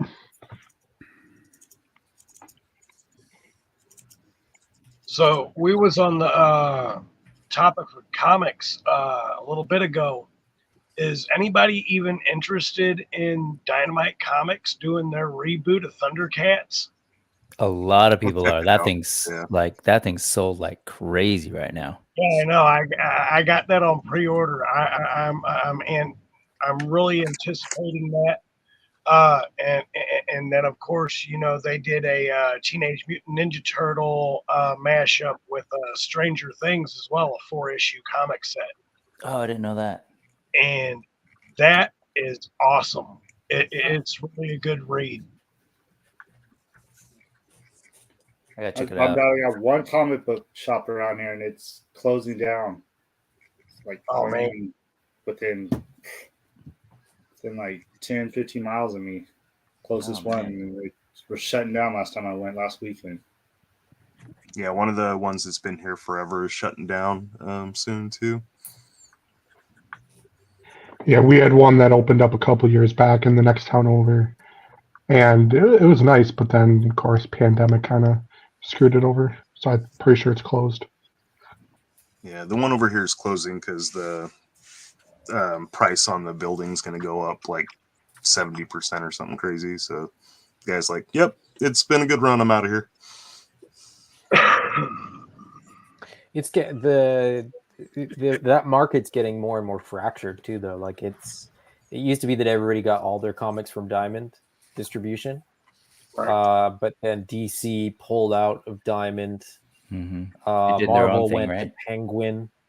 Like the book distributor is doing Marvel. So it gets harder to navigate, and then shipping is getting more complicated, more expensive, because instead of getting one shipment, you're getting 3 shipments now. You're getting something from DC, something there. Where do they ship from?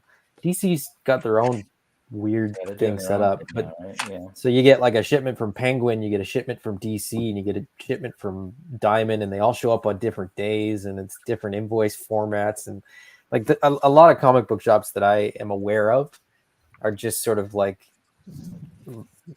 Thanos, like you said, they're kind of like, well, it was fun while it lasted. Like, but it's getting. I buy a lot of comic books, but I'm backing off on a lot of them because a lot of them are just I mean, Spawn's still $3. We covered that. Spawn's still $3. That price hasn't gone up. Did I hear you almost say garbage? Yes, I agree. No, I wasn't going to say that. There's still a lot of really great books out there, but when they there's arbitrarily raise their price, $1, that's effectively, a 20% price hike, just not for any reason. Not like, oh, we hit issue 50 and issue 51 is going to be $1 more or something. It's like issue 27 is still 24 pages or whatever, and it's $5 instead of $4, and you're just like, I think I'm out on that title. I'll keep the $3.99 titles. The $4.99 titles, I'm like, yeah, nah, I'm good. Yeah, it's crazy because I remember when they were under $1. Like, it's crazy. 68. Yeah, when I was cheapest I ever got. When I was buying them, I think they were like $1.25 in the like 90s. If the Canadian dollar changes, the price of my books goes up or down. So that's on a good day, they're more affordable, and on a bad day, they're even more. I still have some of my original 30-cent comic books that were Star Wars. Yeah, see, I never bought them when they were actually, cover price at 35. I bought back issues that were 35 cents, but. I remember when they cost 25 cents. Oh yeah. Yep. That one up. Yeah, they're like 70 cents when I first started buying them. So yeah, I remember that 75-cent price point, but 60 something I had. Of course, back then you could actually go to almost any store and see a whole complete spinner rack of comic books. Also, so hell yeah. Oh yeah, even until like the late newsstand versus direct. Yeah, that was up there for a couple of years too. That's our local drugstore used to have like a spinner rack and a little like wall rack. When I was a kid, there was 2. So I lived, in the middle of nowhere. There was at the time, I think there was like 4 proper comic book shops in sort of the city, but I lived across the lake, which was considered like really far away. It's like 5 miles. But there was like a strip mall that was right across, like a field from me. And there was it was a pharmacy, but it was like how some of these like smaller local pharmacies are more like a CVS or like a Walgreens, where they're kind of like they have a little bit of everything. And then there was a bookstore, and both of them had comics, but they didn't always have the same one. So it was like I got to go to like 2 shops shop for comics, and they were like 2 doors down from each other. So I feel you on that, Adam. Like growing up, we had ABC Comics. It was like right around the corner from my house. Come to find out years later, a friend that I made in middle school, his dad actually owned that comic shop, which was kind of cool. But growing up, we had first release. Yes, it is. Ooh. Oh, I got that too. Hell yeah. Very nice. Oh, but wait, that's a trade. Off the rack, people. $3.50. Oh no, wait. Killing Joke was a trade. That was a trade. Yeah. Well, it was a graphic novel. I don't think they called it a trade. We called them graphic novels. Prestige format comic book. and it cost $3.50, which was expensive when it came out. That was insanely expensive. And now they're for a like comic 20 bucks. Yeah, Well, well, that it one's worth equals more than out 20 bucks. basically. I bought But, this in probably, I want to say around somewhere between 1987 and 1988. It's got a copyright of 1988 in here. Yeah. Yes, it is a Right. first printing. I don't know if you can see down here at the very, very bottom, but I think prices have probably gone back down, but that's worth something. Well, yeah, I would My leg save is up. getting looser as I play with this. Sorry. But yeah, I would save up my entire month's allowance. Prices of just a newsstand, what we call the newsstand issue of comics nowadays. No hold a key. Anything. I didn't think that came off. Well, they don't do like they all have a barcode. Like there's no differentiation now between the direct sales and the newsstand stuff. But I remember that when that was a big deal. Like if you were a collector and you're like, oh, but that's a newsstand one. I don't know. I mean, like I'm kind of rather have direct. I'd rather have the Spider-Man mask than a barcode in the bottom corner. Like it makes any difference at all. Hey, they used to differentiate that though in the actual price guides for the comic. Well, I know, They and I did. mean, still to Crazy. this day, there's something like there's some that still have a variance in the price, but for all intents and purposes, now nobody really cares. I could remember care all less those- whether it's a newsstand issue or direct market. I don't really care. Yeah.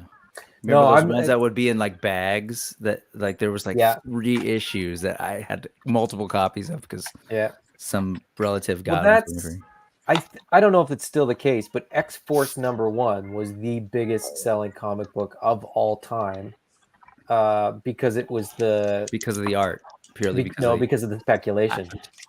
Kidding. Speculation. Because Good God, I remember people bought 30 number one copies of every it week. because Multiple apparently the story's 30 different in covers. different. No, I don't think so. The story's different? No, it's not. That's what I'm saying. Oh, I was gonna say. Ooh. That was back. I still got a- That was when comic book was. So that comic one books were- was better selling than the Jim Lee X-Men ones with all the covers and stuff. Do they count the covers or? They count them as unique. If it has a different barcode, it's a different. Gotcha. But yeah, I mean, yeah, the Jim Lee X-Men #1 had 5 different covers because it had the 4 covers plus the gatefold spread cover. Yeah. But I don't think that one sold. Like Spawn #1 probably sold more than like all the Image #1s sold a boatload too because that was during the sort of speculator bubble with comic books. And now, issues 1 through 5 of every one of those Image books is worth nothing because there's millions of them out there. Because everybody that thought they would be worth something bought too many of them and actually made it so that none of them were worth anything.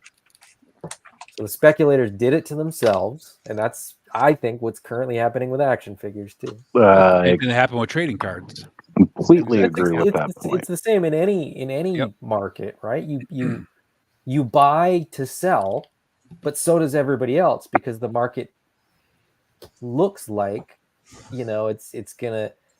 Oh, this is a fruitful Mythic Legions investment. is exactly in that right now, where the first few waves of figures before there was a huge increase in popularity and sort of consumption of those figures were pretty small runs. And so if you had extras of those, you can now sell a basic kind of unwanted figure really for like $100. That's like the base price for the first couple waves. But now people are buying speculatively, but there's way more people buying there's more people buying speculatively than there were buying to own them with the first few waves. So then you kind of go, okay, this math isn't mathing because unless that market increases, to the point where all of those speculative buyers have buyers for their product, right? Which I don't think it will. Well, and there's a lot the more bubble has people. burst. there's a lot more people on the boat now with Mythic Legion, so they're not going. Well, that's back what I'm saying. That's what I'm saying. And then there's also like, we know that like, oh, don't go backtrack because version 2 is going to kick ass. Yeah, we've started to learn, right? Like, there's not as much need. Like, you go back and get Atlas 1, right? But look at what Atlas 2 is giving you. And Atlas 1 is the price has dropped. Vorgus version 1, the price has dropped. Like, a lot of it, because it comes down to, are you a completist or do you want the character? Because if you want the character, exactly, like, I don't need to be a completist. Like, I was going to try to be probably about as complete could be with Origins, right? But then it was like, you know, my completest version of that was, I'm not going to worry about the con exclusives because I'm not actively going to conventions. And this was me and just aftermarket prices, screw that. Well, this I was hate aftermarket. I don't buy anything aftermarket. Yeah, I try not to, unless it's like Amazon that and it's dirt. faker duplicate. You're looking at like $350. It's like, yeah, no, it's a $60 figure. Oh, it was 60. That's why I don't own that. But it goes. I mean, that's part. Like, I don't like paying aftermarket. I'm just gonna custom paint my battle cat. That's why I have the Scalpers sort of scalp. Well, I was wondering if perhaps we could get some little sweet revenge on those scalpers with these reverse flash figures that are selling for like $80 and $90 over there on Evil Bay. Wouldn't it be wonderful if within the next 2 months they flood Walmart with all them figures and those idiots that bought all that shit up are sitting on to that make crap? make it even worse, Bill, they were giving away reverse flash at PowerCon. Really? Yeah. Where do you think most of them ones on Evil Bay probably popped up? They paid zero money for them. I'm wondering. I was thinking maybe that somebody had some inside dope on the Chinese factory and were getting that shit sent straight from China to them. I don't know. But if anybody gets a reverse flash and they think about old Bill over here, just send me one my way. But I'm not paying for it on Evil Bay. They're Which stupid. reverse flash? Superpowers. Superpowers. Yeah. Oh, superpowers. Okay, I thought it was super DC multiverse. Yeah, multiverse they were giving away. They didn't give I away. was gonna say I'll pull out my DC multiverse one. Yeah, And now I'm talking about the show it off. Todd McFarlane's reverse flashes. They're asking insane prices for that over there on Evil Bay, and they're doing the same thing with Black Mana. And the Black Manas are starting to show up in force at the Walmarts, I've heard. So I'm hoping that those idiots will lose all their shirts on that shit. I mean, I gotta say, for having as many retailer stores around me as I do have, I can't find past wave 2 of superpowers. They've got a ton of wave 1. Yeah, like John Stewart's. Right. Those first 2 waves of Batman. It's the same thing that happened with the Origins. The Walmart overbought all that crap, and Target's not carrying them. So it's insane. The vehicles came out because they're on a different SKU. The vehicles are on a different SKU than the action figures. So the vehicles showed up. You got the Batmobile, you got the Invisible Jet, and the Whirly Bats are starting to show up now too. But that last wave of figures, they've yet to be seen. And if you want a John Stewart Green Lantern, I can get you hooked up there, buddy. Yep. My Walmart had the John Stewart's on clearance for like $4, and then I went back again like a week later, and they were back on the regular pegs at 10. So yeah, and that's because they weren't supposed to put them on clearance. Yeah. But there's a shit ton of them. I've seen people buying the vehicles on clearance too. But I've yet to see a Supermobile or a Batwing 1 on clearance in mine. I got a Supermobile for $8. The Batwings just went on clearance at my Walmart last week. Yeah. My FOMO'd up ass went and bought them out at full price year before last.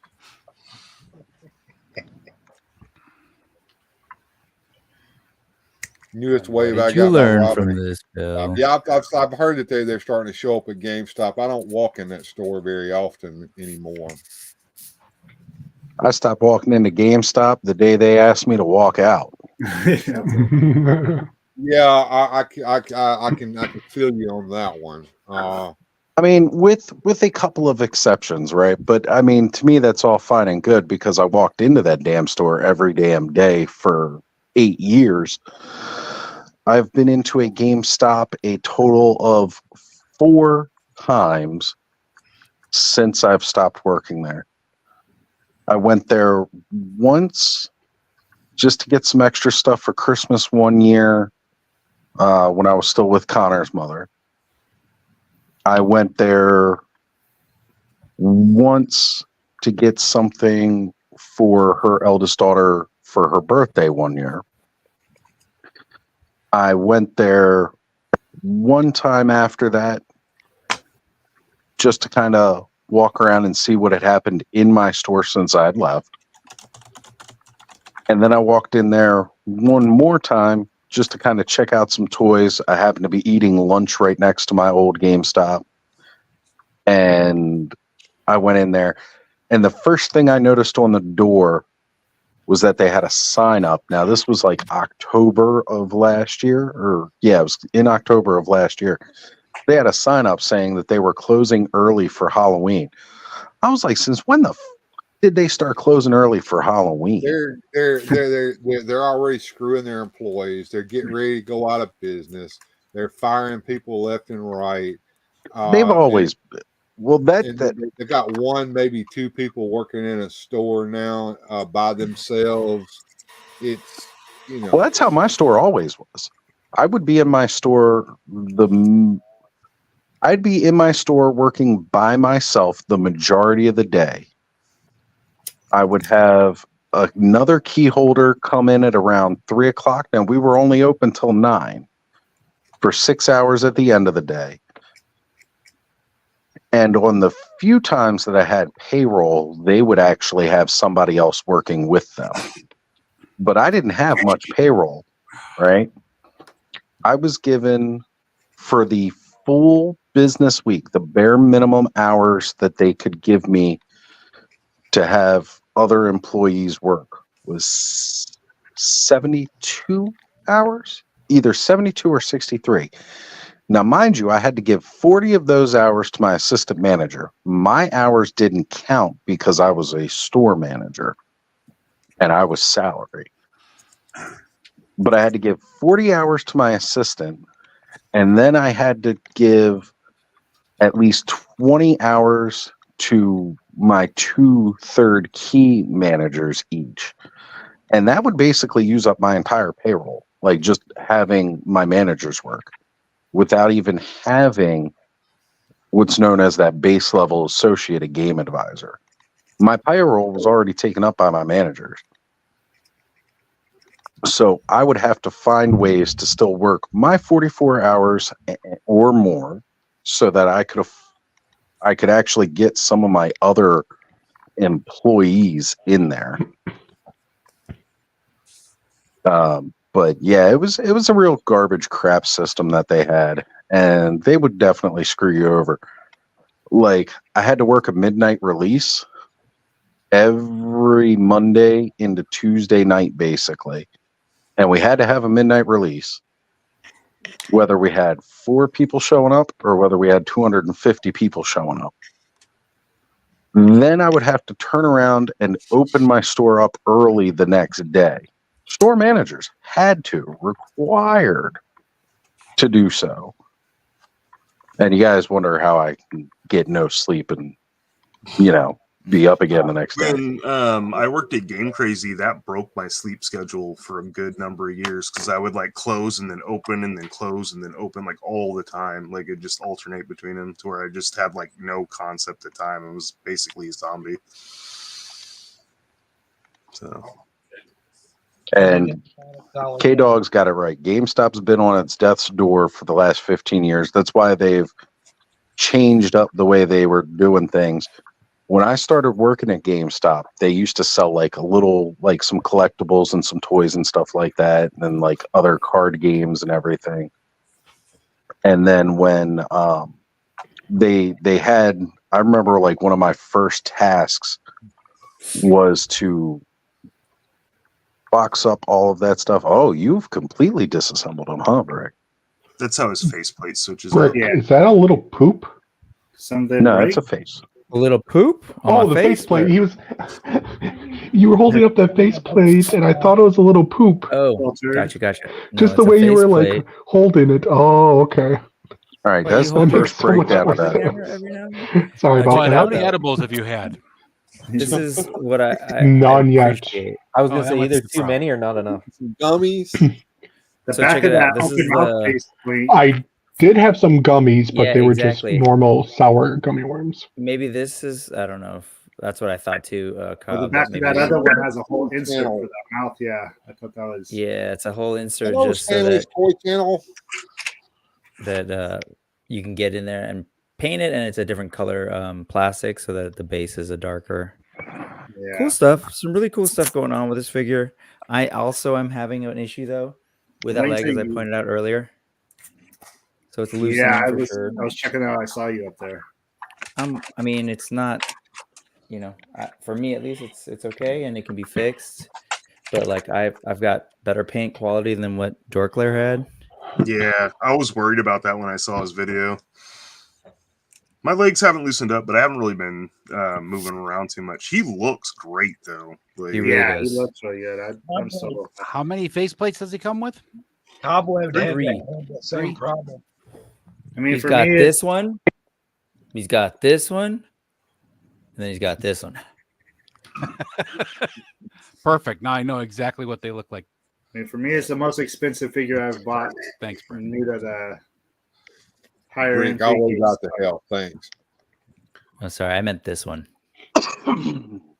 That's the one that looks like he's taking a crowd. It's a cool little system though, with a little and it's a softer rubber, so you can kind of get it in there, and I don't know. So going back to my little I love when they poopy. do that. No, just kidding. There you go. Is Oz, anybody? I think we were you. talking about that earlier tonight about Best Buy. Is anybody set foot in a Best Buy in the last 3 years?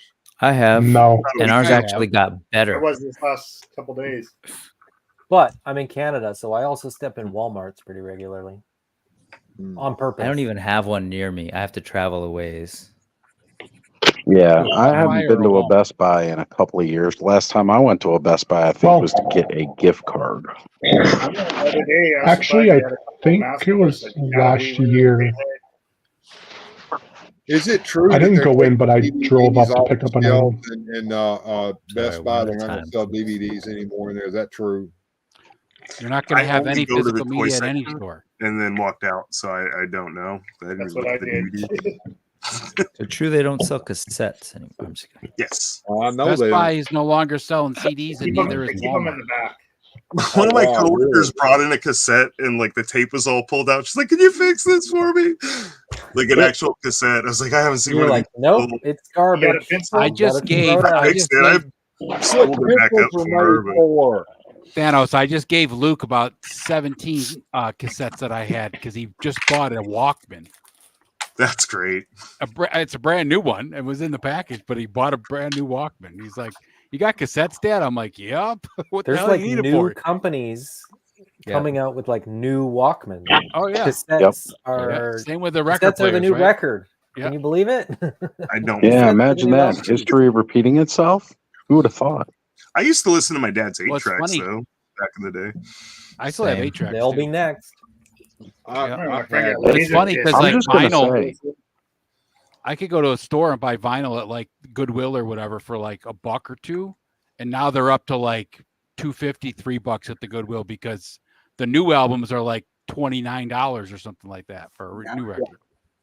I will say, vinyl still gives you the best quality sound. I love vinyl.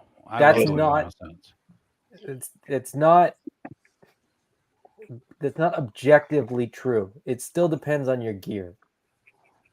That does play a factor, of course. That'll always play a factor. You know, you got to have the right kind of speakers. What a record does is it gives you a physical like an analog representation of an analog process. But the reality now is that it's probably recorded digitally, then transferred onto an LP, and then you play that back through a digital system, and so it's not the same. If you take a Beatles record that was recorded studio live onto tape, and then that was put onto to vinyl, and then you play it through an analog system, it's the closest thing you'll get to being in that record studio.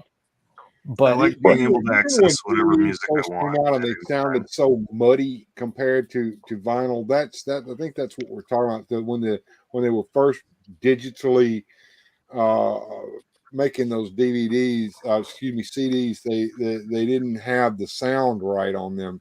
Well, digital music is compressed. It's like you think digital photography has the same issue, right? That it's pixels, so each square represents one color.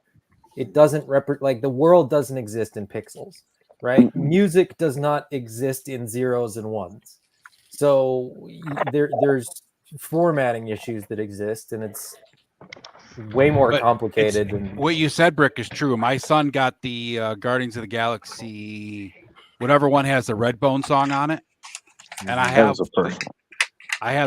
the original Redbone vinyl from back in the day, and they sound completely different. The both records, they sound completely that different. was Adam, but yeah. Or sorry, yeah, Adam, yeah.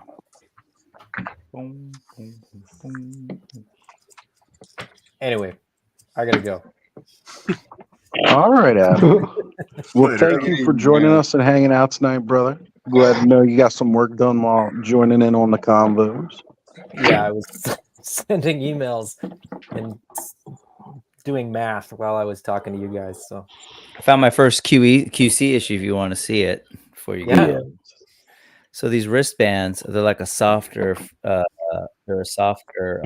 I thought you meant me. I thought it was material. a QC issue. No. But I don't know if you can see it. There's a little slight crack there. See it? Ooh. Here, Yeah, see it. Yeah. And if I'm not careful, that'll rip right off. And he lost his pants. But don't let Thanos get a hold of him. He'll grow a thingy. I already got him. Just got to find the right skin tone. Don't let him, or I should. He'll make it into something naughty. All right, so this comment here about the fact that physical media depletion, movie and game corporations are pushing hard for all digital because it gives them the control they haven't had since the VCR was invented. Absolutely. It's not even just about that, too. It's about the profit margins, right? So when like it, they go through and they sell a physical game at $60, right? There's a production cost included in that $60. They turn around and sell you that same digital game for $60 with zero production cost as far as the physical media, right? Because they have to pay for the plastics, the manufacturing of the DVD case that's in. They got to pay for the physical printing of the actual label. They have to pay for the physical printing of the DVD or Blu-ray disc that it's on. All of that is included in that $60 cost. Now you turn around and you sell again a $60 game that is fully digital. You're still paying the artist that makes the cover art because they still have to have that digital cover art when you select your purchase, right? So you're still paying for that portion of production. You're still paying for them to produce and make and develop the game itself.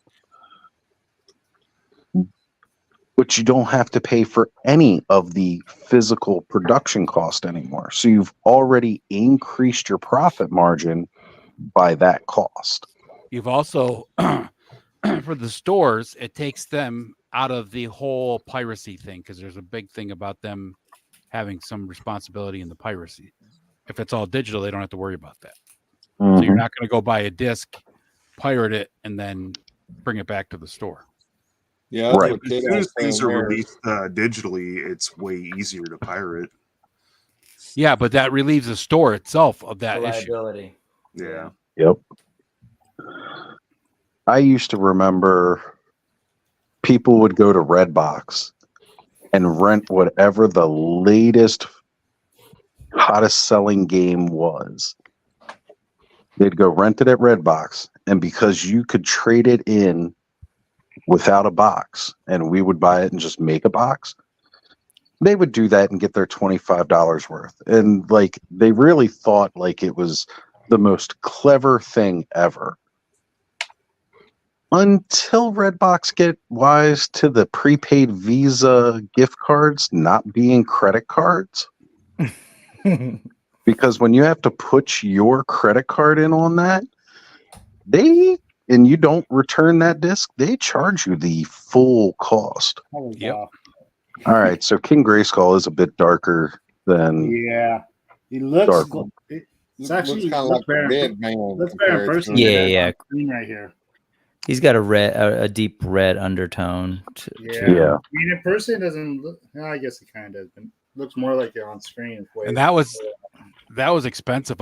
My son Luke lost one of the games one time that we rented from Redbox, and we couldn't find it. And they sent me a bill for like $68 or some shit like that for, a game that was $19.99 at Walmart at the time, right? Because you're paying full price for I'd it. have bought the 1999 game and stuck it back. Well, I in. ended up finding. You had to have the case with the barcode on it. That was the problem. In order, right? Yeah, because the Redbox games have a special label around the center. Yep. That's how I always knew where they were coming from, because they all had that same like QR code thing. That's how Redbox knew they were getting their disc back and not some other random disc. Random memory unlocked back in the they day. would totally charge you for $60. Well, actually, I guess because it wasn't a subscription service, huh? Right. You just No, paid not when every you're talking time about you the rented little it. kiosk stores. Like, Yeah. No, just because I remember with Netflix, like they would just be like, "It's lost." They'd be like, "Okay," but they've made their money from you from the subscription. So yeah, got it. Right. Yeah, Redbox was like the just a rental thing. Yeah, Yep. that's right. But they always thought they were so clever with that. And it's like, yeah, they're going to catch up to you eventually. I remember we used to have this one guy who used to do it all the time. He'd come in with like multiple copies of the latest game to trade in for cash.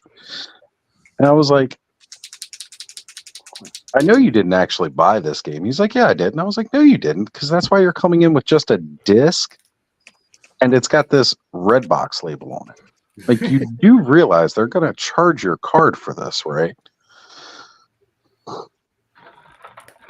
People are crazy. Yeah. Or stupid. Crazy stupid. Crazy stupid, desperate. One somewhere in between. Yeah. This is a really good figure. I just gotta say, I like it. I'm digging. Right. Me too. Yeah, I was waiting Regardless of bite or gripes, it's still good. Shiny plastic people, I thought you were going to bed. Oh, is he back?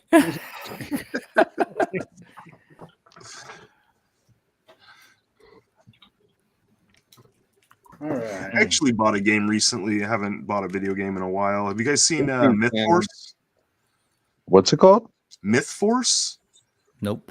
It's a first person. It looks like a Saturday morning cartoon. You have like warrior and mage and archer classes, but it's all like cartoony animation.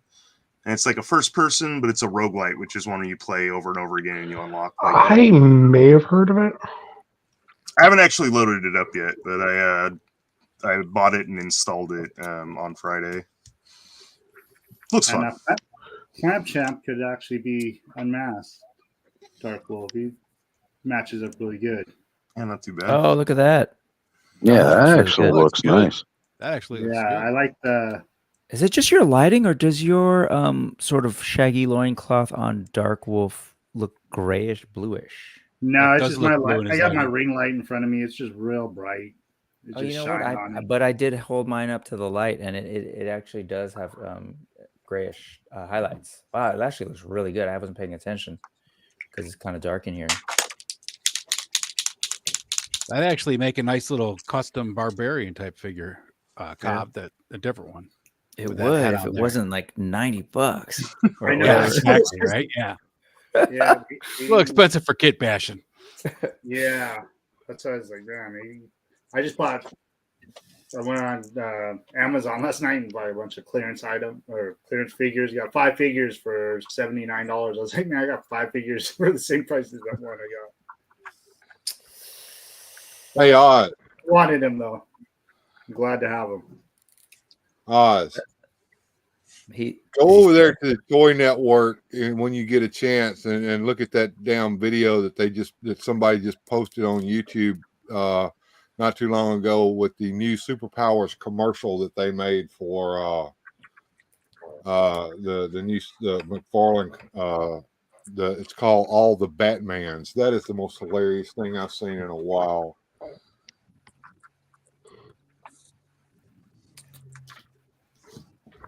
Did Allison make it?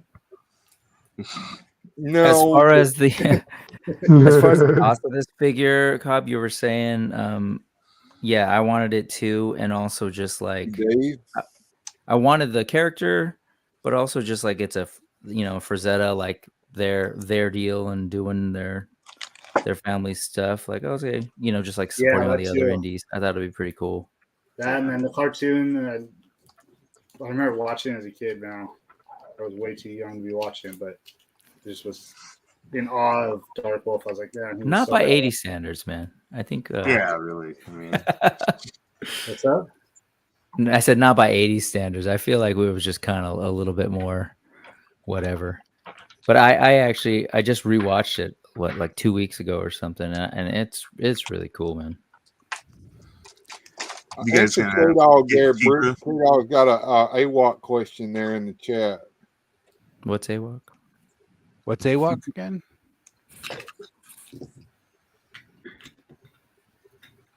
AWOC's got comics. AWOC does have a comic, K-Dog, and you should definitely download it. The first one is free over. I don't know if the others are. I think it's only the first one that's free right now, over at spirotoys.com, or go to mine or Highly Articulated's. No, go to mine because there's the pre-recorded episodes where we do a thing called AWOC Talk where we actually talk about the story if you're curious.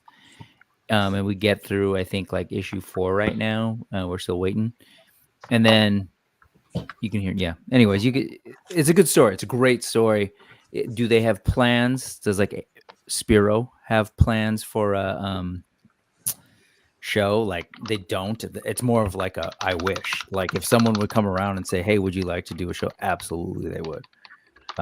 But yeah. So AWOC has comics. Valaverse has a comic. Delta 17 will be coming out with a comic. Yep. That's pretty much the only ones that I know of that have Monster Force. I can't believe you didn't say Monster Force, Ed. Well, we'll see if that comic comes to fruition. Oh, really? Might that not happen? Yeah, Savage Crucible, Defenders of Eden. Savage Crucible definitely has comics. Here's one. Can't think of any other ones, but I picked the Monster Force one. I think the next comic is another one, just like this. The last one was. Brick is the problem. I think it's going to be more like just a character biography than actual comic book. I see. That's cool too, though. Yeah, but I think they're going to do, from what I can tell, they're going to do mini comics with the figures, so that might be okay. While I was at PowerCon, I did pick up the Savage Crucible graphic novel that they have. Yeah, that's right. They have a graphic novel. And it kind of explains a little bit more about like what the Crucible is. Not a lot, but you definitely see they got like a lot of stuff going on. It's actually a really good read through too. I really enjoyed reading this. Introduces you to a couple of the different races, but doesn't give you a lot of info. And some of those characters figures they've been posting on their IG are just gorgeous looking. Jesus. Oh yeah. Right. That's probably my Aside from Caucasus, Savage Crucible is probably my most anticipated right now for 2024. Right, you get some more character concept. You get like a little map. Try not to crack it too hard because I don't want to break the spine opening it up fully there. But yeah, it's really good, and I really enjoyed getting back to the hotel room and reading it. So Chris in the comments, Oz asked, but do they cover how savage the Crucible is?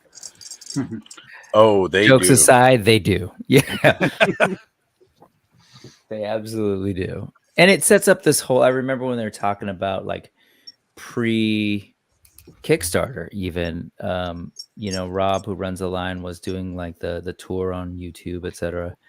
And, he's been talking with like a bunch of different toy companies, including AWOC, who had, successfully finished their Kickstarter already by that time. And part of the conceit, the whole thing of the Crucible, is that there's essentially, I mean, it's not a spoiler. It's free comic, or no, it's not a free comic. But basically, they come from a bunch of different worlds. And so he was even saying, like, there's room for it. And I've talked with the folks at Spiro, even the possibility of like crossovers. So I don't know. I think that'd be pretty fun.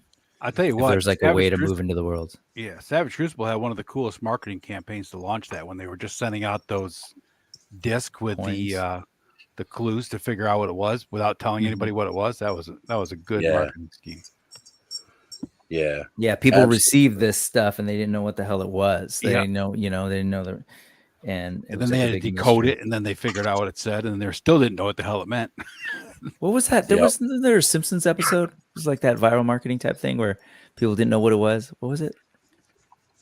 Never mind. If you don't remember, I haven't watched. I vaguely remember it, but I can't think of it. Rick, are you just over there heating everything up and getting everything off? I wasn't to get what off. No, I did heat it up to begin with. I don't know if that loosened it, but you could take off the foot like any other foot. You just got to go in the right direction, follow the toe, and then just be careful, obviously. And then this it took a while, kind of just shimmying it up, the underwear. I don't think I'm going to need to or want to at all, but I was just curious how you did. The torso pops off on like a ball peg, so. Yeah. Oh yeah, that's right. I did see that because. Oh, sorry. Did I not mention that part? Yeah, you got to do that for sure. No, I wasn't even thinking about that. I'm just so careful with them. I'm like, it pops right off. Really, I haven't even tried that. Oh, yep. Okay. Oh, yeah. I'm still new to these kind of figures too. These kind of figures, yeah, not like Masterverse where it's like you're not allowed to take anything apart. Actually, I'm getting those Mythic Legions will be coming Wednesday. I just looked at my tracking. Which ones? I don't know. He won a bunch. I won 5 Mythic Legions, and I don't know what they are yet. Awesome. Finally coming. I feel like I vaguely remember that, but my brain. Yeah, it's been a minute, but they finally got shipped out. So, who'd you win it from? Was it Jesse's? Dre. I think you know Dre, Collector Safe Space. I don't. Okay. Oh wait, I do. Yeah. Because I thought. Okay. Yeah, because he's saying to you, yeah, and then Travis wasn't on there, but he had a Hexastack. Travis sent him some Hexastack. Really cool dude. Like, I just happened to come across him. He definitely is. Yeah, I met him through Everything's Plastic, Chris. I just caught him live one day and connected with him. He's really, really good dude. Who's another awesome channel, Everything's Plastic. Yeah, I actually chatted with him the other day. First time I've ever called Canada in my life. See, first time you've ever called Canada. I called Canada so much I'm not allowed to call Canada anymore. Really? They'll send the Mountmies down after me. That's just because I found out like 418 was apparently an area code in Canada, and was really entertained that when they were answering the phone, oui, because I only know like very, very minimal French, most of which is not stuff you should be saying to people at 3 a.m. in the morning. And I called up a lot. And then next thing I knew, I was getting a call back from Quebec police. And I was like, I can't understand you. Sending Dudley Do right after you, huh? That's what I said. They're going to send the Mounties down after me. And so, after that, I didn't call up there as much because then I got another like nasty voicemail a few weeks later from a detective that did speak all English, and they let me know. Not that I think you. Did they say that they had some other Fire and Ice figures in the works or something when this got released? Up next. Who? The girl from the Tigra? movie. Oh, okay. That's what I thought. I couldn't remember. Oh man, because I'm like, I don't There know. was a video that Eamon was on. I forget what it was, but he had the prototype like chilling. So when he was like popping all the pieces apart to show like everything. Yeah. Oh yeah, and he said that she was coming, right? Yeah, I knew. Well, there's no prototype of her in the video. Just spread your assholes. Oh, man. Briscoe. Every time I think about French, I always think about the time that Bart walked in on the French class by accident, and all the kids busted out laughing at him, and he said, "No, no, no, en français," and they all went, "Ho, ho, ho, ho, ho, ho." God, I'll tell you, man, The Simpsons, like it still hits because that's my kids' favorite thing right now. They are all about it. And then I would have thought, oh yeah, maybe it's just because of the newer ones. Man, they go back to the first couple ones, and they're all about like season 3 to 7 is perfect. And I'm like, all right. And we all agree. That's true. It's crazy to go back and watch like from the earlier stuff and then through now. And of course, everybody knows, like, you know, some people have even said like Matt Groening is a time traveler. Yeah. And that's what my kids are all about. All the prediction stuff is crazy. Mm-hmm. It's insane just how much of that stuff has like come to fruition. Yeah. And it's like what was once a parody, the accuracy is now of the reality. prediction is crazy too. Yeah. Like some of the scenes they put in there actually like almost happen. Yeah. It was funny then because it was a parody that would never happen, and boom. Right? It'll never actually happen like until it now did. we're living in a time where like you used to read the like Onion and stuff, and they're like, this is the most absurd thing, it would never happen. And now like the Onion is like actual news. Right. All right, K-Dog got the joke when I was saying the Mount Me's. He was like, that's a nice Mount Me hat. Mount Me? Well, not now, but maybe after a few beers. My favorite here all week. My favorite Onion was when George Harrison died. Were you following it pretty closely? The Onion? The Onion headline right after George Harrison died was Ringo next. Oh man. I remember that. That's harsh. But that was for the Sass vault, Allison. I gotta say, one thing that I did love about, like, there's not much positive to say about George Harrison's death, right? Because it's a very sad, very terrible thing. But I gotta say, that tribute concert they had after was one of the most amazing friggin' concerts ever. I'm glad you went there because that's exactly where my brain went. Right when you said that, I was like, well, Prince's guitar solo. Right. Still my guitar gently weeps. It was one of the best guitar solos ever. And just seeing all those talents on stage together at one time, all having a role to play in probably the best super band you could ever have. Ringo will not get that. Ringo is a undervalued and underrated drummer. Man, I will tell you that. But right? Anyways, whatever. That's a whole other conversation. That's a big other topic. Did you guys hear that the Rolling Stones were going on tour again, by the way? Yeah. Yeah. Oh, they don't tour regularly? I didn't know that. I'm just saying, like the fact that they are like hardcore going on a tour. Well, the like, Eagles are going on their 18th farewell tour, so with one original member left. Ozzy's coming out with a new album, which is great, but he is not. Because of his health, he stopped doing he was supposed to do a tour from the last one, and then they were like, "Yeah, you can't." So they had to like reschedule shows in closer proximity because of his health. He just could not deal with the travel. It's kind of scary. I got a tangent on Ozzy. Okay, did anybody here ever watch Collider much? I had seen a couple of episodes, but I had not actually like fully invested in the show because I was during my time of bouncing around to different houses, like living, so I couldn't get it like schedule wise, right? Okay, never mind. Just because no, I want to hear this because that was a really, really cool concept of a show. Like, yeah, I used to watch it like Movie Talk, but then they had a comic book show eventually, comic book centric show called Heroes, and it was run by John Schnepp, who unfortunately passed away like right before Collider fell apart.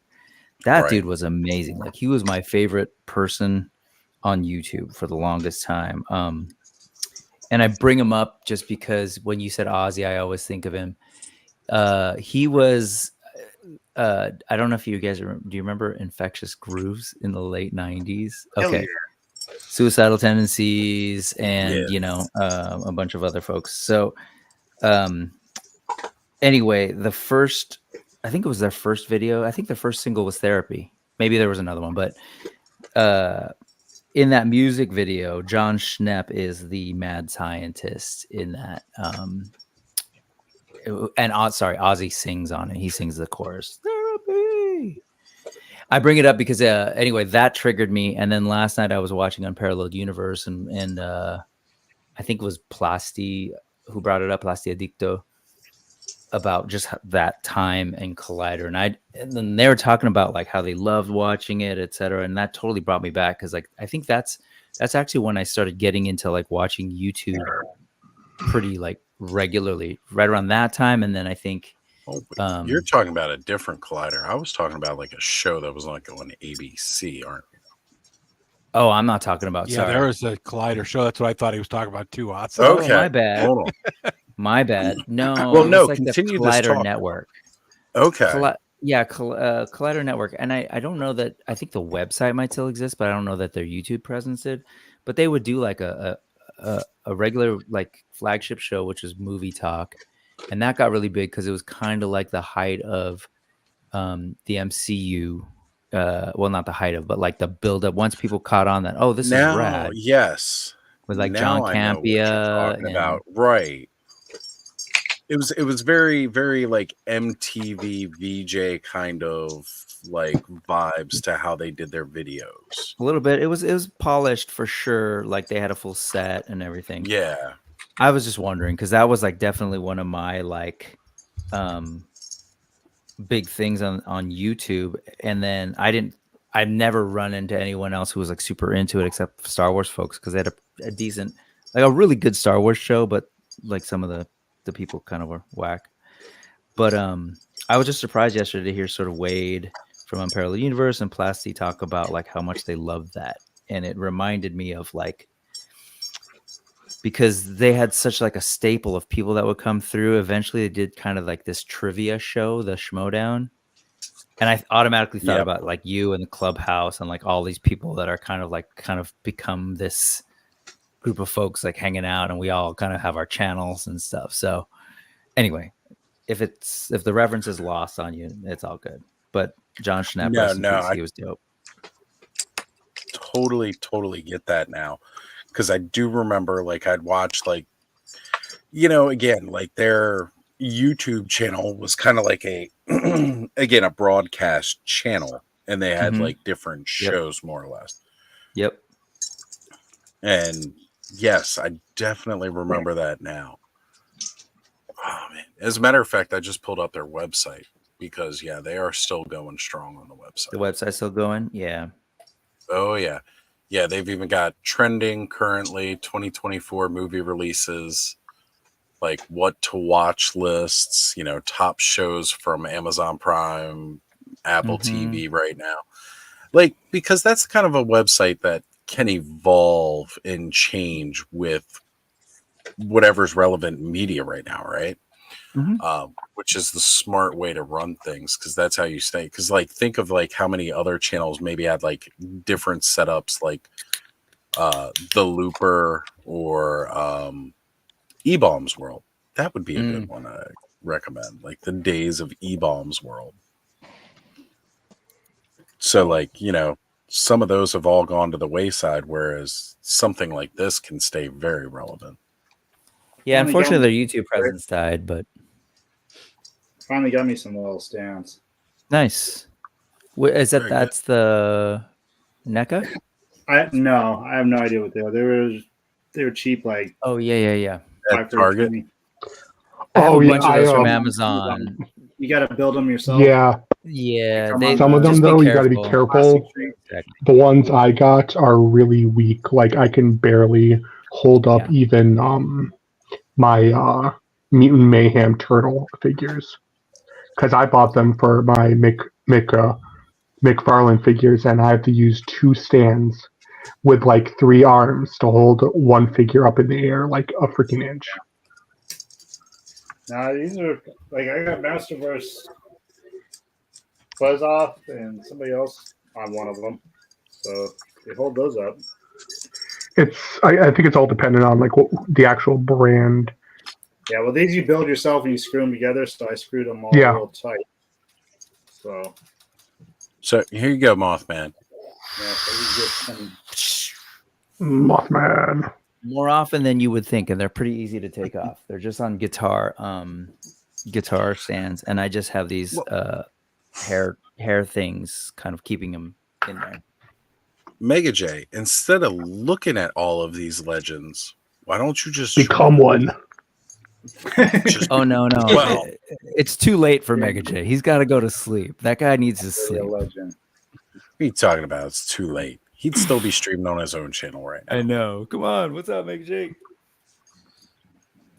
Do it. Look, everybody wants him to pop on and at least say hello. Get over here. And then shut the entire stream down. Briscoe knows about Collider, yeah.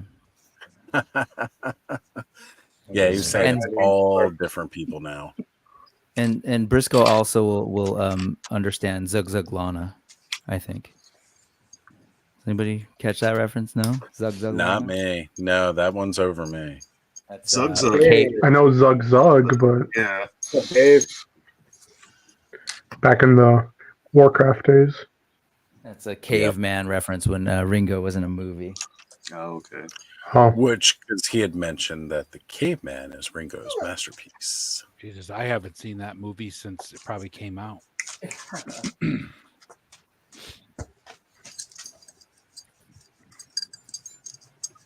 It was on Tubi a month ago, though. Yeah, well, Tubi's like a wellspring of older film. I watch Tubi more than anything else other than YouTube. Yeah, Tubi's awesome. See, come on, Mega J. You need to hop on. One of us, Jay. Here, I'll throw you the personalized link, Jay. I'll throw you the personalized. I won't even make you dig through the toy network for it. It's coming. Yeah, Tubi's where I watched that Harryhausen, Sinbad. Those are great, man. Yep. Those also stand up. Oh man, I was so glad that they were so into them. Can you bring up Dave Dimension's comment? I will in just a second here. Oh, you're sending a link. Okay. Yeah. This one? Yeah, it's nice. It's snowing like crazy here in Buffalo. Yep. He's only about 25 minutes north of where I am. It's crazy here. So I got a question. Also, go ahead. I got a question for you, Brick. So I just got some AWOC figure from Big Bad. What's AWOC? I started that. My bad. Nice. What about it? So I got the Onyx and I got the Ash from the Primal Collection. Nice. Now I got just the figures. I didn't get with the armament or anything like that. So just as a question, now I did buy one of the armament packets, which is the glow in the dark one, and I really want to use that with Onyx. But as far as the armament, what would you more go with something like that? You're like you were saying armament, like literally you mean weapons versus, because there's armor sets now. I don't know if you saw that. Yeah, I've seen that. So I'm looking at the armor sets now, but I'm not sure what would actually go with that glow in the dark. Oh, to go with the glow in the dark. Which one you putting it on, John? Onyx. Onyx and the Beastman, right? The Feral Beasties. Is that what you ended up with? No, the Primal Collection Ash. Ash, the gray. Okay. I mean, all the weapons are great. It's just that the glow in the dark ones. What color is the handle? The bluish? on these Bluish? are bluish. Yes. I think there's like a bluish and a gold one that's Yeah. really cool, like a bluish greenish one that's beautiful. I want to get those. I still haven't. And then the Onyx, because he's so dark, all the brighter ones are gonna look, in my opinion, rad on him. Hey, Oz, can I share my screen real quick? Yeah, go for it. I'm also going to share a screen real quick. Look at this guy. Where? Hey, Mega J. The So, people John- called for him, and he never disappoints. Oh, hey. Going on I was like looking around confused. I'm like, what am I? Were you like what am I fast looking at? asleep? You had to get up and. It's funny, you know. I saw I saw you guys streaming. And I'm like, you know, I'll say hi, and you know, I was literally it's like 3:15 over here, so I was thinking, you know, maybe I'll. I can't, you know, there are a lot of great people here, so I was like, you know what, I'll just say hi and you know, You mean the best? can't compete. You know, with you everybody here, always. so you know, I was like, all right, let me say hi and then I'll log off. But you know, Oz being Say Oz, hi. and Shut all down you the stream. I'll just hang out with you for a little bit. I can't hang out for too long. So. Sure, of course. All right, here we Good go. to see you. How You is- missed how the is heat- everybody? There was a nice, fun, lively debate about the McFarlane conversation that I was watching you all have yesterday. Yeah, that was, oh my god. You know, just We had a version of it here. everybody's talking about it now. You know, it's just it's not going to be the norm. It's not going to happen. But I mean, I don't think everything will eventually come somewhere, right? But I figure he's just testing the waters. But what really got me was when Lawrence had that aha moment, and he was like, because they put a tweet out saying it's only $24.50. We're like, all of us are scratching The our heads. fifth How the figure. hell does that math even work? We're all trying to figure out. Then he says, oh, the Build-A-Figure is $24.50 if you divide it by 5. And we're like, what the hell? And then we, you know, it works out if you take the 10% discount from the bundle pack, and then you divide it by 5. But there are only 4 figures. It was the dumbest math you've ever heard in your life. It was like, what the hell's going on? Well, Anyway, I don't know if you guys have ever heard Big Papa Pump's math. Yep. For anybody who's a wrestling fan who's ever heard that, that's where they did their math from. That's where they got it from. Probably.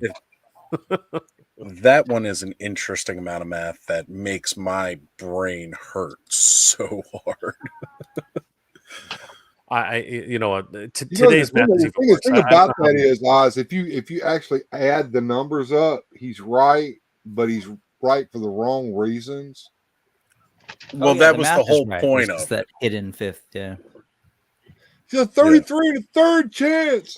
Hey, you got nothing to apologize for, Chris. If you're halfway serious, just to be clear. Wait, first off, yeah, I highlighted this because I want to bring this up.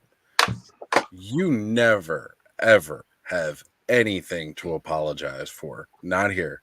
You no. say what you say. Like, you know, we're not going to say it proud. That's exactly. Right. Your behavior was absolutely fine. Defend what you like with a passion, no matter what. Yeah. The only thing I want to apologize to Chris for is the fact he didn't do a hair flip tonight. I was gonna say no hair flip. Exactly. Right. We got a little one. We had that was a lame one. We needed the stars behind him and all that stuff going on. That's right. We need the fireworks, the hair flip. So Stanley's Toy is asking what new toys we picked up, and he picked up the AEW Pop Entrance stage at Ross for $8. So we've had everybody showing off their Dark Wolf from this week. Go ahead, Thanos. Pop that guy back up. That Vorgus Vermilion. Oh, gosh. Gorgeous fig. Yeah, Vorgus is amazing. I love that figure. Yeah, he's super cool. I opened up a whole Which I love saying that because I actually own a figure now. You own two. You own two of the I own best of two. this year. Yeah. They're proudly sitting on my shelf here. These two guys for a birthday present. Oops, sorry. Ooh, yeah. Those new caps. Cap goodies. America. Got that America all over the place. Cap Puerto Rico. I don't know if did I ever share this guy on the show? No. I mean, I've had it. I've had it for a month, but Is that YOLO Park? This is the YOLO Park one. That's nice. It's my my only gorgeous model kit. It's so cool. I want one of those because they look really cool, but like my brain's just like if it doesn't transform, I don't want it. Transformers got to transform. I mean, it looks cool, but I hear you. It does. And the other thing is, it's know. Megatron, though. What you gonna do with Megatron? I don't disagree. Transformers got to transform, but Chased if by I a was police to ever officer? if I was to ever buy a non-transforming Transformer, it would be that over Project. The red, whatever. Yeah. Yeah. Terrible. So just terrible. We're all flexing. And you Are we still flexing? haven't opened Like, up that Jacob Marley? I just got it on Tuesday. Everybody's flexing. Just like all my toys showed up at school. Well, because he was asking for the toys. Yeah. Rick, I got him standing flying pretty good now. I'm cool like you. What's that? With that stand. That looks good, A Jake. bunch of new Ghostbusters, and I showed that I can store just about yeah. all of it in the Display some Ecto. stuff properly. Oh, Oz, I was going to ask you. So that's the 2001 Ecto, right? Or not 2001, 2021. Right. That's the one from Afterlife. Yes. Do the Kenner Classic figures fit in there? Not well. Okay. Because I was looking at it on Amazon. I was like, well, if I ever got a Ecto 1, would I? But I do like the Kenner Classic figures. I got the new Call Me Chris selfie series from Hasbro. So the new Cali figure definitely just Which only 4 people here will get, probably. I can only see this as Call Me Chris now. But Yeah. Thanks, Oz. You're welcome. Totally just ruined the figure. Well, actually, no, it ruin didn't it at ruin it. all. No.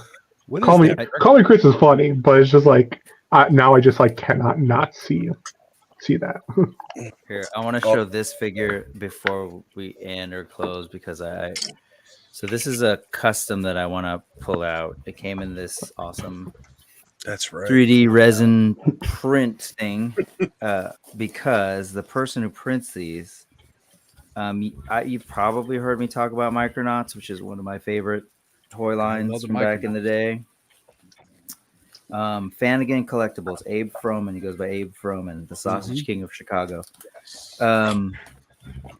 He has sort of been on the just trying to make Micronauts happen, and he and his son have been designing their take on 6-inch Micronauts with sort of more modern articulation. And then since the O-ring thing has sort of become a little bit of an O-ring resurgence, they're actually doing O-ring figures now, smaller O-rings as well. Right. So this is their custom, their toy, 3D printed resin, Which means be Bug. careful with it. Yeah, I already saw. Unfortunately, one of his antennas didn't quite make it intact. Oh, It's okay. sorry to It's hear that, cool. bro. I mean, no. I mean, I feel bad for Ray. Little dab of glue. Work of art, man. Oh wow. So he and his son are doing this, man. This is Bug. That looks awesome. Micronauts, man, from Marvel take on That totally makes me think of an old school common writer. Yeah. Yeah, I was gonna say it looks like Kamen Rider. Like, if you've ever seen Bug from the Marvel comics, Yes. yeah, and he's still a Marvel character. He's still a Marvel Universe character because he was unique to the. If it wasn't for the little like waist skirt, I'd say common writer, Amazon or something.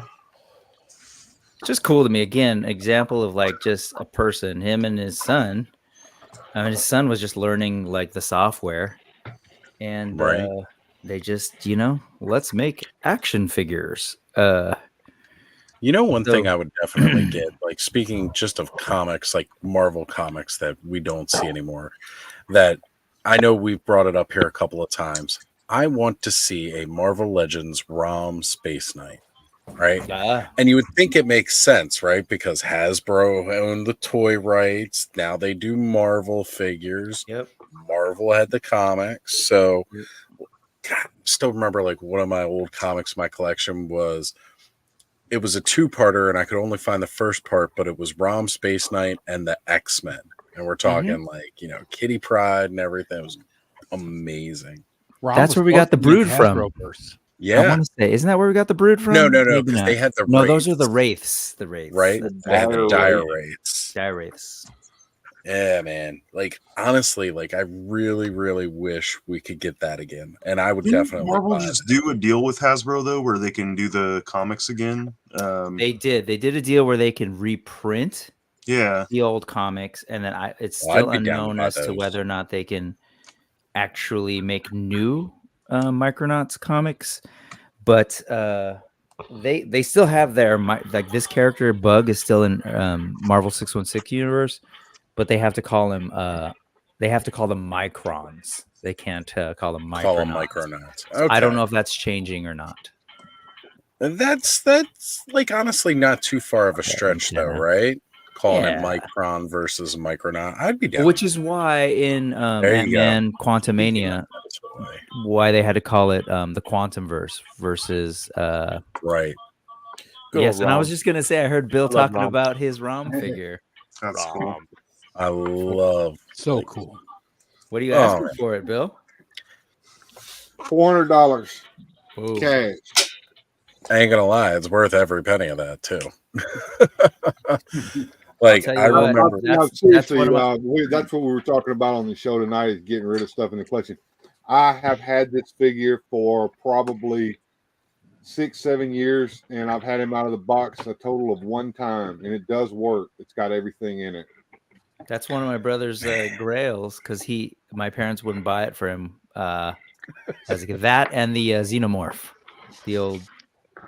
Oh, big chap. Yeah. That thing's got to be $1,000 though. That thing. Oh, Big Chap, the original one. Yeah. That'd be $1,000. That thing. Oh man. I mean, I don't care. Like NECA kind of like remade theirs. I will tell you, the ad on the back of ROM #1 is a much better. It's a kid's show. What are you doing? Toy. Yeah. I will say I prefer the. I know you're trying to sell it. My bad, but I prefer the design that ended up on the Marvel comics. Absolutely, and I'm gonna tell you the picture of the Space Knight here on the box cover is much better than what they actually produced inside here. Yeah. So, and that was like an I'm electronics glad company. now Was that it? Mom never bought me one of these. Parker's I Brothers. begged for it when I was a kid. I would have been sorely disappointed had I actually got this, but this was one of my grails at one time, and I still like it, but it's not something to play with. Like I totally remember, like, and mind you, I was reading ROM Space Knight comics in the 90s. You know, and like I'd went out and bought the, you know, you can find them at like yard sales, comic book shops. They were like, you know, super cheap, like a nickel. And so like I'd always try to get as many of them as I could, especially when I would find in sequential order. Because like I said, I had one of them with the X-Men, but then I didn't have the other one after that, right? But dude, I totally remember looking at the ads for that toy and being like, ooh, I want the neutralizer and everything else. And yeah, I'd be glad you didn't get one. Why is that? The ROM Space Knight, it's a sad little toy. That's all I gotta say. I mean, Okay. a bad heard, articulation, not a whole lot of play value there, but you know. Right. But for somebody who's a fan to have that sitting on their shelf, like, you know, the price you're asking for is totally valid. Like it's a good solid price because it is a hard to find toy. And especially the as good a the box condition. is not in the greatest of shape, but it's in decent shape and it's not in tatters or anything. Real quick, I'm gonna be honest, Bill. That's the first. Oh, sorry, Pepper. guys. I was just gonna say Micronauts are famous for this port. Like the Micronauts had all interchangeable parts, and he kept that same port size here. Anyway, I just thought that was kind of cool. They were popping and swapping way back in the day. Good articulation too. It's a trip, man. Again, just somebody just looking at other figures and you know, a lot of seeing that 3D printed, fully articulated action figure makes me remember something that someone who says all kinds of crap online said. He said, "You'll never see 3D printed action figures." He also said some other things at the beginning of last year that turned out not to be true as well. No names mentioned. Mega J knows who I'm talking about. I think we all know who you're talking about. Yeah. I mean, it's true. I mean, yeah. There's tolerances and stuff that won't work, and they are fragile. We might get there with materials as they get out, but you definitely got to be careful with this guy. You're right. Like when you do like that regular resin and stuff like that, that tends to break, right? But I mean, like again, if you're looking like a Ghostbusters fan, you're looking at Phantasm Toys, right? Everything they do is resin, and you know, Tony Taylor and Beducci been doing amazing work on those. Now, mind you, you're not going to play with them and bang them around like we would back in the day. You just don't want to do that to them. But they do. Yeah. See, there you go. The Terror Tub. That's all resin. Yeah, but it's great. I love it. You can get stuff called like flex resin or tough resin, and it costs a little bit more. But it definitely has the durability. Like that's where you'll get the stuff that can kind of flex. And but Mothman's asking, what happened to Bella's toy chest? I liked her reviews. What? Really? That's what Mothman's saying. He liked Bella's toy chest reviews. I'm not. Is that a channel? Okay, sure. I liked it too. Absolutely, it was entertaining as hell. Did you like the reviews or did you like her toy chest? I choose to keep that, on under breath for now. I think I can probably already figure out what it's about. Straight, right? I love those reviews. Sure. The reviews are here. Wonderful. Jay, I wanted to thank you one more time, Jay. As I say in person, not in person, but face to face. I know I've thanked you a few times, but man, thanks so much again for last weekend. Just give me a little shout out and stuff. Brother, what are you talking about? Quite a weekend last weekend. You're a big part of it, so thanks again. No, brother, what are you talking about? I got to thank you. Your review was amazing. All right, don't. It's the other way around. You're talking about yourself. You know what I mean? Like that's just the truth, right? We wouldn't. Yeah, man, you really like blowing up. It was absolutely amazing. I was going to say you were shouted out earlier for that growth. Yeah, not many people have the courage to do what you did. Honestly, there's a lot of people who just would be like, what, like if it's not supposed to come off, it's supposed to come off, and there's going to be a reason for it. I can't even take credit for that. Allison hit me up before I even did the video and said, "Hey, when you do that, see if the armor comes off." Oh, there you go. See, So, you got permission. Credit goes up here. Jeff asked for feedback. He's like, "I'm going to do this review. Do you have any questions?" And I'm like, "Well," and I did. And There you it go. worked out. See, So. the community comes together, and Allison's reviews, all absolutely. Everyone should. You know what? Here's the thing. Everybody should be subscribing to. No, please. You didn't have. This is a kids channel. What the hell, dude? This is not a kids channel. What are you doing? What are you doing? This is not a kids channel. Was that the Bella thing Bill, that what folks are you were talking doing? about? Oh my god. No, that's just Bill's thumbnail to get popularity. Oh my god. Oh my Oh, god. heard that name you need to watch my channel sometime. I All right. did this last year to get clickbait going, making fun of Bill, the old multiverse channel over there. Bill, you don't look I anything take like your- your thumbnail. I take No, your that- toy that- chest. I had them here, and my wife Are you made them leave. catfishing There's a us? video on my channel. Bill, I take your toy chest, and I raise you Bobby's bare nipple. Oh no! Bud, did you? He's not here to defend himself. Come on. That's kind of down. It's degraded, what debauchery? How dare you? How dare you? I mean, he did have it live, so Yeah, you got to be careful. He did. People are gonna use it. Gotta be careful. Hey, look, there's a whole reason trying that to get I completely removed last week's stream from everybody's channel. Yep. I heard something about that guess we when I missed had. that.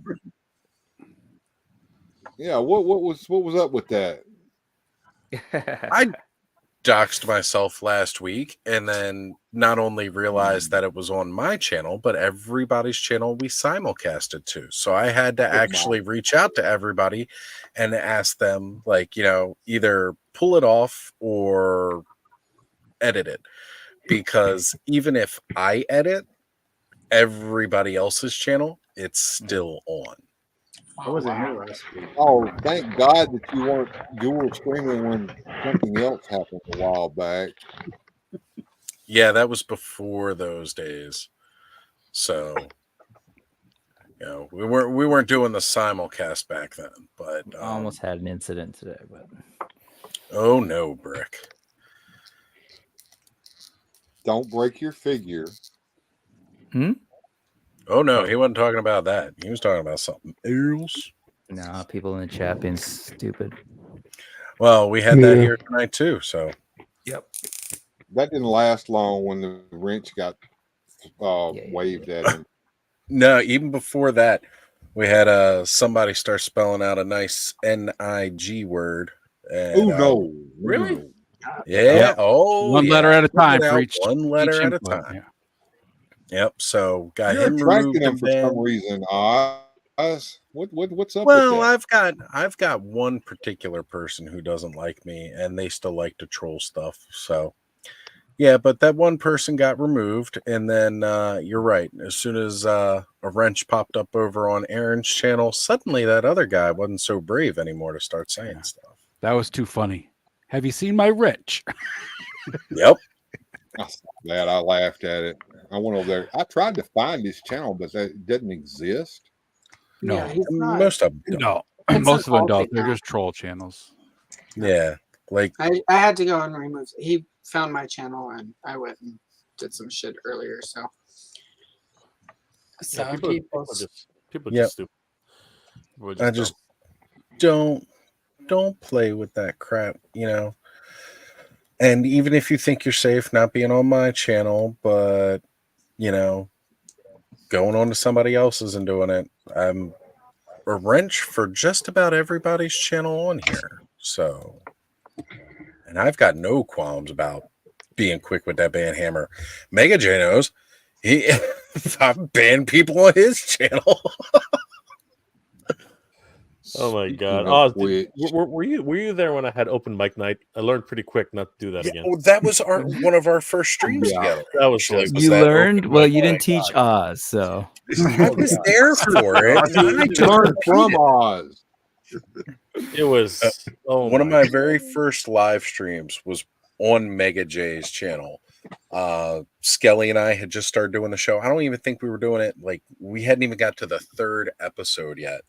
And Mega J had an open mic night, so I jumped on. That was actually the first night that I shared screen time with Ray Black, because she jumped on. Oh, cool. And then we jumped on with another Ray. And, well, that whole thing's gone down. But, oh, man, that was a very, very interesting night, Jay. That was definitely an interesting night. I don't think I've seen that much skin in chat that in a chat that didn't get shut down. I was like, what the f is going on? And then I decided I was going to try my hand at it, and then just was kind of like letting people. I had learned partially, but not quite enough. And even when saying, "All right, you've got to be on camera and join in," some people still managed to get through because they were like, very convincing what they were showing on camera as them. But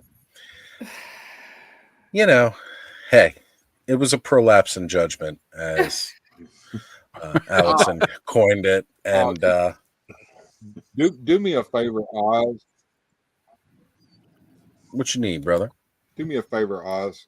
Since I'm fixing to go to bed, hop over there on the stream that's going on, dual stream on my channel real quick in the chat so that I can give you a wrench. Sure, Bill. Yeah, absolutely.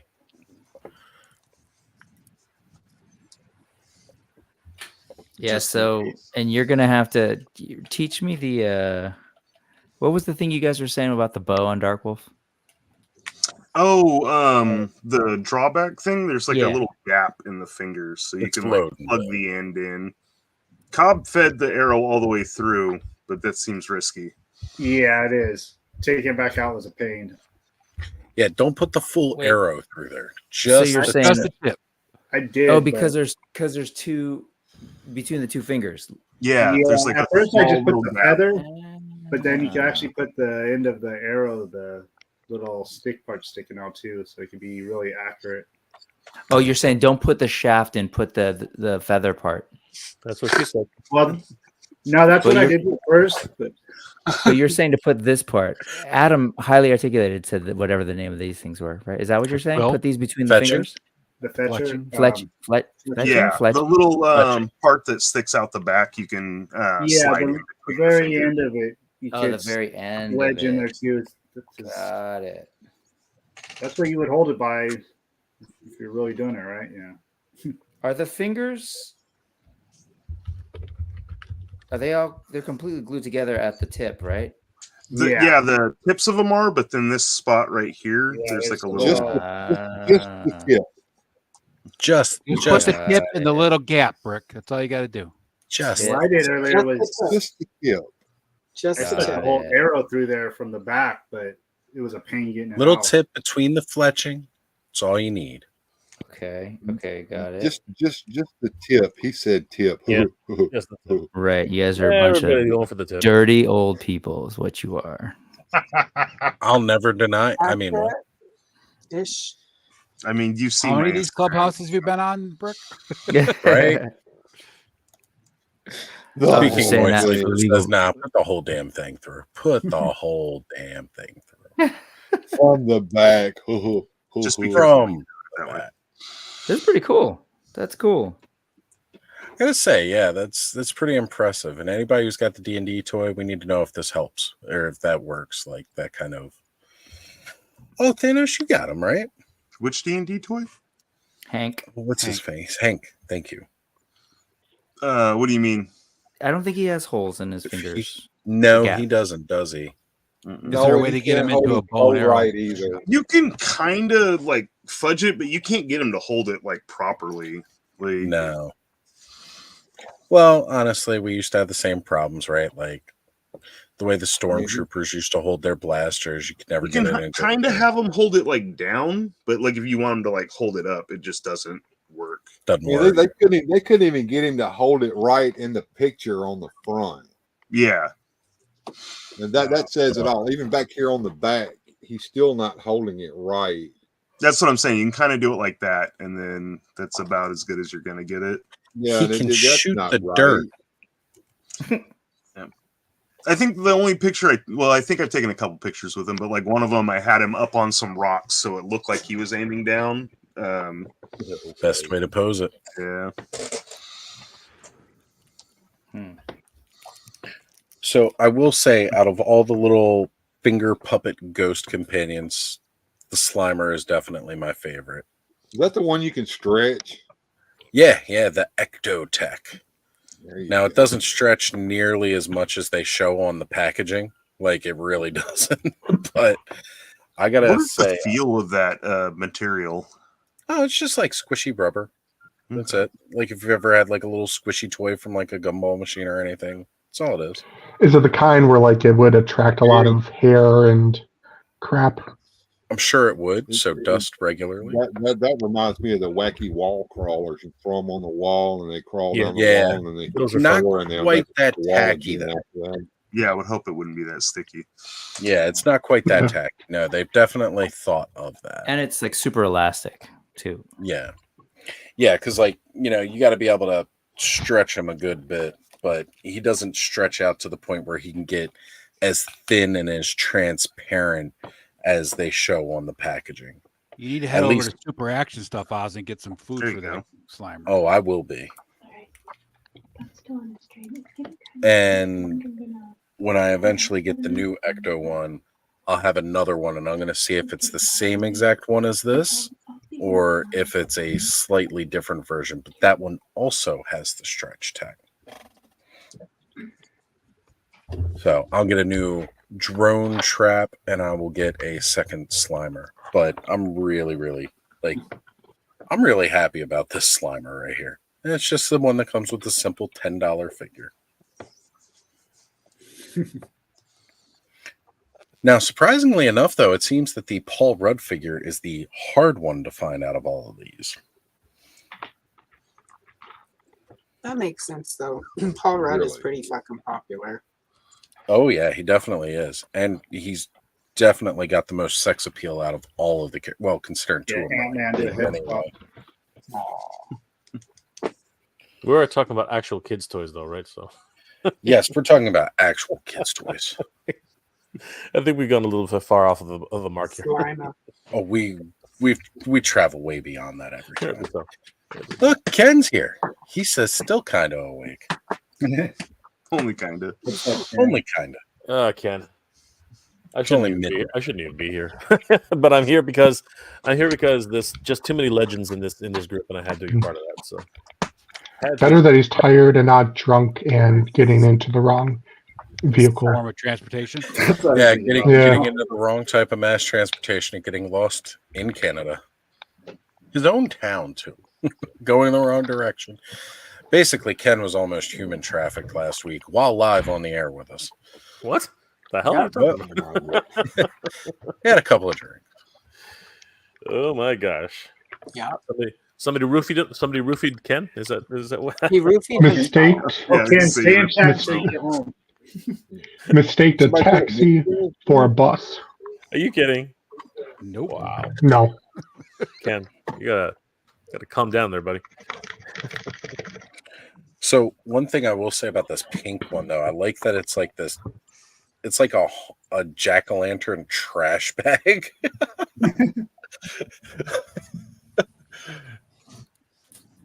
Have the fright features shown up yet? So yes, there was a Winston, and I neglected to pick him up tonight because it was really just getting these three figures. It was a birthday present from Ziggy. But yeah, this is like a jack-o'-lantern trash bag. So fright features are definitely out there. And apparently they're out there so much that you can buy them for like $100 on eBay right now. Or what was it? What did it say? 75? That's what it was. I haven't got them yet. I went to a few Targets last week. I saw, like I said, I saw Winston today myself, like in person. I saw him. Geek Dad Life Jay, he picked up, I think I saw he had Egon and Peter. So I mean, they are out there. You can get them, and those are Target exclusive. You can't get them online, and they'll be Target exclusive for the next couple of months. So Ken is pulling up this point here that even though he went to the wrong place, he did come back with a really good condition turtle layer last week. Like stickers, everything. So, I mean, I guess it was worth the mistransportation. All right. And so I've been told by Stanley's Toy Channel, the Slimer is the same. And Slimer also comes with the new Ecto one. Yep. Well, the Ecto one's already out, Eldor. I saw it in store today, too. I just passed on it. And there is a Slimer with it. I was wondering if it was slightly bigger or not, since it comes with the... Is it the same? Is it the same toy as the one that you have?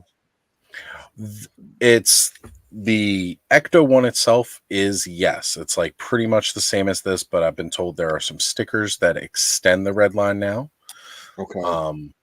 That was just discussed earlier tonight. Subtle differences. Right. Subtle differences from this one. And it comes, so like this Ecto one came with that RC trap that they had from the last movie in Afterlife. And the new one comes with a drone trap that can actually plug in the hole on the top. Got it. How much are those fright features in Target right now? Fright features are $14.99 a piece. And the regular figures, like the ones I picked up, are $9.99 a piece. That's actually, I was surprised because that's a good price, especially considering that they have action features that work. Yeah, that's what really surprised me. I was shocked because I remember the first real Ghostbusters were about the same price. I think they were closer to $15 or something like that. They're not cheap. They ended up being sold for like next to nothing on a couple of different websites. Ollie's had them. Yeah. Ollie's had the entire Kenner collection for it was $3.99 a piece, and that was for all four of the ghosts, all four of the Ghostbusters. You can get them at Ollie's for like $3.99 a piece. They had the Plasma Series slime covered, which were originally sold as an exclusive 4-pack to San Diego Comic-Con.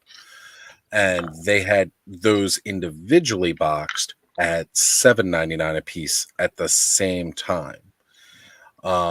They did not get the Ecto 1 at Ollie's. That never came there. But Walmart did clearance it out for like $20 shortly after they got it. Mine. That's where I got mine. Big Bad had them up cheap for a while too.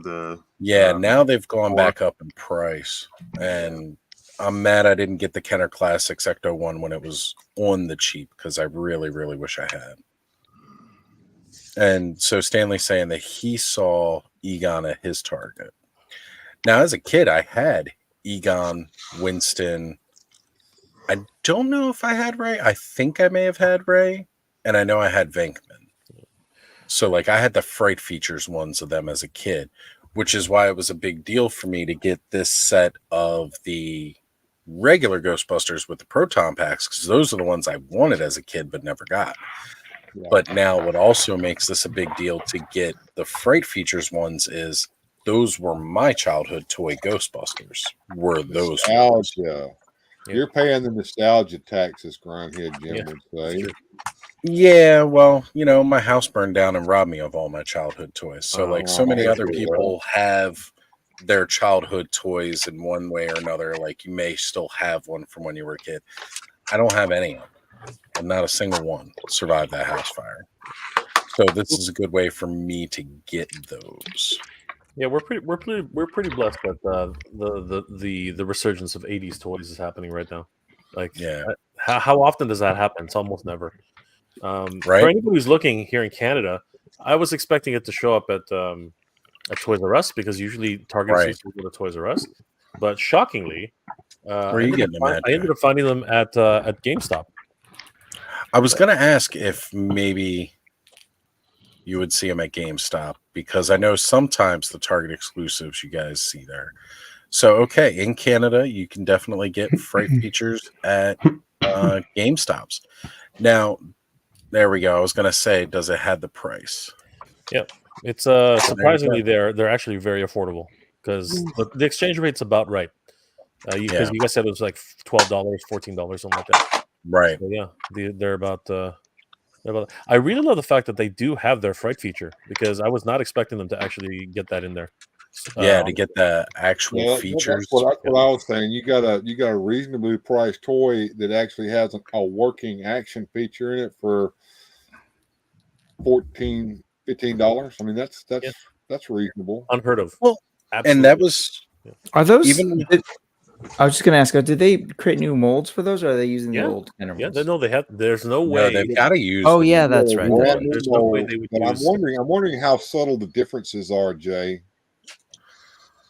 I guess don't we'll know. have to find out, because I know a toy store here that has some of the vintage ones. So if I end up picking up, and when I grab these new Fright Features ones, I guess I'll have to compare them to some of the vintage. Just buy like a couple, because again, those Fright Features ones tend to be a bit cheaper than most of the other old Ghostbusters figures. Just because, well, mind you, if they're not broken in some way, right? Because I know my Egon, like his tie that popped up, that thing broke off. But just comparison wise, I shouldn't be able to pick up like one or two just to compare pretty cheap. I've got a full set of those vintage figures loose over here in one of these tubs that I filled up week before last.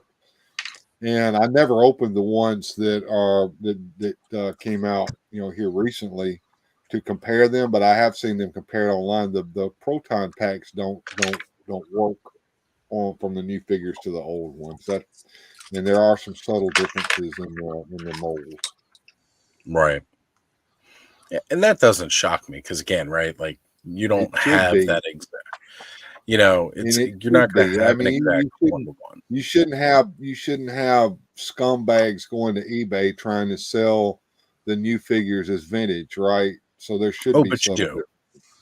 Fortunately, if they're packaged, on the card, it's got dates, so you can see, okay, this is not a vintage. And I haven't opened up my Kenner Classics because, like I said, I'm waiting to do it with the. Well, no, I do have my iGhost here. But the packaging wasn't identical, did they try and really mimic? Not different. Yeah, the package is definitely different. And it doesn't say Kenner on it, so. And that eye doesn't pop out as good as the vintage one did. Not either. even. No, it doesn't. Well, we found out if you hold it upside down and you do this, that does it. Oh yeah, well, okay. But the old one, you didn't have to hold upside down. I remember, because this was one of my favorite toys. This was one of my favorite ghosts. That's why when I saw him at Ollie's, like I immediately bought him. I was like, yes, yes, yes.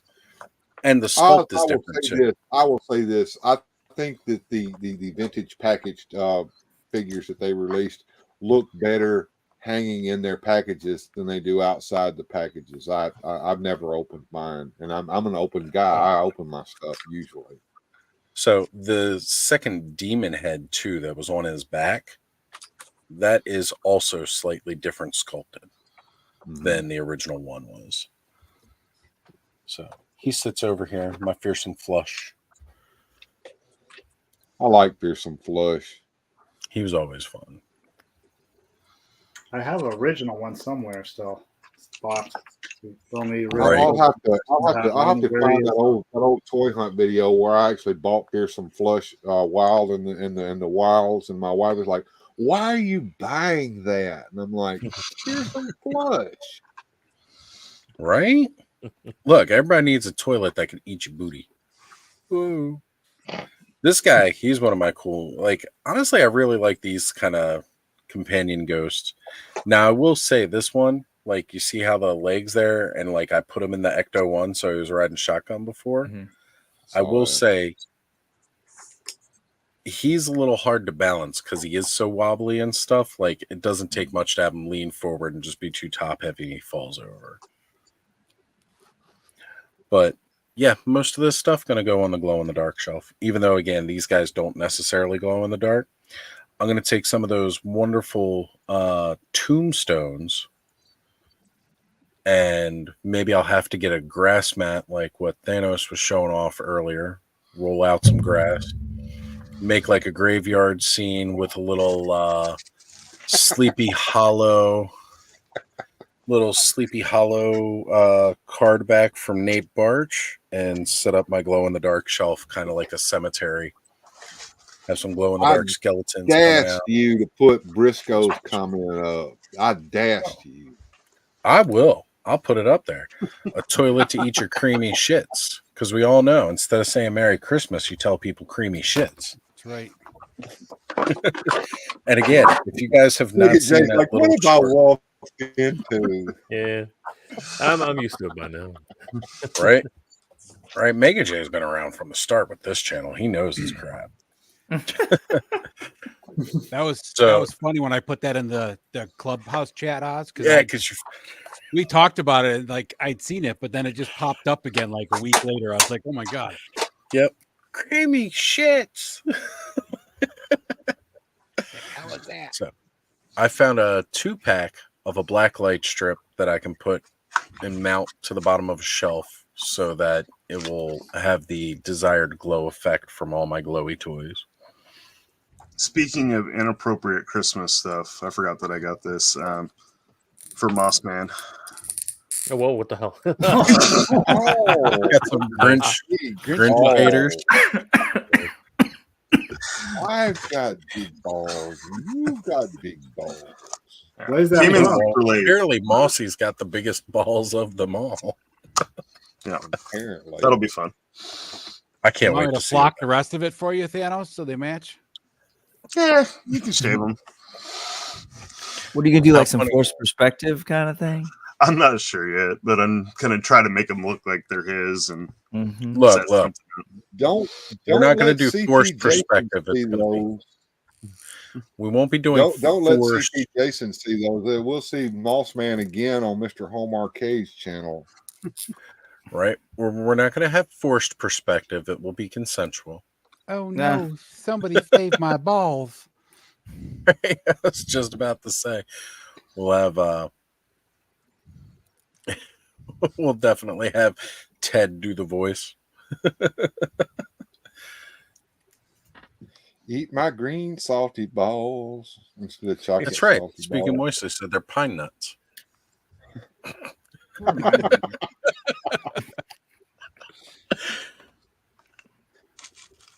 Oh no, where did Bud go? In the corner? Oh no, he's back. Oh, he's back. He's there. Oh Modern no, it's buddy. John. No, I actually see. No, John. Yeah, it was John that dropped off. Hold on a second. It's not allowing. Yeah, I was like, It says they will need to connect their mic and cam before you can add them to the stream.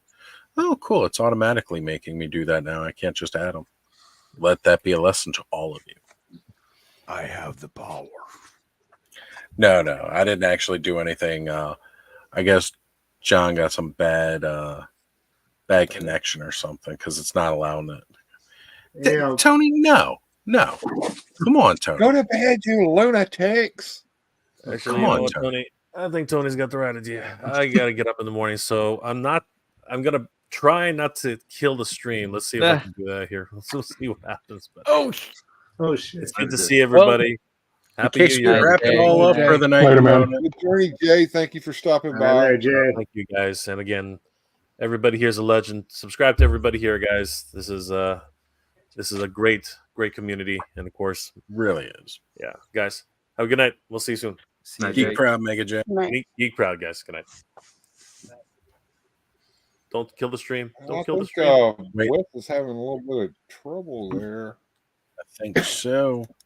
I was waiting for him to say, "Oh shit," and then he was just going to end the stream. Hey, what's that thing keeps popping up I see on Instagram? The Duolingo bird. What? Oh no, I keep saying, oh no, they killed the Duolingo bird. Oh no, I say this one because it's like green fuzzy chicken legs. It looks like Moss Man. I've seen a few other memes now. It says, oh no, they cooked the Duolingo bird. Well, the Duolingo is an app, and they do have a green bird. So Okay. I kept seeing things about that bird, and it was always like green. green bird parts, but I had no idea. All right, so Mothman is looking for some links. Let me just drive on over to everybody's channel here. Is So our good man and Mothman related? Probably. They both are similar to Sasquatch. But Sasquatch is real. That's true. Well, so's the Mothman isn't real. Mothman's real. Mothman is totally. Mothman is the realest motherfucker out there. All right, so I'm dropping the links. Unfortunately, it's only dropping them into my chat. I don't know why it's not dropping them into everybody's chat. But everybody who's simulcasting. Yeah, it might be You because you don't have. should be dropping into any channel that you've got the wrenches in. Yeah. I don't know, because I typed in here and it only typed on my channel earlier. I was like responding. I didn't simulcast tonight, so I think mine too. When I commented earlier, it only popped up once instead of doing it like 3 or 4 times. Or It whatever. definitely only popped up once for me. Thank you, Bud. Bud is dropping everybody's links for everybody. Thank you, brother. Oh, I'm shoot. making How somebody long a ago wrench. did, That's kind of more just for live stream. Obi-Wan. Right?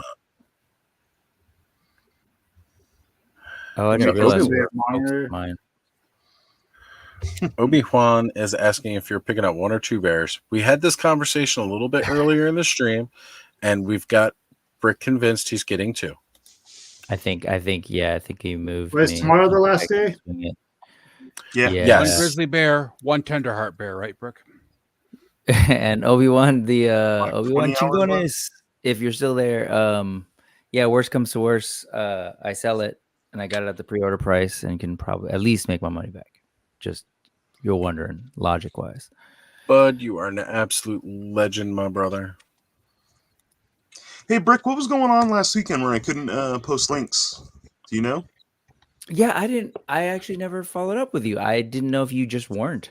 So it wasn't I said in the chat, like I posted like a couple, but they I weren't like missed you it. couldn't actually link to them, so I didn't know what was going on. So I was like, I didn't want to just keep spamming, Yeah. not I didn't working. realize that, I kind of lost sight of the chat. So no, I don't know what was up with that. I didn't realize. Was it giving you errors or just nothing was showing up? It just wasn't linkable. Like it posted the text of the link, but it wasn't. Oh, I linking. see. Yeah. Yeah, I don't know. It wasn't hyperlinking. Yeah. Hypertext markup language. I was asking earlier, making somebody a moderator for your channel. That's more just for live streams and stuff, right? Yeah. Yeah. Live streams and premieres. That has no bearing on your regular content. Yeah, because I haven't dug into that or anything at all. But yeah, It's basically just for keep the chat. Keeping the chat. I wouldn't know how to do that. I know that's why I was like, I don't. What, even adding a know. moderator?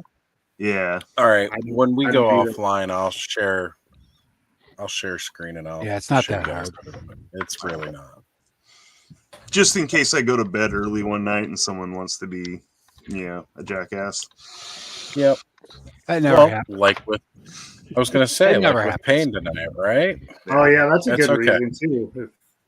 Yeah, because if we're doing the simulcast and you leave, I have, and again, I'm not saying this to become a mod on a whole bunch of people's channels because that's not what I'm trying to do. But it's, it does make it difficult if a troll pops up over there. I can't ban somebody on your channel from my chat because they're on your chat. Like tonight, like when we had that one moron one, I had to you remember, like, because I was on my phone at that point, I'd actually back out of the stream again and go bring up YouTube and head over to Aaron's channel for that. And that guy wasn't saying anything by that point anyway. I think I got it, everyone. I believe you did, sir. Mothman, you are a legend yourself, sir, for running around and subscribing to all these crazy Wait. I forgot myself. Thank I was going to say, you know what, bud? I think you did forget one. That's fine. Always thinking about it for himself. Can't There we go. forget. sign up for My Buddy's Customs. There you go. Which I saw that one video I will eventually post. I think I was painting Lady Slither. Nice. Oh, so did anybody go check out earlier today, our good friends over at Toy Habits? Their article posted one of the new comics from the TMNT crossover. Oh, I didn't see it. Yeah, so they had Is it the second wave? Pictures of the new mini comic, and there is some really, really cool stuff they're showing off in that. There was, we've now seen a mutated merman. Oh, cool. And it will have the snake tail. No. Who said that? Did I hear no? Is it a snake or an eel? I think they're going for like maybe more eel, but sea snake, whatever. So yeah, there's going to be hopefully a new merman with snake tail coming. Dude, that got me pumped right there. I was like, I'll buy that. Just, But yeah, head on over to Toy Habits website. So you're thinking it's going to be Lady Slither? Is that? Well, basically, it's going to be Lady Slither's tail, but it's going to be a merman. That's awesome. Yeah. So definitely head on over to Toy Habits website. Check it out. All kinds of new stuff shown off on there for the new mini comic. And I'm pumped up even more. What time did they do their stream today? They did it this afternoon? Oh, they didn't do a stream. They did they do their streams on Sundays now. On Sundays? Okay. With everybody else. Sunday is so busy. And I usually drop my stuff on Sunday. I should probably move it to another day. I just kind of got good on Sunday morning when you drop. Man, there is no good day. I don't know when that other day would be. Your best bet would probably be just like put maybe your shit up there Saturday. and don't worry about it. People will watch whatever they want. Yeah. Right? Like, again, Saturday nights, like Bill stream Saturday nights, I stream Saturday nights. Well, We're not competition. If anything, we help each other because we'll tell people, like, go check out Bill, go check out Ozzy. It's just what we do. We try to support each other the best we can. They're also, though, it doesn't look like their next live stream is scheduled until Monday. So I don't know if that was a mistake or not. Maybe because Monday's a holiday. Monday is a holiday. They might It both is a be holiday. off, and there's a lot less people on because, again, even though we were saying there's not as much competition, or we're not competition one another, if there's nobody else on, that's a pretty good time to go. What holiday is Monday? Martin Luther Martin King Day. Luther King Day. So it's a federal holiday. So anyone. I mean, who I'm works still for working. Holy Tuesday, shit! We're already into that federal. time of that far Me into too. January, aren't we? Jesus. Yep. It's true. I haven't messed with Lady Slither. Hey, Dad at Arms has popped on. Oh, hello. Dad at Arms, you're always welcome to join, brother. Let me know. I mean, I know we were going to probably wrap it up soon, but if you want to jump on in, we appreciate it, brother. Actually, let's not wrap it up soon. Sorry, seeing Dad at Arms reminded me because I saw his Let's get him in trailer, here. and I wasn't able to. I haven't been on anywhere where we could talk about that Rev trailer. Oh, Revolutions. All right, trailer. let's do it. I've talked about it twice this week. I can talk about it again. I know, I but can talk man, about it I am over and so hyped for that thing. Yeah, I rewatched Right? Revelation, and I'm ready for it. What do you? Well, yeah, what are folks' takes? I don't have a take because I haven't watched it yet. Okay. Or it's not on. This is the trailer. You're talking about you haven't seen the trailer? No, I haven't seen the trailer. Okay. Watch the Revolution trailer. I don't really know what to think. There's a lot. I wish going they on. hadn't spoiled Randor's death. I dig weird. the Tila wielding like both different goddess powers. Like that's super cool. Right? I don't know. It's kind of hard to tell like what's going on in the trailer other than Adam's gonna have to step up, which is cool. I like that. Like my favorite part of the last season was kind of the development of Adam, even though yeah, everybody's like, oh, it wasn't about He-Man. It's like there's a lot of about He-Man on there, but whatever. Yeah. I'm looking forward to it. I'm just bummed that it's like short, and yeah, I'm a little worried that it's the last we're gonna get of it. So yeah, that's my suspicion too. And Kevin Smith has sort of said something to that effect, like nothing confirmed, but also that yeah, it's not super likely. Sorry, Allison. Oh, how spoilery do we want to get? Because like I've had some thoughts around Gweldor and the Cosmic Key, and the fact that one of the things they talked about was how everyone was kind of mad that like Fisto and Clampchamp and some other people died. Mm-hmm. And of course, the last time we saw Gweldor was in the '87 movie where he gave, when they sent Julie and Kevin back to Earth, they sent her back the day before her parents died in a plane crash so she could save everyone, and then nobody died. So Mhm. like I don't it may, when Kevin Smith says this is like quote unquote the last time, it doesn't necessarily, like I'm not entirely convinced that at the end of it they're not going to take the cosmic key or whatever and then have Adam go back in time to prevent everything. I really hope they don't. So I mean I would rather they didn't, but I could also see like. So you're not just talking about Fisto and Clampchamp, but you're just saying everything, including Everything, Randor. back to Randor, back to like episode 1 where Adam is killed and everything goes. Well, I've been talking about that Cosmic Key. I'm sure it's gonna be some crazy stuff happening. With like Adam and Tila, and you know, like of course, but then it resets the storyline. So whoever comes next, or if they want to actually do something with New Eternia, it creates a situation where they could, quote unquote, they could send him back even further. So like, I mean, I can't see another reason why they would bring Weld. I mean, not to shade, the figure looks great, but I can't see another reason story-wise why you would bring him in. I thought they wanted to bring him in because it can kind of counteract the tech that they're up against, and that was like a character they could use that way. Like, yeah, but I mean, they have plenty of tech characters other than Gweldor. Like it just. Yeah. Yeah, I mean, and we have the man Dan at Arms himself. What's going on, man? Nice to meet you. Hello. Hey guys. It is a pleasure to share some screen time with you. I've been watching your channel since episode 1. Oh, thanks, man. I don't mean to hop in here and crash the party, but thank you for the invitation. Yeah, you're welcome. Oh, there is no such thing as crashing this party unless you're Prolapse. Mega J is the only one who's ever been able to do it. Well, and the Prolapse, but you know, we've learned from that experience.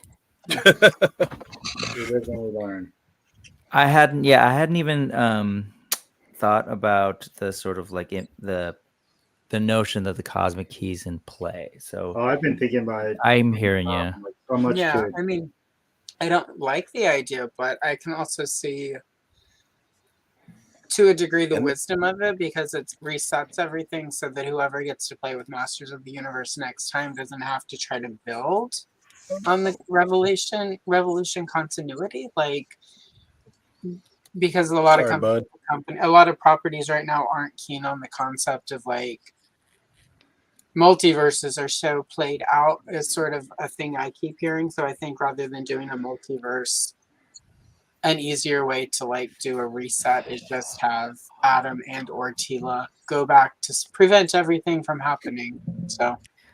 You know, that's true. It would be weird for Mattel to not lean into the multiverse just because they did so much so in the He-Man and the Masters of the Universe cartoon, and then like literally the line is called Masterverse, and it's like a bunch of like and the comics. So I was gonna say the comics especially, right? Because the comics were all those short little like anthology one-offs, and then they the Sorceress and Zodak Origins comics, the little mini comics. They had an issue of that where Zodak showed up and opened up the door to this multiverse, and you could see them all. That was the first one of it, and they've continued with it in a couple of other ones, like the was it the Frogmonger one, and like And of several course, of the mini the comics. Sunman characters are coming in from the Sunman universe, so that's a multiverse.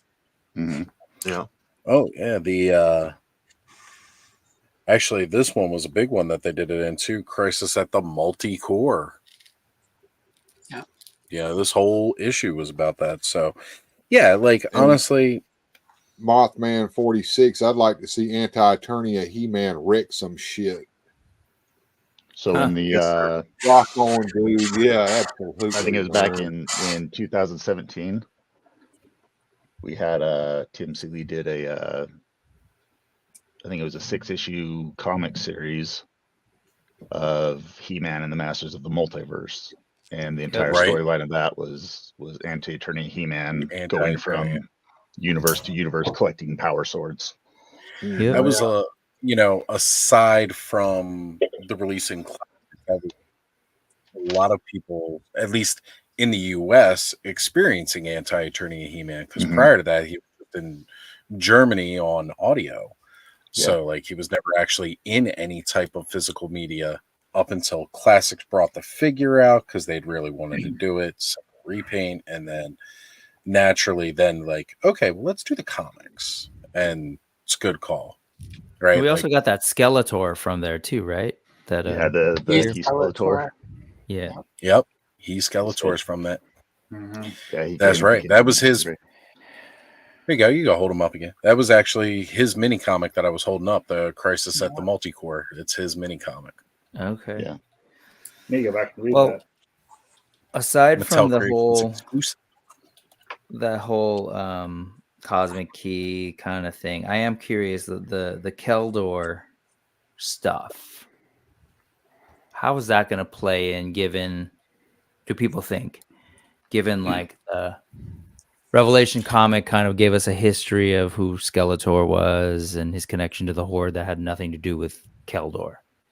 I'm not convinced that how Keldor is going to be used in Revolution is what most people are expecting. Because when we hear Keldor, we all assume we connect it that it's pre-Skeletor, right? With the familial ties with like Randor and stuff like that. I think everybody's going to be everybody's thinking that as soon as that leak dropped. I don't think it's near that. I think something is going on. Maybe it's some type of a disguise or something like that. But I don't think it's Keldor as we have all come to understand him since 2000X. Okay, I haven't read Here's my one thing about that. Well, here's my one thing about that, though, right? And we showed this off on Toy Frenzy this week. The very first slide I did is that image. And we all know exactly what it looks like. Yeah. That so if shows... you look at this image though, Oz, it's got like the red blotchy thing, and so does the fight with the Horde version of Skeletor and Hordak. So I'm thinking like he's gonna break through the tech and reveal some kind of like when this scene transitions, there's also some of that like red like weirdness stuff going on. So I'm thinking like he's gonna unlock some new memories, and maybe he's been manipulated by Hordak into thinking he was an interdimensional demon or something. Yeah, that's what I was gonna say. Right. Yeah. We had talked about that, again, like, what if he, that original origin story about him being a demon was just something that was put in there, but then this could be his actual past, right? Which again still pulls it towards the Keldor, and I mean, maybe he's not related to King Randor, right? Like I could totally see them doing that, where he's not related to King Randor whatsoever, because we don't he necessarily could be like the King of the Gars, like a separate exactly kingdom. And that's good. That's a good point, because the I don't know how many of you have read the Forge of Destiny comics that just came out, but those I haven't read those yet. So those are an official prequel to Revelation and Revolution, and the central storyline is a conflict with the Gar society, and so they're very central to that entire story. And you said, real quick, you said a prequel to Revelation as well, so it's before the events. It takes place before Revelation. Right. Okay. And that would make sense if, like, you were to think of again these more human-esque people, you know, come in, go to war with King, you know, go to war with the Gar. They usurp the Gar or steal their land and set up their new kingdoms that now fall under the rule of King Randor, subjugate the Gar society, kind of thing. And, you know, it's all very familiar. But is that in the comic, or you're? He's speculating. Take it with a grain I of salt. haven't. I'm just wondering if you've read the comic. So, Okay, got it. so the main I guess synopsis of the Forge of Destiny is Skeletor and Evelyn pose as Adam, talking with Prince Dash of the Gar, who eventually becomes Cyclone. But so it's got Evelyn magically disguising herself as Prince Adam and tricking the entire Gar nation into thinking Prince Adam attacked her son to steal the Forge of Destiny. And so it starts all these rumors of war between the Gar and Eternos. And so it's kind of a race against time to set things right between that before war breaks out. So that's kind of what's going on. So it sounds like it potentially is like self-contained. Yeah, it's pretty self-contained, but it is interesting that it is such a focus on the Gar, because we haven't really heard much of them. Right. So if you know, going back to the King Keldor stuff, if he is somehow maybe a king of the Gar, there is that connection with the official prequel comics already in place. Right. So, and you know, I'd asked pretty early on about that King Keldor figure because I didn't see any really good screenshots that said it was particularly Revolution or if it was just Masterverse. But Cobb, I think you were the one that pretty much confirmed it was a Revolution titled, and that's why it's street dated for when Revolution comes out. That's why it couldn't be shipped out. Right, with the rest of the wave that you already received. Yeah, they sent a paper saying that it would ship out after the show airs. Yeah. Right. Because that was something they were like, we It's really like, need that to makes keep it more of a spoiler.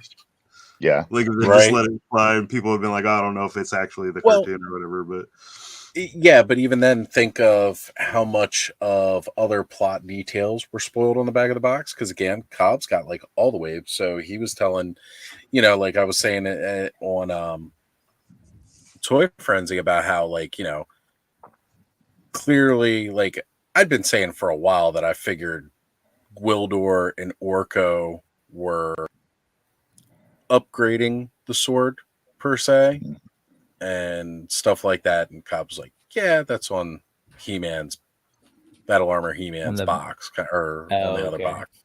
So it's like it's on there. Like there are a lot of spoilers in the bios listed right on the box.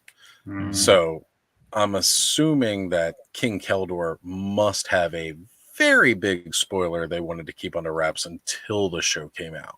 Like where other details, they're like, this is going to be, people are going to pick up on this in the trailer. So we'll just put it out there, like whatever. But that is something where they're like, okay, well, they're not really going to know this is coming.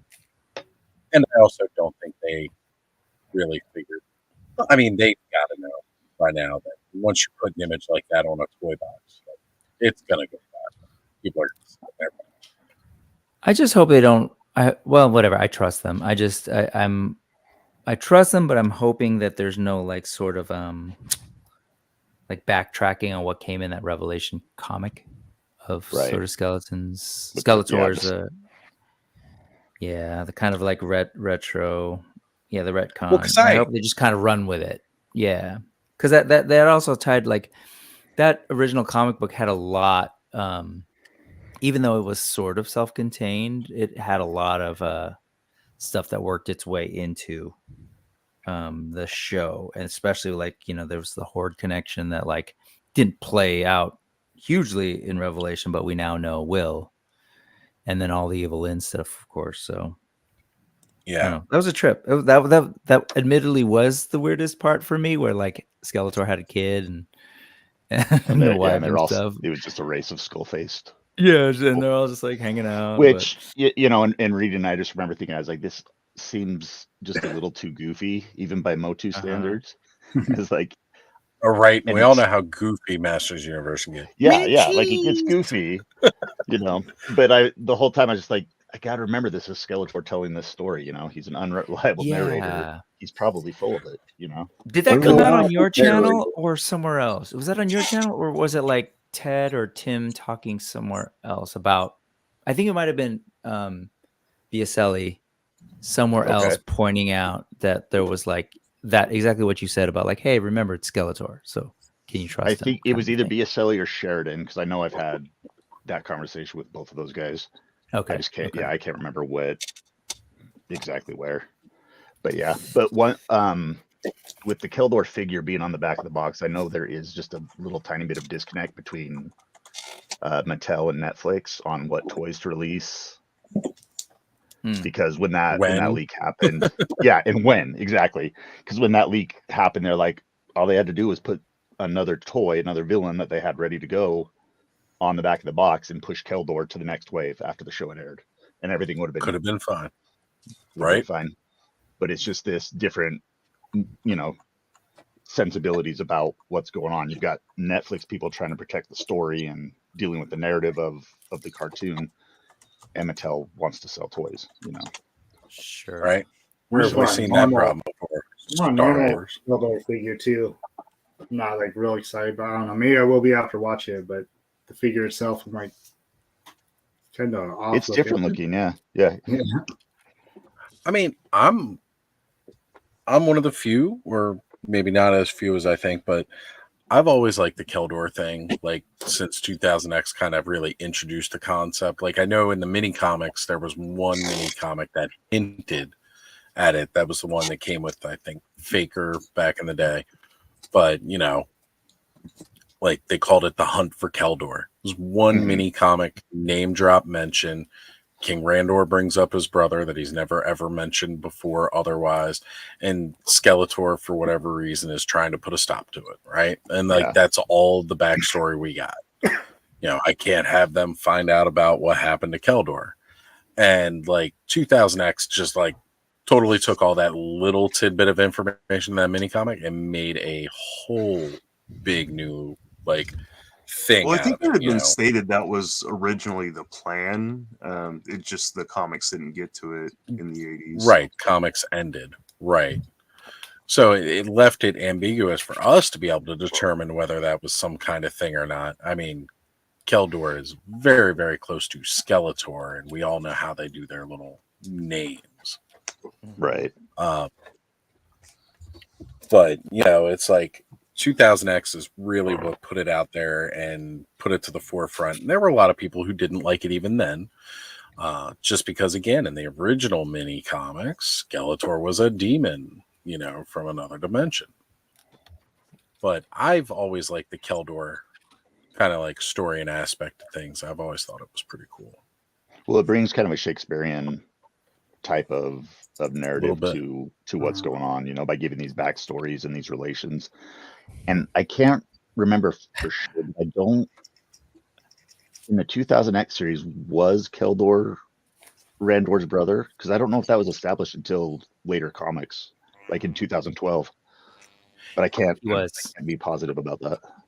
Yeah, I'm pretty sure in like that first episode, like in that first thing, like they mention them being brothers, like half brothers, because clearly not full brothers. Sure. But just in the actual pilot episode, brought up that three part, right? Because that's how, So like I've said a few times in the chat when the subject has come up, I really appreciate the Skeletor has a legitimate claim to the throne of Eternos. Like that's a really cool angle to me. Yeah, that's so too. That's true. No, I agree with you on that too. And I had actually forgotten from the comics that they did establish he was the older brother of Randor. He was basically robbed of the throne. Hordak pushed him out. Right. Hatred, racism, and then Hordak's manipulations totally ousted him from getting his right. And they ran with that in the He-Man and the Masters Universe CGI thing too, right? Yeah, they brought Kendor in as the brother. But he wasn't a Gar in that one. No, he was just he wasn't a straight Gar. like normal dude. So shift. Oh, sorry. What you got, Oz? I was just gonna. Bjorn the Majestic was asking how long has this been going on? I know, it's like 6.5 hours, because that's how we roll on these channel on this stream. I'm making up for lost time today. I started and let's see if I can hang out till the end. This guy's made it easier. What I loved about my favorite piece of the Revelation cartoon were those sort of like cosmic sequences where Lynn goes and Tila go back in time and sort of see the snake and the eagle. So that piece of it, and then also that Lynn's sorceress form was the bat, right? Right. From the comics. The Horkoth. Yep. Yeah. So now seeing the tease of Tila with the green goddess or the snake, or I'm presuming snake, that all of that I'm just super excited to see play out, and I really want to see them explore that lore.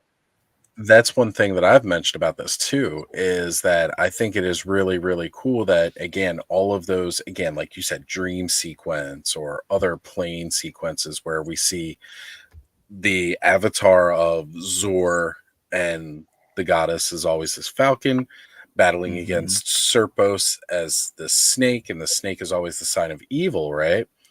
And then we have that complete role reversal, right? Because now we have Screech, the embodiment of Motherboard, is that falcon imagery, and with Tila going all green goddess as opposed to regular sorceress, now she is the snake. And I like that idea. Like we're having that same age-old battle, but the roles have reversed now. Right? Yep.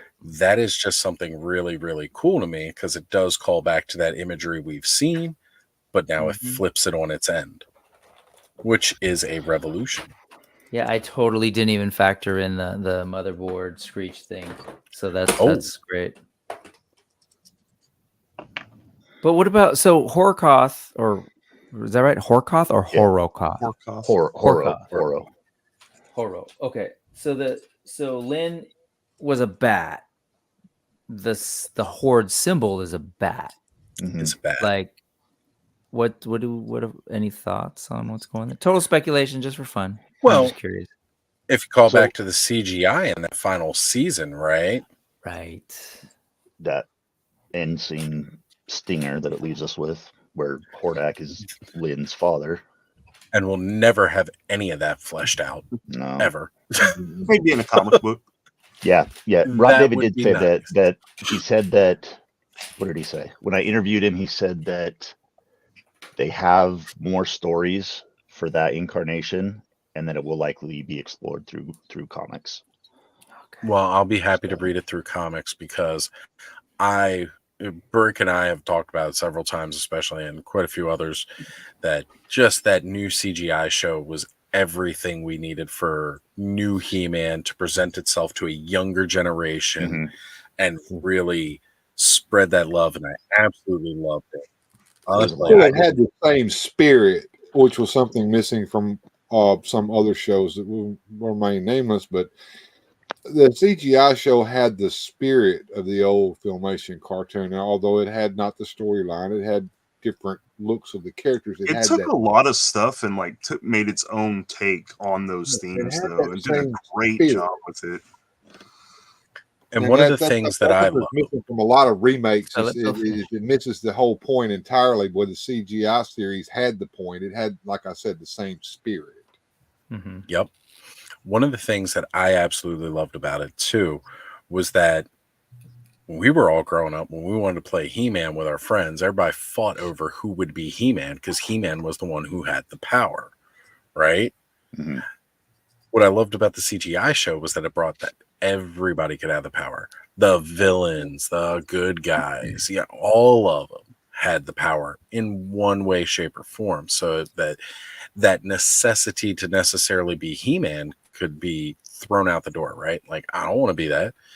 I want to be this. And then through even Ram Mam, where she has the power of Grayskull and then flips and totally gets the havoc and becomes Crash. Like, you know, shows that just because you have the power from one doesn't mean you can't do the other either. The Havoc was cool too. Right? Yeah, the idea of this evil magic too. Like, there was just so much good stuff about all of that. Was there ever reasoning giving on why they just like, yeah, we're done? Or is just Netflix being Netflix? Netflix being Netflix. Maybe they weren't getting the numbers that they wanted from the watching. I don't know. Well, I didn't hear part anything. of it also I'm sure part of it also comes into play, right? Like, with everybody dumping on Revelations before it came out, it certainly drove people to not even want to bother to watch it, right?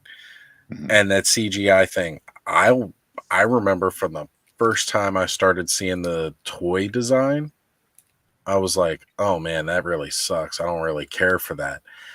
Because it didn't appeal to me at first. And it grew on me as time went. And then I realized what that would mean for somebody like Connor, who, although he saw meant for you, it was meant for it was meant for this meant for the younger generation. And I was like, you know what? Yeah, that's actually really cool what they're doing with that. And then when I finally saw the show and I heard the theme song and everything and it popped, I was just like, yes, this is what the younger kids need to really get into Masters of the Universe. Unfortunately, I just don't. Right? That was a dope song. Really? It's also important though.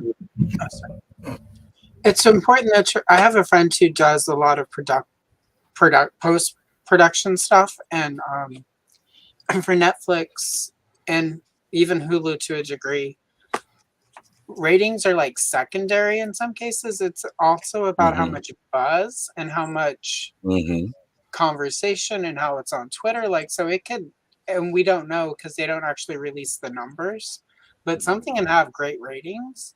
And if the buzz, there's no buzz, there's no, like, Revelations. Right, because there's no traction. Could have had terrible ratings, but because the social media, everything, there are all these episodes on YouTube, like everyone coming out and talking about it, that actually would have helped it about 50% in some cases because of how Netflix views their content. If you're not talking about it, it doesn't matter how good it's doing. Like, it's like 50-50 in some cases. Like, it has to do both. So Right, but at the same time though, right, everybody was talking about Revelation and we got the first 5 episodes, then we had the second 5 episodes, and pretty much from that point on at that point, everybody thought that was actually done and that Revolution would never come out. And it took a long time for us to give Revolution. Part of that was a writer's strike, but that was a very small part of that. Whereas CGI He-Man, we got season 1, 2, and 3 almost straight back to back.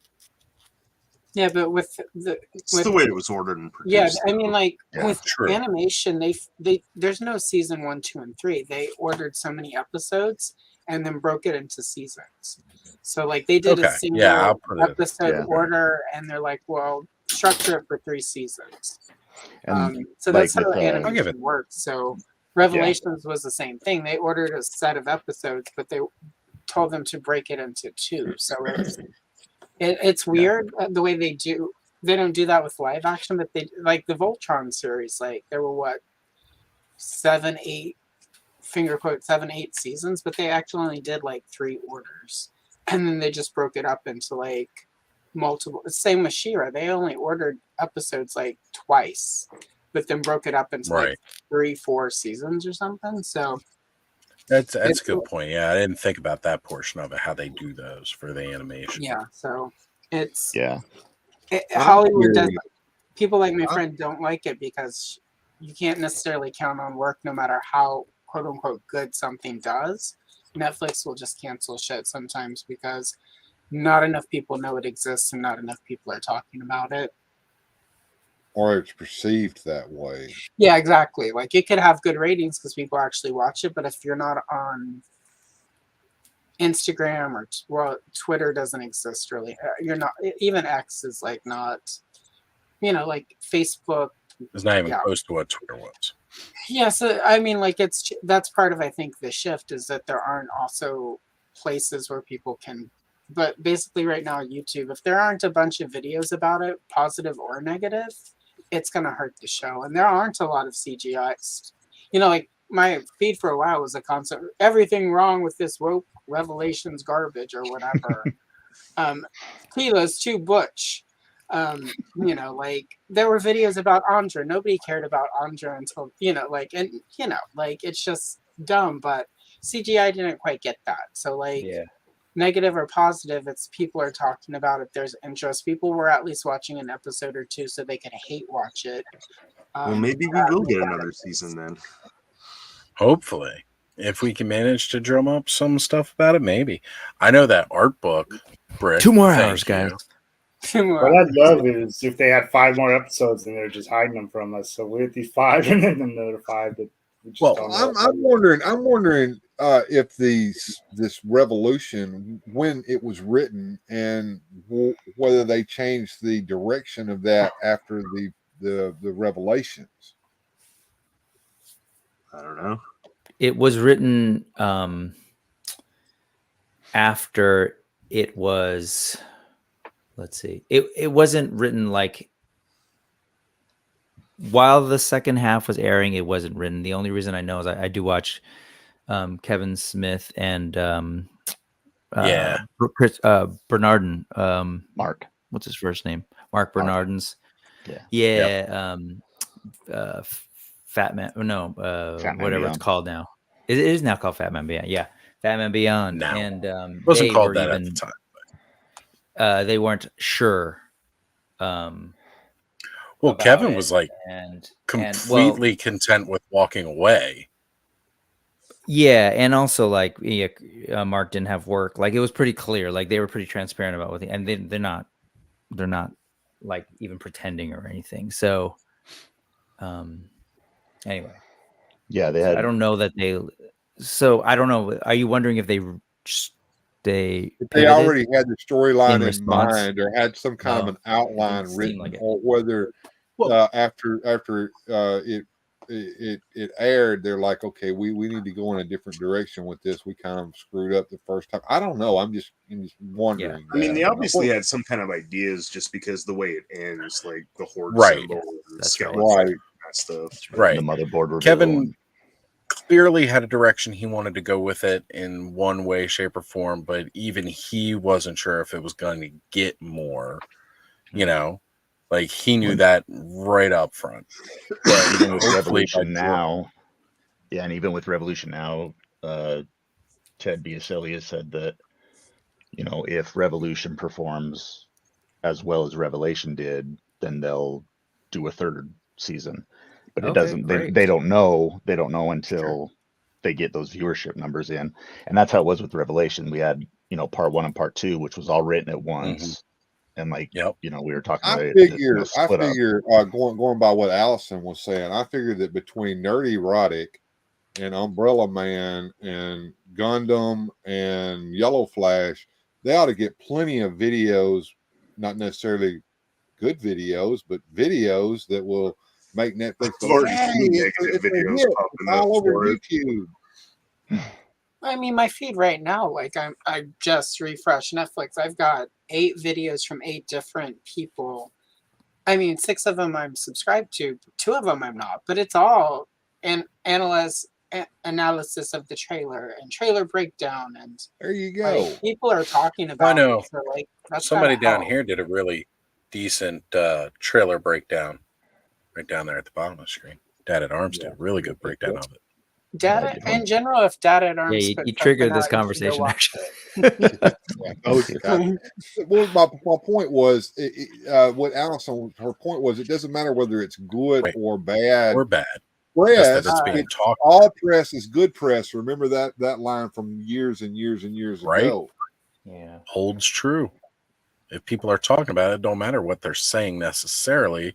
in the end, it's going to drive the result that people are talking about it. Eyes are going to be on it, right? And it's also important to know right now, if there's certain creators, if they go out and they're like, this is woke garbage, there's a section of people who will go watch it on purpose. Right. Like, Yep. and if you say something's woke garbage, there are some people who won't watch it, but they will still talk about it and generate buzz for it. So it's like, right. It's sort of I this was going to say, thing. Like, yeah. Ken and I have talked on several occasions, especially of late. Like, there's this whole portion of YouTube that thrives off of their drama and negativity and press, and they are killing it because negativity gets more attention, right? Yeah. People will tune in to hear other people talk shit more than they will to hear somebody praise something.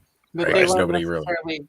But that also, like, yeah, you'll tune in and watch somebody talk shit about something, but that doesn't necessarily mean you're not going to go watch something and enjoy it. You're just going to go hear them talk No, shit. not at all. You just want to hear what they're saying is shit about it, right? Same reason people read like the national. Well, I mean, I don't think anyone reads it, but in the day, it was the same reason. Like my grandmother would buy the National Enquirer. She technically did not give a shit about celebrity gossip.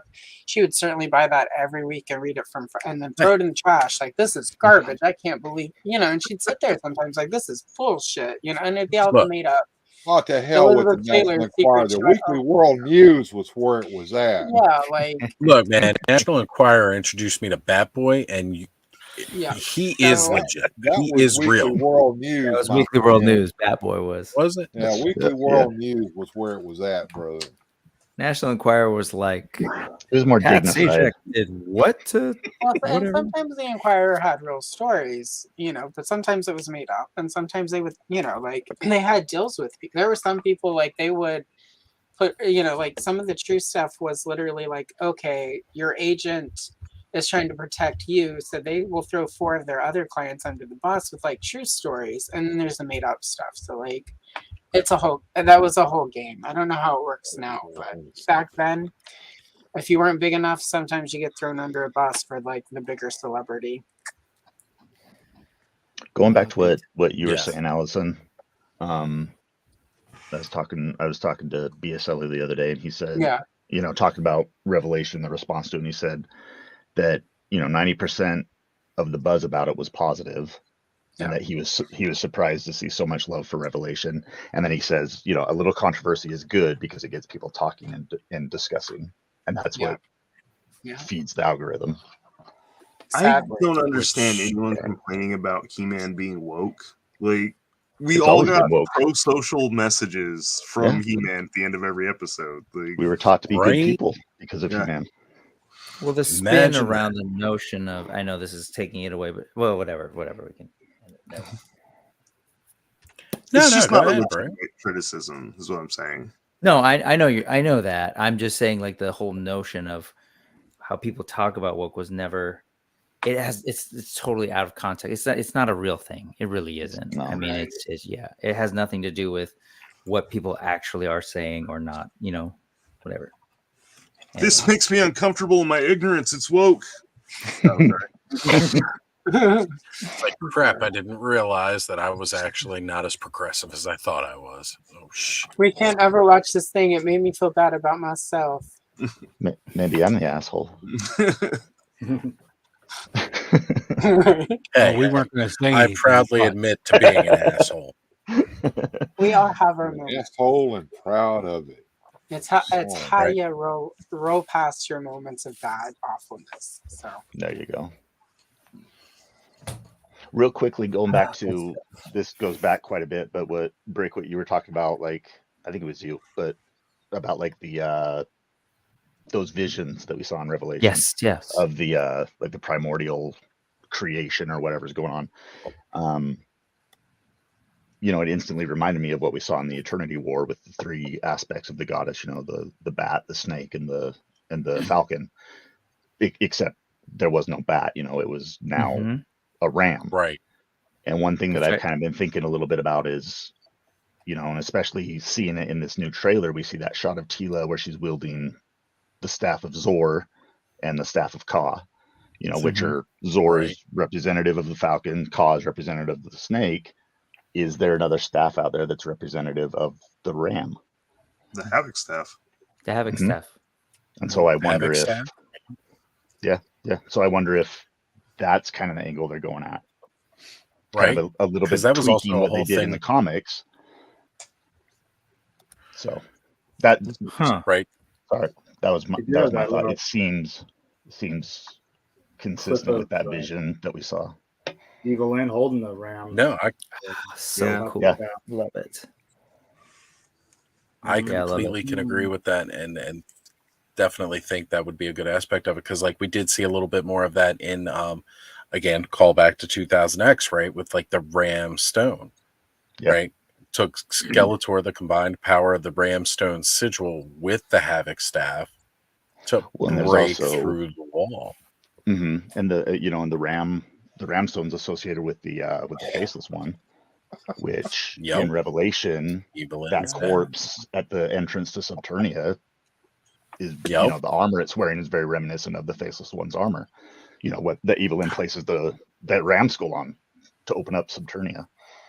Man, I think he's just sleepy, Briscoe. He's not. He hasn't done anything. But okay, so that's also the thing. You've got the Falcon, the Snake, the Ram, and then the Bat. So like that's 4 different, 2 land creatures, 2 air creatures, and like each of them like obviously Zor is like, let's finger quote good. Lawful good. That's subjective. I mean, to me, they seem more like nature, like forces of nature, and it's probably more about who's wielding them. I mean, obviously, there was sort of the Falcon versus the Snake, but at the same time, even the Eternian Goddess. I mean, obviously, this is a retcon through the years, but even the Snake Goddess, like, is good, even though technically the Snake Men are not. So, like, there's this evolution, and Tila in certain continuities, Tila becomes a Snake Man and then comes back from it. And that's part of what, in some cases, makes her the goddess rather than the sorceress. So it's interesting because now that gives us like sort of 4 different power animals. So anyway, I don't have any more of a thought than that, Mike, but it's just interesting we now have 4 different power animals that are are the sea animals? Yeah, that are sort of poised to be front and center in this next little chunk of thing. I've never even thought about, as you mentioned that, my brain started going to like think about some of the vehicles in Motu, and I hadn't really thought about like which ones are tied to any of these like animals. I know, I mean, like Point Dread, of course, or what do they call it? The Talon Fighter.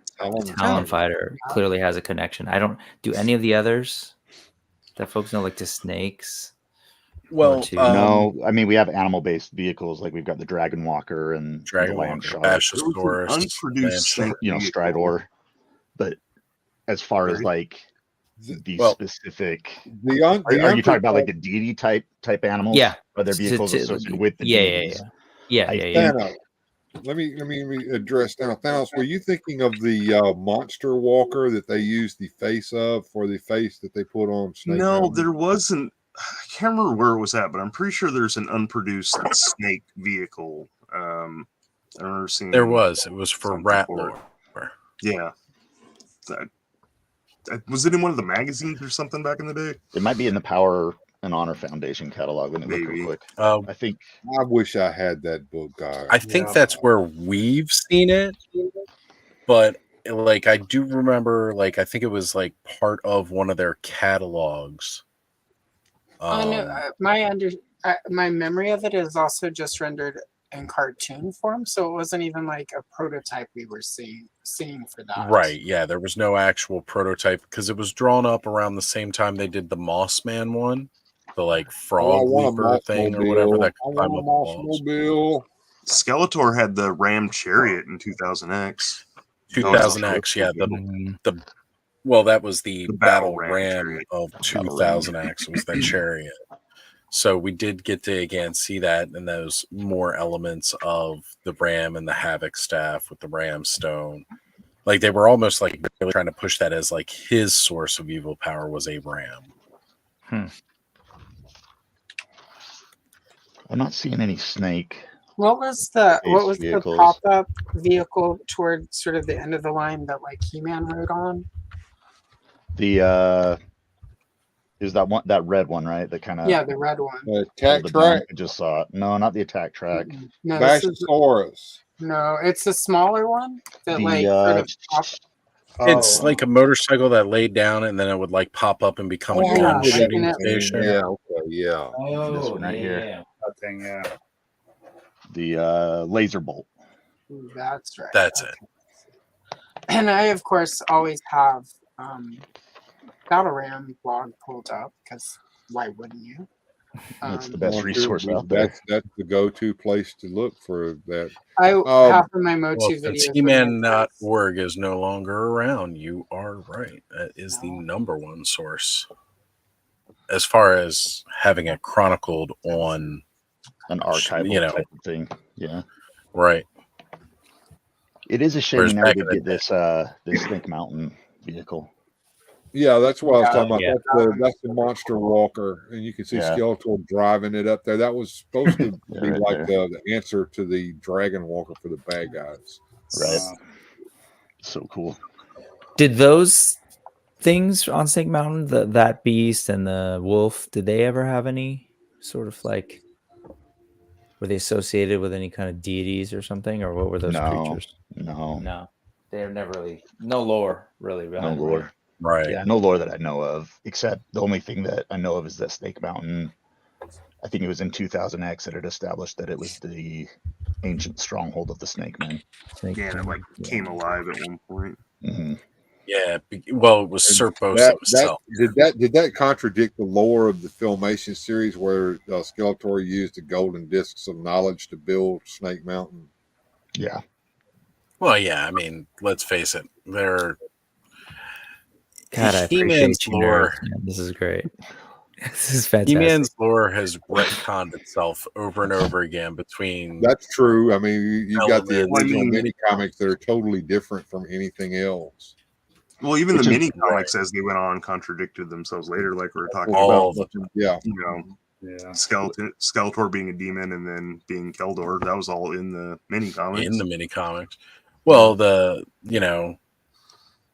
Well, Wave 1 didn't have a story Bible, really. There was just sort of the Mattel merchandising stuff. And then when What's-His-Face wrote... Dan Clutt, he was given pictures of the toys and told to write a story, and he hacked out that story. That he says that himself. Yeah. Let me find my Castle Grayskull script because I've got a bunch of that. And I've got the actual Moxley says the Dragon Walker was the dumbest vehicle design ever conceived. From an adult point of view, yes. I think from a kid's point of view, no. That was one of the cool things about Masters is they just did a lot of interesting engineering things. It's like they had fun making toys. That did it was a lot of things. at the end of '82 as they were prepping for Filmation. Halpern did a story Bible, which is when a lot of stuff shifted. That's when Castle Grayskull got an actual background, because originally it was just a mysterious old MacGuffin. That's not how I put it in my script. I'm just hitting my outline. And then he went in and said that, like, and his story Bible, Zodak was the head of the Council of Elders. Yeah. So the snake, the attorney, well, she was just the sorceress, but she went in and was like, Skeletor is going to come one day. We should do something. So they put all their powers into a globe and hide it in Grayskull. Which then Filmation changed even more. So I'm working on stuff about the Kid Stuff record, so I don't give a shit about Filmation yet. So this is up until Kid Stuff. But yeah, so that was, but sort of that's the two of the big shifts was his story Bible and then Filmation. So like those two things. And then everything in the mini comics after that stayed pretty consistent until Filmation ended the show. And then the mini comics were sort of on their own again. I have a question, and of course, everybody thinks I'm some sort of Motu expert. I'm not, but what my question has always been: what came first, that story Bible that you're talking about, or the DC Comics The miniseries? DC Comics came. Basically, this is what they gave to DC when DC Comics was doing that 3-part miniseries. Got you. Okay, now that begins to fill in a piece of the puzzle for me. And that's why even those 3 Kid Stuff records, Castle Grayskull, Prince Adam, He-Man and Battle Cat, and The Revenge of Skeletor. The 3 of those are pretty much just written from, like the Castle Grayskull one pretty much lifts directly from this. But so all of those come from, they're pre-filmation, but they have Prince Adam like the DC Comics. So they're all and then everything after that, sort of a lot of the kid stuff never actually assumed anything from filmation. Like I mean, like they brought in Orko, but they didn't actually. And he was Gorpo originally. I don't think that. Yeah, I think he might be Gorpo in one of the stories, but for the most part, they got that corrected fairly quick. So kid stuff though, like tried to lean into the toy design, so you see Tila always in the snake armor and stuff. Kid stuff got the assignment was we need to sell some toys with these books. So yeah, like, so that's why the those little storybooks, like the Golden Book stuff, that's why it's all like different continuity but kind of the same, is because they were more focused on selling the toys, and most of their stuff was from these story Bibles. Not the Filmation surprisingly didn't necessarily play well with others, which is why my vintage Orco says owned by Filmation or whatever on it. So anyway, I'm trying to find the laser bolt stuff. There was I could bring up the laser bolt. Yeah, well, I was just trying to find some of the concept art, and I'm not easily finding it outside of Power and Honor. You want me to go grab a laser bolt? Well, it's more about trying to look through all the concepts, because it wasn't. It changed a bit, and there were different animals in there at one point. I believe. Mr. Home Arcade, good morning, sir. Hello, Mr. Home Arcade. So this is one of those things where, like, again, talking about some of that concept, right? We were just showing this off. So this concept eventually became a vehicle in New Adventures, right? Because some of the stuff did cross over, where this became more of like a chariot. Talking about the Battle Ram chariot. I just meant to blow up the image. I didn't mean to go by Battle Ram chariot. I love So that I was vehicle. trying to find Super it. fun. The heads bob up and down when it rolls, and then like was bashes fun. out. It was just a good toy, right? So I was actually trying to find, again, that Rattler snake. Yeah, I vehicle. couldn't find it. I looked for a second, but yeah, and I only well, vaguely like, remember seeing something about it. Like I don't even remember where I saw it. It was a sketch, because on the same exact page they showed that moss like wall crawler thing. Where it had the suction cups and it went up the wall, and it was like a frog. Mr. Home Arcade knows what I'm talking about, because he now has that vehicle. Yes. But it was on the same concept page as that. They also had a concept for a snake vehicle. It's really going to bother me not being able to find it. There's a You might laser not bolt. be able to find it now that the forum's down. And I think that might be part of the case, right? Like, I think it may have been part of the forum, and that's why I can't see it. Yeah. I'm trying to remember if the Scalar is what he's talking about, the Mossman vehicle that you were talking about. Yeah, that was the upscaler, was the Mossman vehicle. But this was on the same concept page. You know what? Now that I think about it, I think on one of the episodes of Toy Frenzy, when we talked about the unreleased vehicles, Adam had a picture of it. Yeah, he obviously doesn't have everything up on Battleram yet because he doesn't. No, he's got a lot of it just saved. Now I gotta go to Skelly's channel. I don't have my full power and honor. Needle in a haystack time. Well, fortunately, I can just go back to the playlist on Skelly's channel for Toy Frenzy and then look up the one where we had discussed unreleased toys for Masters Universe, because that would be the episode. Then it'll just be a matter of scrolling through. Why is it that like the later these streams go on, I spend like hour and a half, 2 hours just looking for like one image? It's like been a running thing for the last 3 weeks. 7 hours, 9 minutes, and 53 seconds. We're not breaking records tonight. We're not going over 9 hours. 9 hours. Last words.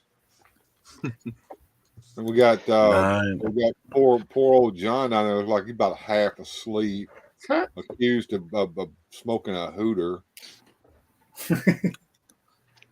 What's wrong with smoking a hooter? You talk like I'm that. just saying. He's got the old eyes going there. Well, you're all more resilient than me. I think I'm gonna have to hop off here. I'm about ready to pass out in my chair. I was gonna say it's.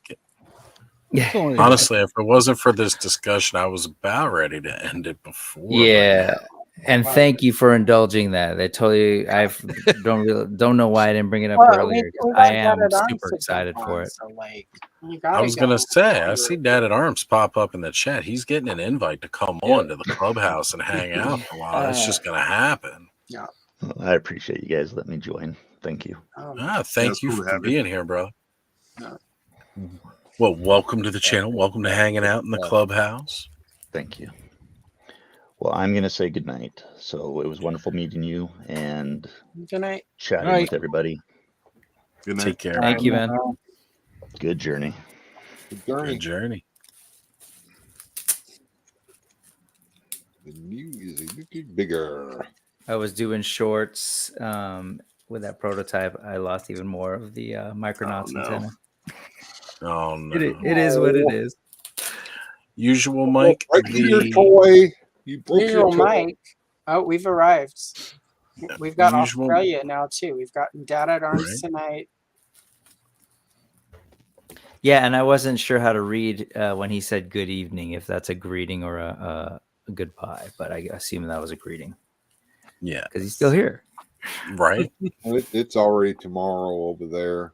Yeah. So it's already tomorrow over here, and I'm in California. So. Yeah, I know. Right. They don't. They. Yeah, the West Coast Avengers they're still early, but it's Friday there. Or Sunday. It's the 3-day weekend for me in work. Yeah. Right. My phone didn't melt. Maybe they can, but I'm not going to be able to. I've got a show to do at 12 noon today. I've got one at a couple hours, so. But, Just show up late to it, Allison. Right? Yeah, let's do that. Show, Allison. You get to control it. Yeah, like You let's could just do blame that. it on me again. Say it's all my fault. I'm doing my hair. Because Muriel's joining me so we can do our postponed strawberry shortcake from Christmas Eve, and like she's halfway around the world. Like, Oh, it's a makeup one. yeah, it's because Christmas Eve, like we were gonna do some strawberry shortcake, and her boyfriend / you know, like as you get older, that sort of stuff doesn't matter. But the family invited them for Christmas Eve, and yeah, so go do that instead of hanging out with me in your apartment on the internet coloring strawberry shortcake. We'll make it up. So yeah, you know. But I haven't gotten to. So we're basically gonna do our catch up. But have you asked her yet if it was worth missing? I'm going to say probably, because I want to say they're in I'm terrible with. I'm from the United States. I'm terrible with foreign countries that aren't Canada.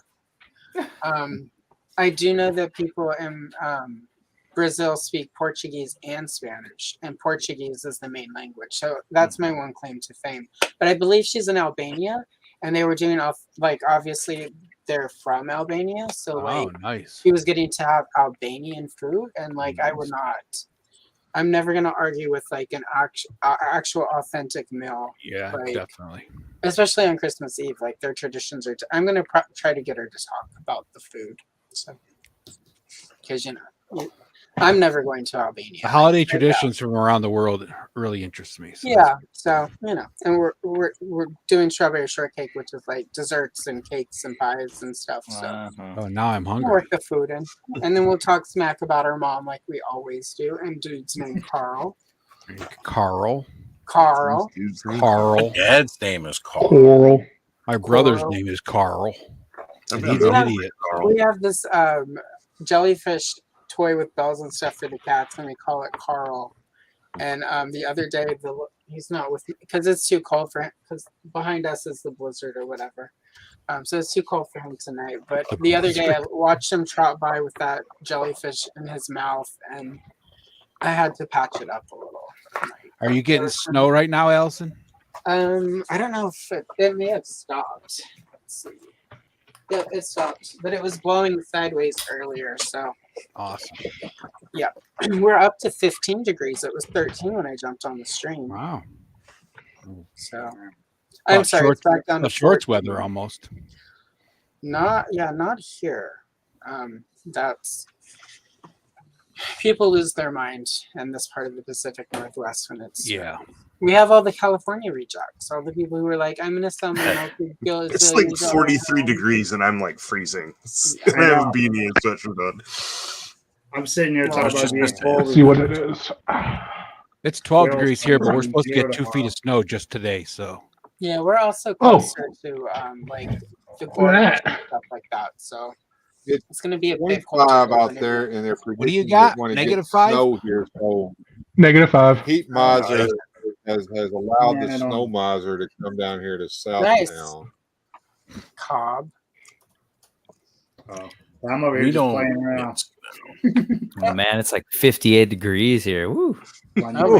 We used to get snow. We just don't get snow anymore. I'll send you some, Oz. We were looking at houses the other day online. I appreciate the woods, Oz. Oh, were you gonna come out to Maryland? I highly do not recommend. Not quite Baltimore, a little bit further, but I recommend moving at least a little further north into PA. Housing's cheaper, school system's better. I've decided and this is sad, but this is one of the things that I was on my list of reasons too. I'm there's something really appealing about I had a shitty work week. It's Saturday morning. I'm gonna drive into Baltimore and get some crab cakes. So, well, crab cakes. You can still do that for Pennsylvania, though. You can. Yeah, but then you have to be in Pennsylvania, right? Pennsylvania is a great state to live in. I'm just saying, it's a lot better than Maryland. Yeah, but I lived in Pennsylvania for a while. You expect Maryland to be a little shitty. Loved it. If you go to Pennsylvania and it's a little shitty, you're extra disappointed because you're this is where all the waspy people live. Why is it horrible here too? Whereas in Maryland, you're right by there's Edgar Allan Poe, there's the John Waters stuff, crab cakes. So anyway. Good night. Well, my recommendation then is move sign off. So all right, good have a good night, Bill. You all Hi, Bill. allowed me to get in here and listen to all this wonderful chat. Good night, everybody. Good night. We'll see you around in streams tomorrow, though. But yeah, so it is 4 a.m. though, so just wanted to hop on and say hello and show off all my amazing stuff. Well, we I didn't recognize you, bud. I know. I have a face. Wow. I just watched Clueless, chimp pubes. Again, I should reiterate. I just watched Clueless again. Again. I went and saw it 9 times at the theater when it came out. 6 of those were in the same day because it was an hour and 25 minutes, and it hit the dollar theater. So 10 a.m. It was 10 a.m., 12 a.m., noon, 2 p.m. I just went from the moment they opened to the last showing. I did it all in a day. That's stuff I missed from my 20s. That and all the liquid income to buy toys. Yeah, adulting sucks. It does. That's why we kid-adult on the weekends. Yeah. All right, folks. I'd say it's a good part to wrap it up. See, look, Mr. Home Arcade I says, could live by Mr. Home Arcade. right? Well, then maybe I'll PA move to is where I'm from. And it's a great place. It's happening by Mr. Home Arcade. Well, not only that, too. Jesse, Just Shelve It, and Sean, they're in PA, and those guys are awesome. Attorney And I bet in Pennsylvania there are more people I could criticize for wearing white shoes after Labor Day. Now, Mothman is saying Deep Creek, Lake Maryland is heaven on earth. And I will say Deep Creek is a pretty cool place, but just Maryland's way too expensive to live. Maryland's too close to Washington, D.C. That's the problem. Yeah. It's a little spendy. Yeah, agreed, Mothman 46 on Ohio. Just having that discussion today. I can't even find the episode where we talked about the unproduced figures, but if we did a whole episode on unproduced Masters of the Universe toys and cannot find it. What the crap? Oh, here it is. Now, see, I was determined. I was just about to go searching. Yeah, almost had me go and look too. I'm trying to remember it. I just got to find the part where we started the slideshow.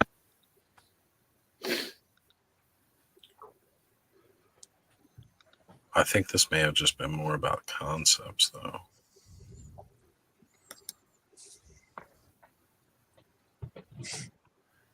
Yeah, I don't know if Carl with a C or Carl with a K makes a difference. My brother's name begins with a K, and he's an idiot. I've never dated a Carl with a K, so I can't speak for those people. But if you say so, he can be equally Carl. I mean, he's well intended, but he's just an idiot. That is a Carlism. Sometimes they don't mean to be stupid and dense and awful, but they just are. And we love them. We love that for them, but we also talk shit about them to their face sometimes. On the internet. They don't realize everyone to sometimes you're see. talking shit to them, to their face. They're like, "That's a weird compliment." Walking Dead Carl's pretty badass. Accurate. Hey, I will say this. I have never had a problem talking shit to somebody's face. Oh, My brother's the type of guy that'll call you at 3:00 in the morning, drunk off his ass, with the radio playing so loud in the background that you can't really hear him. And he's so drunk he can't figure out how to turn down the radio. And what is playing on the radio? Usually something like Ozzy Osbourne, Black Sabbath. Mega Carl. He's a Mega Carl. There you go. There you What's go. wrong with Ozzy Osbourne? I'm not saying there's anything wrong with it. I'm just saying it's so Carl to call you drunk, 3 a.m. loud music. It's like, and you can tell you're not from the South because it's Ozzy Osbourne. If it was from the South, it would be like Leonard Skinner, Molly Hatchet, or yeah, definitely. And if you were from the West Coast, it would be like Van Halen, or I don't know, like I'm on the West Coast and I would go Skinner or Sabbath. Yeah, so but like Fresno, like but you're not Carl either. It's like you're not Carl. So this is Carl, but Fresno is also north kind from of like the Pasadena, south of Eddie Van Halen. California. Like it's like Reno, not Reno. It is Reno, and yeah, Reno and like Barstow, and like those are like the South. They're just not in the South. So. Yeah. Like I'm in the anus of California, dead center. The anus. Yeah. You're not that. I was far almost from in the area, anus of Cali. Which reminds me. Yeah. I was actually gonna. My mom moved out to California. She moved out to Fresno. Now she's buried out there. People get married in Fresno. It's a place that people go to and get married in. It happens. There we go. All right, guys. Well, I think it'd be best to just kind of wrap it up here. So, Ed, what you got going on, brother? Let's see. Tomorrow night, Hella Dope Toys, and then I guess I'll promote the other channel that I moderate on Monday night, which is Punks on Punk. What is this channel called? A Punk with Toys. He has a channel. I was going to say Punks on Film, but that was Thursday's night show. That's Thursdays. Yeah. Punk with Toys on Monday night. And then on Tuesday, I will be doing my show with my son.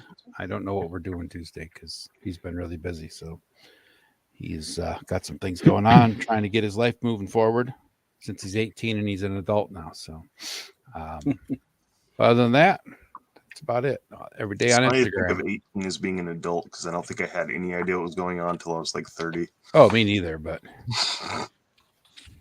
usual, Mike. Absolutely, man. Definitely. You hit me up on IG, whatever you got. We'll definitely have you on, brother. Absolutely. Great.